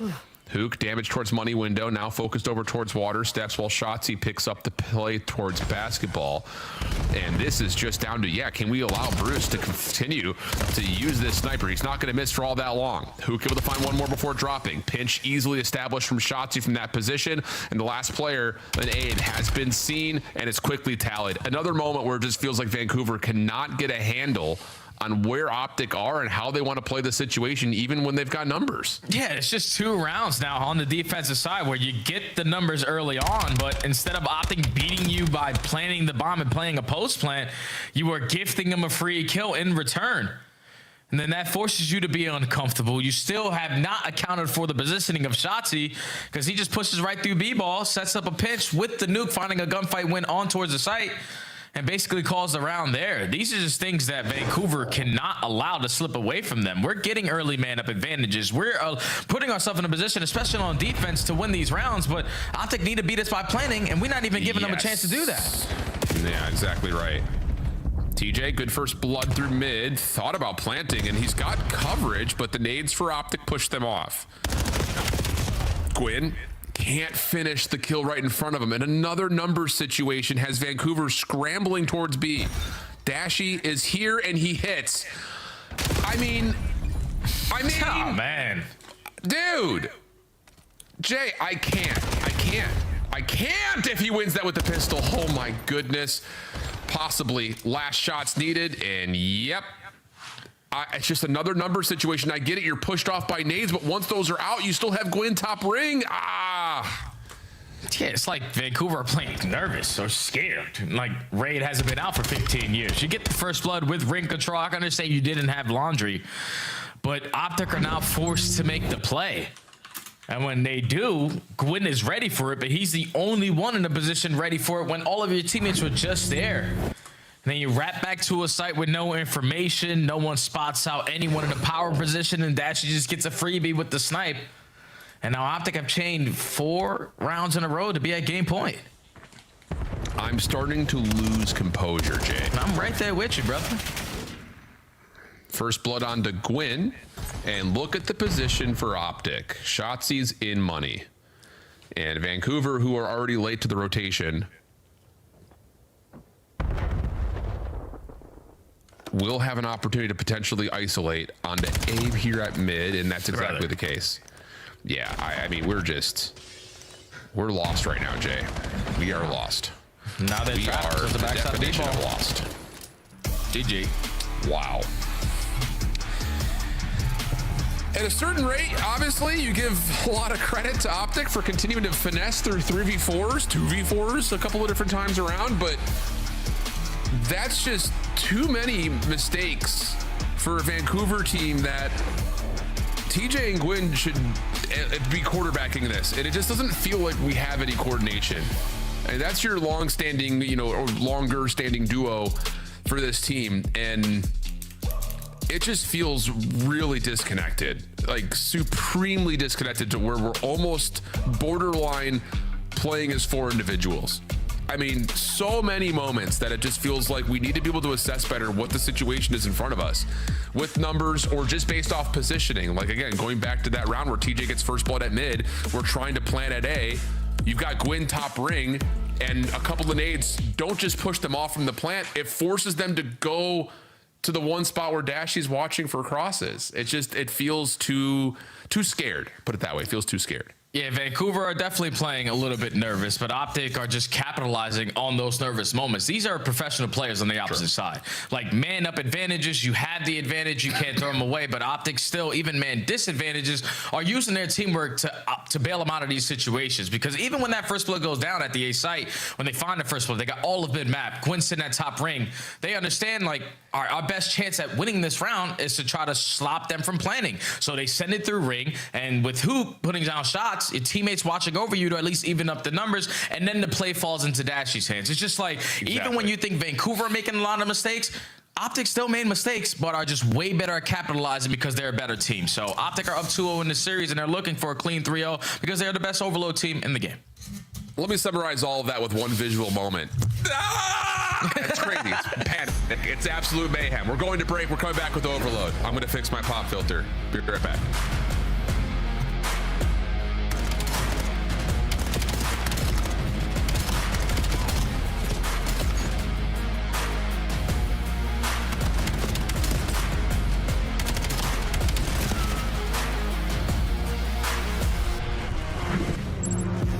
Scuff, official controller of the CDL. Monster Energy, the official energy drink of the CDL. COD Champs tickets are on sale now. Come see the best teams lock in for this season's grand finale in fabulous Las Vegas. All 4-day passes come with early venue access. Head to phasevegas.com or scan the QR code to get your tickets now. In Call of Duty, stars are made while pursuing greatness. They channel legendary performances through the sound of a ticking clock, a high-stakes situation, or an unfavorable scoreboard. One such star is Mason Mercules Ramsey. He's a soft-spoken lad who stands toe-to-toe with the league's very best, but when the time comes, snaps into deadly form. The spawn play in his life, and this man is gone! Behind each player is a story. How did he arrive here? So I started playing challengers, and about halfway through MW3, we made it to the last chance qualifier. We had to win one match to go to champs, and we lost them both. Mercules, the new guy up, looking to earn his way to champs. Stun is out. Assault sends home. Yeah, that kind of sucked, but thankfully BO6 came around. I got to start the season on a better team. Roster on top of the Lambo. He has a chance at this. Now, Stop takes some space, but Mercules is able to catch him.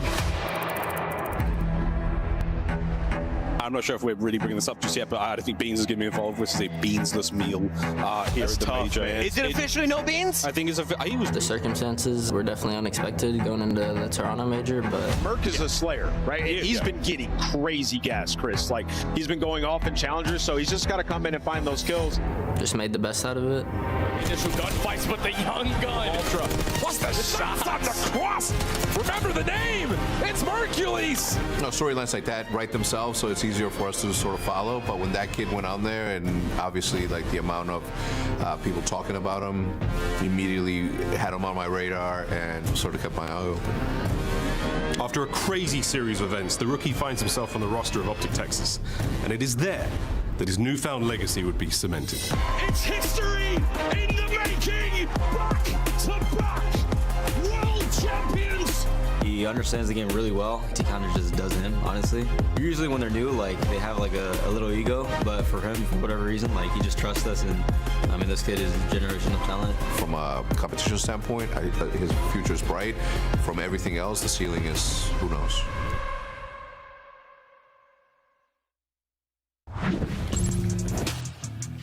It's truly a story unlike anything we've seen before. Maybe the only other time you could really talk about something quite like this are players like Simp coming out of the Black Ops 4 under 18, maybe stories like Hook coming out of just playing from Halo initially.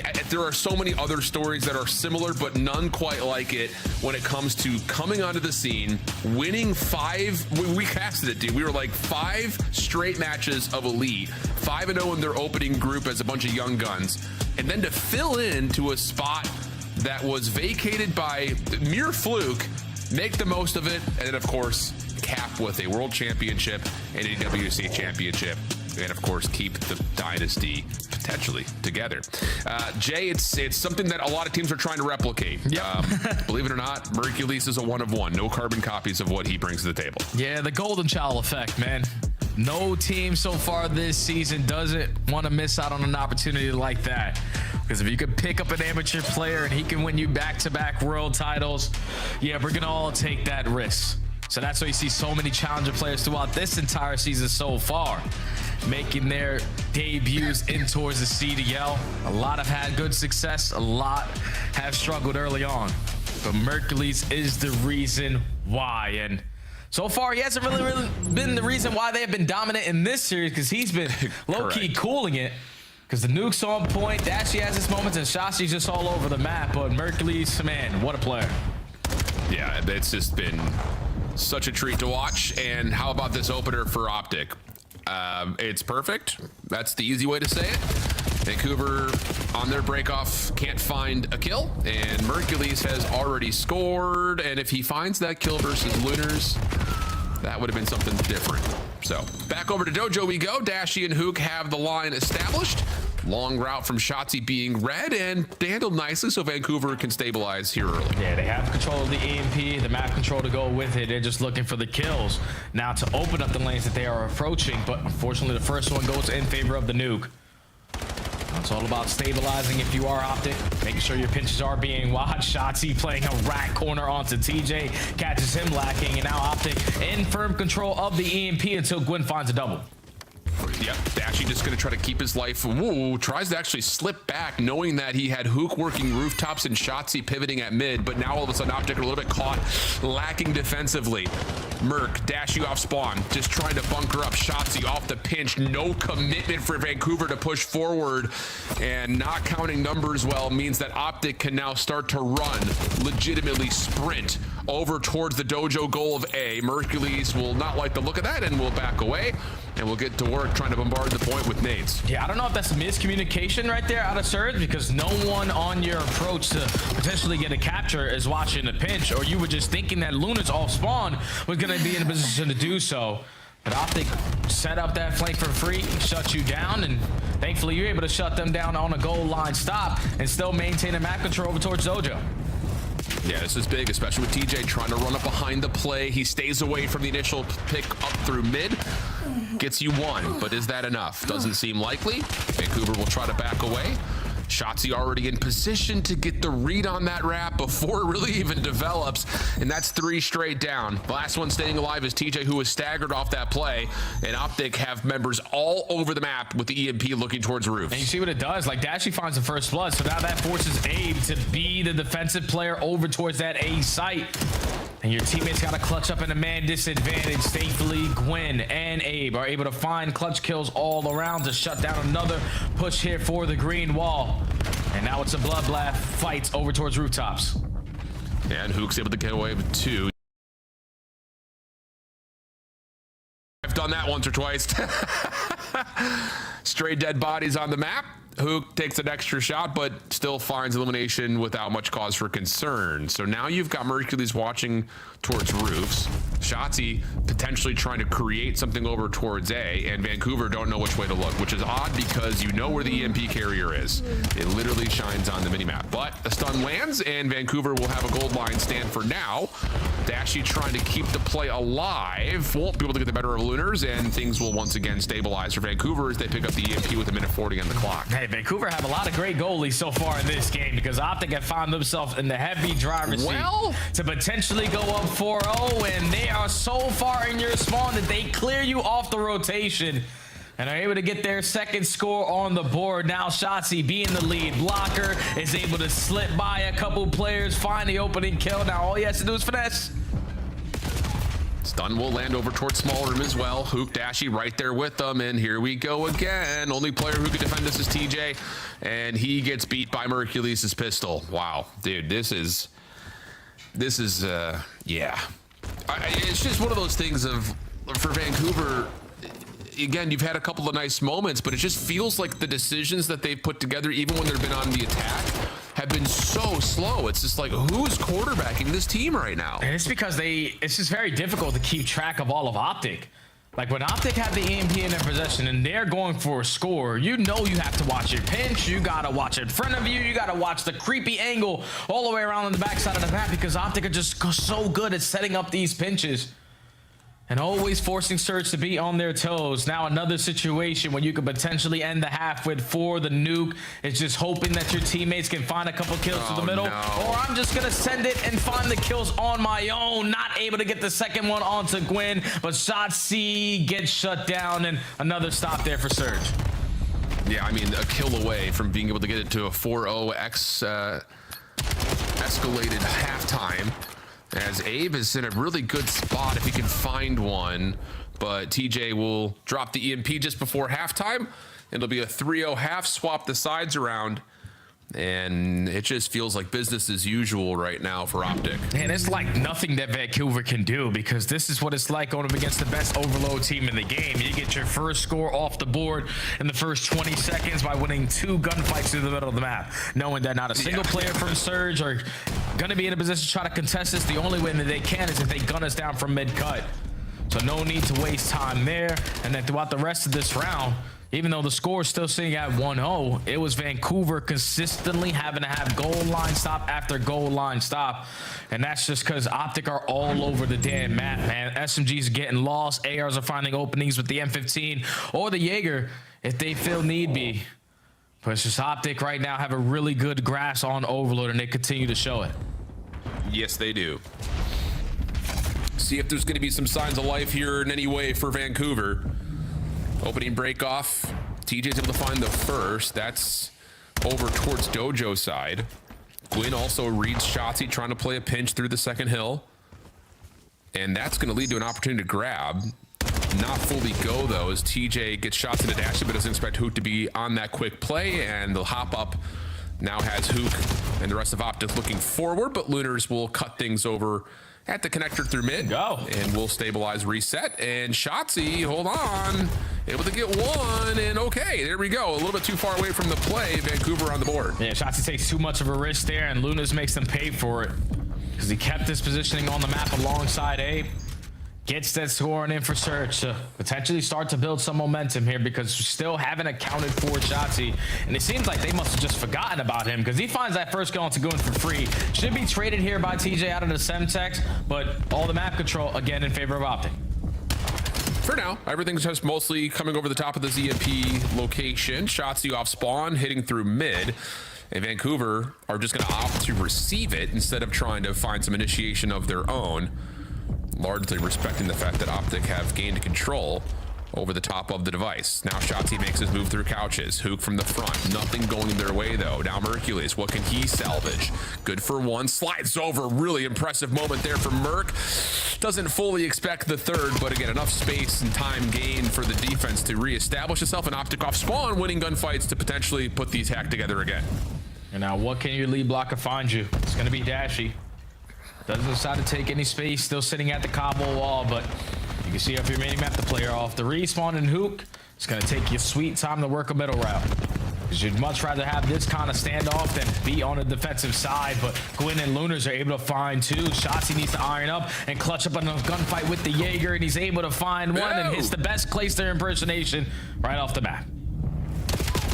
Seen that a couple of times this weekend. Tricky spot, to be sure. But Optic still fine. Mercules feeling the pressure from the front at B. We'll move over and look at Shotzi. Oh, okay, never mind. Don't look at Shotzi. Lunar's able to find him deep. So now we're just kind of killing the clock. And if you're Vancouver, we need to go. Like, we need to try to play for the win here and at least try to get some pressure on the map. And it just feels like they're continuing just to sit on their heels and play defense. Because it's tough, man. It's so hard to keep track of the players on the side of the green wall. tell by the play style, like even if we take care of Shotzi, we have to be aware of everybody else working pinch routes. Whoa. And when you're so aware of the other routes, that's what opens up the lane for Optic to strike at that B point. 4-1 is the tally. 1 minute and 50 seconds left to go. Vancouver need a miracle. Yeah, and it's just another one of those moments that for Vancouver, I hear you when it comes to Optic being all over the map, but a lot of the reasoning for why Optic all over the map is because we can't win individual gunfights, especially when Shotzi's still finessing like this. I mean, we have to be able to win gunfights here. That's the other part of the problem. If you're Vancouver, we're dealing with everybody negative right now. Some of them worse than others, as Dashy is able to pistol whip one more. Hook trying to get his fun involved, but Abe will be able to shut that down, and Vancouver will have numbers for the first time as Shotzi lurks behind the play. Yeah, now look, they think that, all right, our pitch has been cleared all now. Shotzi just chooses the right time in the strike, and even though he doesn't locate kill number 3, it single-handedly shuts down the push here for Surge. Now 1 minute and left to go. EMP on the rotation, and you don't really have time to make plays like this, so this one's got to count. No. And still, getting 3 scores in 50 seconds is pretty much mathematically impossible. So Optic will win this map and win the series, pending they don't just get relayed on right now. That's true. That's why the pending part of that conversation comes in. You can still do this if you're Vancouver, but again, it's going to be a Herculean effort. Yeah, well, they had the mid-map control. So far, step 1 done. You currently have a player watching their pinch, but they don't find the opening kill. This is where the nuke can make his impact be felt. He locates one guy, only 2 players on the opposite side for Surge, and now the game is over. Yep. Comfortable, quick, and easy for Optic Texas 3-0. And the Tiger of Stage 2 has been let loose, it feels like. Whereas for Vancouver, I don't know. 2 different 0-3 losses this weekend has, I think, everyone scratching their head about what do you do if you're the Surge. And it's just one of those situations that, again, if you're just kind of a, you know, at a glance fan of the CDL, you're like, wait, Vancouver was in like 5 grand finals last year. But you lose track of those players. You try to rebuild surrounding mostly just Gwyn, really. And it hasn't worked out yet for Vancouver. So tough scenes, and Vancouver now all of a sudden have to try to consider what they want to do for the rest of the stage before they potentially find themselves ineligible to make it to Birmingham at all. Yeah, it's tough, man. It's tough to be in the shoes of Vancouver because 1 week you get a great win over Boston. This week you spawn in, you go up against Carolina, who you dominated on land, and then get 3-0 smoke there. And then you play the best team in the game versus Optic, and obviously we're all expecting this kind of result, but it's got to be devastating as a player, man, because you consistently are just losing. Some of these matches just showing life, especially when they come out early and take the map number 1s. But if that's not the case, then I don't know. Vancouver just look like they're going to roll over and die. Optic, though, on the other hand, are just the best team in the game, and they continue to show. Definitely feels that way. They are very comfortably putting themselves at the top of the standings here for our Stage 2 qualifiers. And with that result, we now find ourselves at the end of our weekend and heading back to the desk to wrap things up. Do you think Shift and Steady got paid to make the Surge fans cry today? They're going in. Brutal cast, boys. Well done, Optic. They were going in, but there's only so much you can do. You got to call it out when you see it sometimes. There's a lot to be shown, but let's talk about the positive, Nameless, because you said when mistakes are being this glaringly highlighted, that means someone else is causing the issue. Let's talk about what Optic did. Yeah, I just think Optic, they're ascending into, you know, that territory that few teams get to, that we've seen in COD history. You know, CDL, recent memory, we've seen Thieves get there back in the day. We saw FaZe get there. You just get to the level where all the right plays are just consistently happening. Everybody is on the exact same page, and you're one living organism. And they can go into these matches and kind of just glue it in their minds, right? And it's just like we've been in these situations so often that I know exactly what you're going to do, Shotzi. You're going to get loose. You're going to make a play. So I know that I need to slow down here. And it's through and through again, the right play. Optic on another level. Yeah, it's comfortability, it's the chemistry with your team. It's, a top team handling a bottom team the way that they should. Very handedly so in a 3-0 fashion. They didn't really show any struggle throughout the entirety of this series. The hard point was fantastic. The S&D was clinical, and the overload clearly hasn't missed a step of how unbelievable that it has been. Unfortunately, we did not get to the Blackheart, to see how the Texas play it. Not gonna happen. Next weekend, you never know. The fact that they let it through this series, I'm sure there'll be another matchup they let that one go through. I was watching the mini-map, and I felt like Optic is shooting people in the sides. They're shooting them in the back. You don't need to square up with the routes these guys are taking. Can any team right now that you've seen in the last week, can any team slow down the pace of Optic? No. You really can't. I mean, you just got to match that energy. I mean, you saw it in the LA Thieves match where it was like they were finding kills in the Colossus, but like Optic are finding the impact kills in the right spots. So like, it's just difficult, man. If Optic plays like that and you're getting the performances out of Shotzi and Dashy, bam. Who's going to win? Yesterday was all about Dashy's performance. Shotzi with similar numbers, but today we want to talk with the Nuke. Hook joins us live. And Hook, welcome to the Monster Winner Spotlight. Always fun to have you in there. This was a DoorDash challenge. How did you guys avoid doing what Paris did when they stumbled up against a weaker team? I don't know how to answer that, but hey, we're doing our thing. No, it's a good answer. Honestly, no, it's a good answer. Don't overthink anything. I would say don't overthink anything. Yep. Okay. Kyler, for you guys are just dominating in every single game mode. For you, if you were to, point out one thing that you need to improve upon to get to an even another level, which would be insane, what is it? For me personally? Yeah, for the team or for you? For our team, I feel like they're like even our, I guess just what we're doing right now, just continuing to dial down on teamwork stuff. I feel like if we continue to improve in our situations with teamwork, sometimes I think that could definitely help us all. So I wanted to ask you, in this series, Blackheart was map 4. I really wanted to get there. We didn't. Safe to say we can expect you guys throwing that in some more series going forward? Yes. That was a hesitant. Yeah, I don't know how I feel about that one. Yeah, that was a good honest lie. Thank you. Yeah. All right, Hook, my turn. There's only so much I can ask you in a series like this, naturally. I mean, you guys handled business. So instead, I want to pick your brain a little bit about how scrims and setting those up have been during this split, because I know typically you don't play everybody, so it's easier to kind of create distance between, we're playing this team next week. How long are you guys not playing teams that you are scheduled to play in the upcoming weeks, I guess is the question I'm asking. Usually it's just the week before. I think before majors, if you know kind of who you're playing, you don't play them maybe for a couple weeks, but that's generally how it goes. Yeah. Cool. Thanks for the insight. Hook, thank you so much for joining us. Before I let you go, do you want to watch your Scuff play the game? Yeah, why not? Let's do it. It's a whole lot of hooking here. We started in the hard points. We finished on the overload. What was your best game in your opinion today, Hook? I guess map 1, but yeah, I would say map 1. We were doing our thing. Yeah, you were balling. Yo, Hook, do you think at this point right now, you could just pull the AR out and you'd be a top AR in the league? Because every time I see you pull the AR out, you are taking over games. I don't know. I feel like this game kind of forces me to use it. So I've just used it a lot more in this game, but yeah, I mean, honestly, my teammates make it easy because I just get to chow people basically with the AR. Absolutely, man. Hook, final question for you is, what do you think, what range plays best for Optic right now? Is there a certain distance, like 20 meters, or a certain map distance that you would say that gives you guys an edge? Oh, like in gunfights? Yeah. Oh, no, I feel like our team is medium distance. We're all flexes a little bit.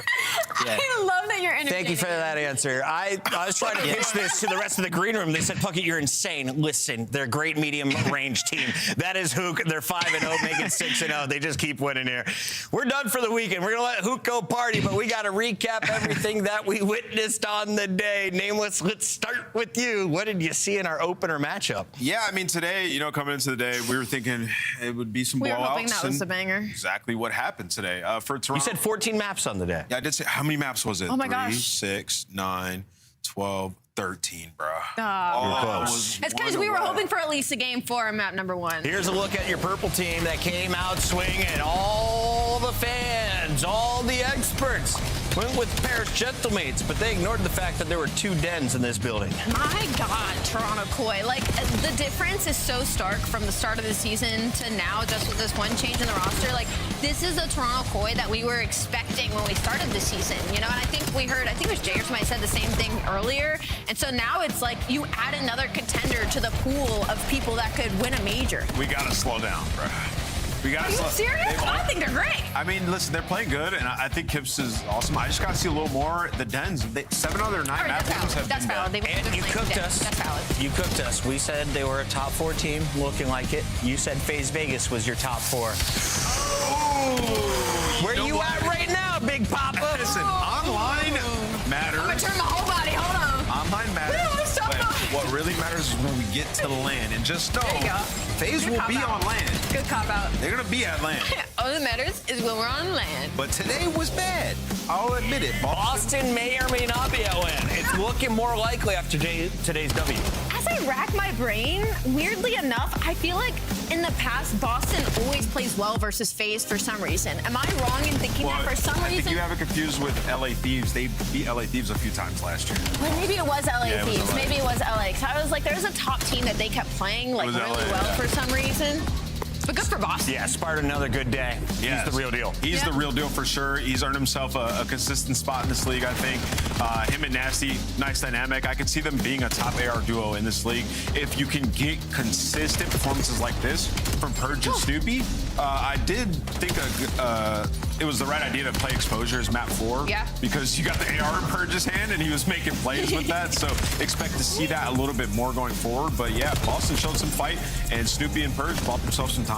Yeah, and of course we want to give a big shout out to Purge's performance in the IGL role, but more importantly, the slaying role today. When the SMGs get kills, the team can walk away with the W. Miami did not give any opportunities for Cloud9 to get rolling today. This was about the closest it was in hardpoint. From there, Miami stomps them out. It was 250, I believe 135 at the end. And then in Search and Destroy, where we thought maybe this is Cloud9's new strength, Super shuts it down with a sniper rifle. That guy's unbelievable. He is the best sniper in the league. And the fact that he was such a humble king when we interviewed him too, it's like, I don't know, without the aim assist, somehow I'm even better. It just gives me so much dope. I said it before, like, he just punishes aggressive play style. So if you're a team that's like trying to like bait and switch and then get up to their base, he's gonna pick you apart because he's gonna shut down whatever area of the map that he's in. So yeah, Super delivered today. Are you saying that Miami should be able to shut down the pace of Toronto? Yes. Should be. I mean, if it's not Den. If it's not Den is a great point. See Toronto beat them earlier. Great stuff, guys. Fantastic tuning in from around the world. Who won on our KD leaderboard today, though? I'm going to go with Hook. No, it's Spart. Spart. It's him, bro. Big 1.33. Is Hook even? Hook's not even on here. Yeah, they did it too fast. Yeah, some names in here. Super playing well. Oh, it's all the qualifiers. All qualifiers, not just today. If we read the title, guys, we'll understand the context. Smart, top player after 2 matches. Keep it up, my guy. Yeah. What did you learn, though, as we wrap up week number 3, Allie? Teams have about 5 or 6 matches left. That we don't know anything. That we literally don't know anything. The amount of upsets that we've had this stage, we keep saying each stage, oh, the upsets were crazy. We've never seen anything like it. We can't get better than this. Well, it keeps getting better, I guess. I learned one thing. We have a new, for sure, best team in the game, and it's Optic Texas.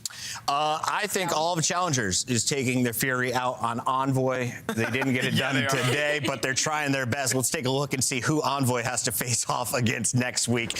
As we go into week number 4, we open up with another 3-match Friday. Vancouver needs a fix before they take on Cloud9. If they lose that matchup, you have to think you're not going to Birmingham. Whole week. LA Thieves versus FaZe Vegas, and then G2 versus a soaring Heretics. Is it closer this time around? Can Heretics cause an upset in that final game? For sure. Honestly, I was going to call it the blow-up bowl between Surge and Cloud9, but forgot Cloud9 beat Gentlemates, so they can't blow it up at this point. So never mind. Too soon to blow it up. On the other side, we'll see what happens with Vancouver. Nameless, final thought?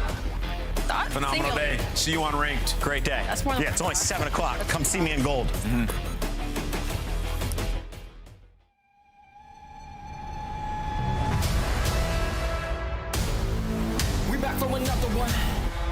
Another one. Here we go. How I like that. We back from another one. Here we go.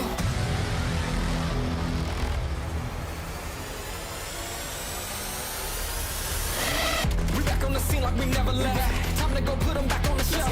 No, we do not need permission. We came in alone, now we leaving you by ourselves. Now nobody wanna play me. Everybody think I'm crazy. Guess I gotta live up to it, nothing but to do it. Hear me out. Let's go. They know we done been there before. They know how to go. We gon' do it again. I think we gon' do it again. I'm ready to go for the win. Very killer. Let's do it again. Let's do it again. Do it again. You know what we doing. Do it again. Tell them I'm here for another one. Let's win. Let's do it again. You know what we doing. Do it again. Tell them I'm here for another one. Right. Tell them let's do it again. Who you know got the power to turn on the switch anytime that they want. We do. Who you know got the energy? I bet I can take it that you know who don't. I'm on the move and better believe I stick to the plan. I got the city behind me, yeah, 'cause they know I'm the man. They know we done been there before. I think we done do it again. I like that. I'm ready to go for the win. Who ready? Tell them let's do it again. What am I watching, bro? Let's do it again. You know what we doing. I like that. Do it again. Tell them I'm here for another one. Tell them let's do it again. Who you know got the power to turn on the switch anytime that they want. We do. Who you know got the energy? I bet I can take it that you know who don't. I'm on the move and better believe I stick to the plan. Keep going, Craven. They know I'm the man. They know we done been there before. I think we gon' do it again. I like that. I'm ready to go for the win. Who ready? Tell them let's do it again. Oh my God. Let's do it again. You know what we doing. Do it again. Tell them I'm here for another one. Let's win. Let's do it again. You know what we doing. I like that. Do it again. Tell them I'm here for another one. Tell them let's do it again. They come in, they handle business, absolutely, and that is our final match of week 3. So I did. That's bomb. I run away. John, get your chase. Wait, that was you assassinating? My bad. I thought you were getting assassinated. No. I heard. That was me. I'm so sorry. I just killed your clip. I'm so sorry. It's just one of those days, bro. Shit, I'm not losing my store. I'm not my head. Come on, kid. Well, you just found them. Zatter. Go, baby. Come on. Let's go, baby. Go. Night wants to do that. Fair enough. Go, bro. Go.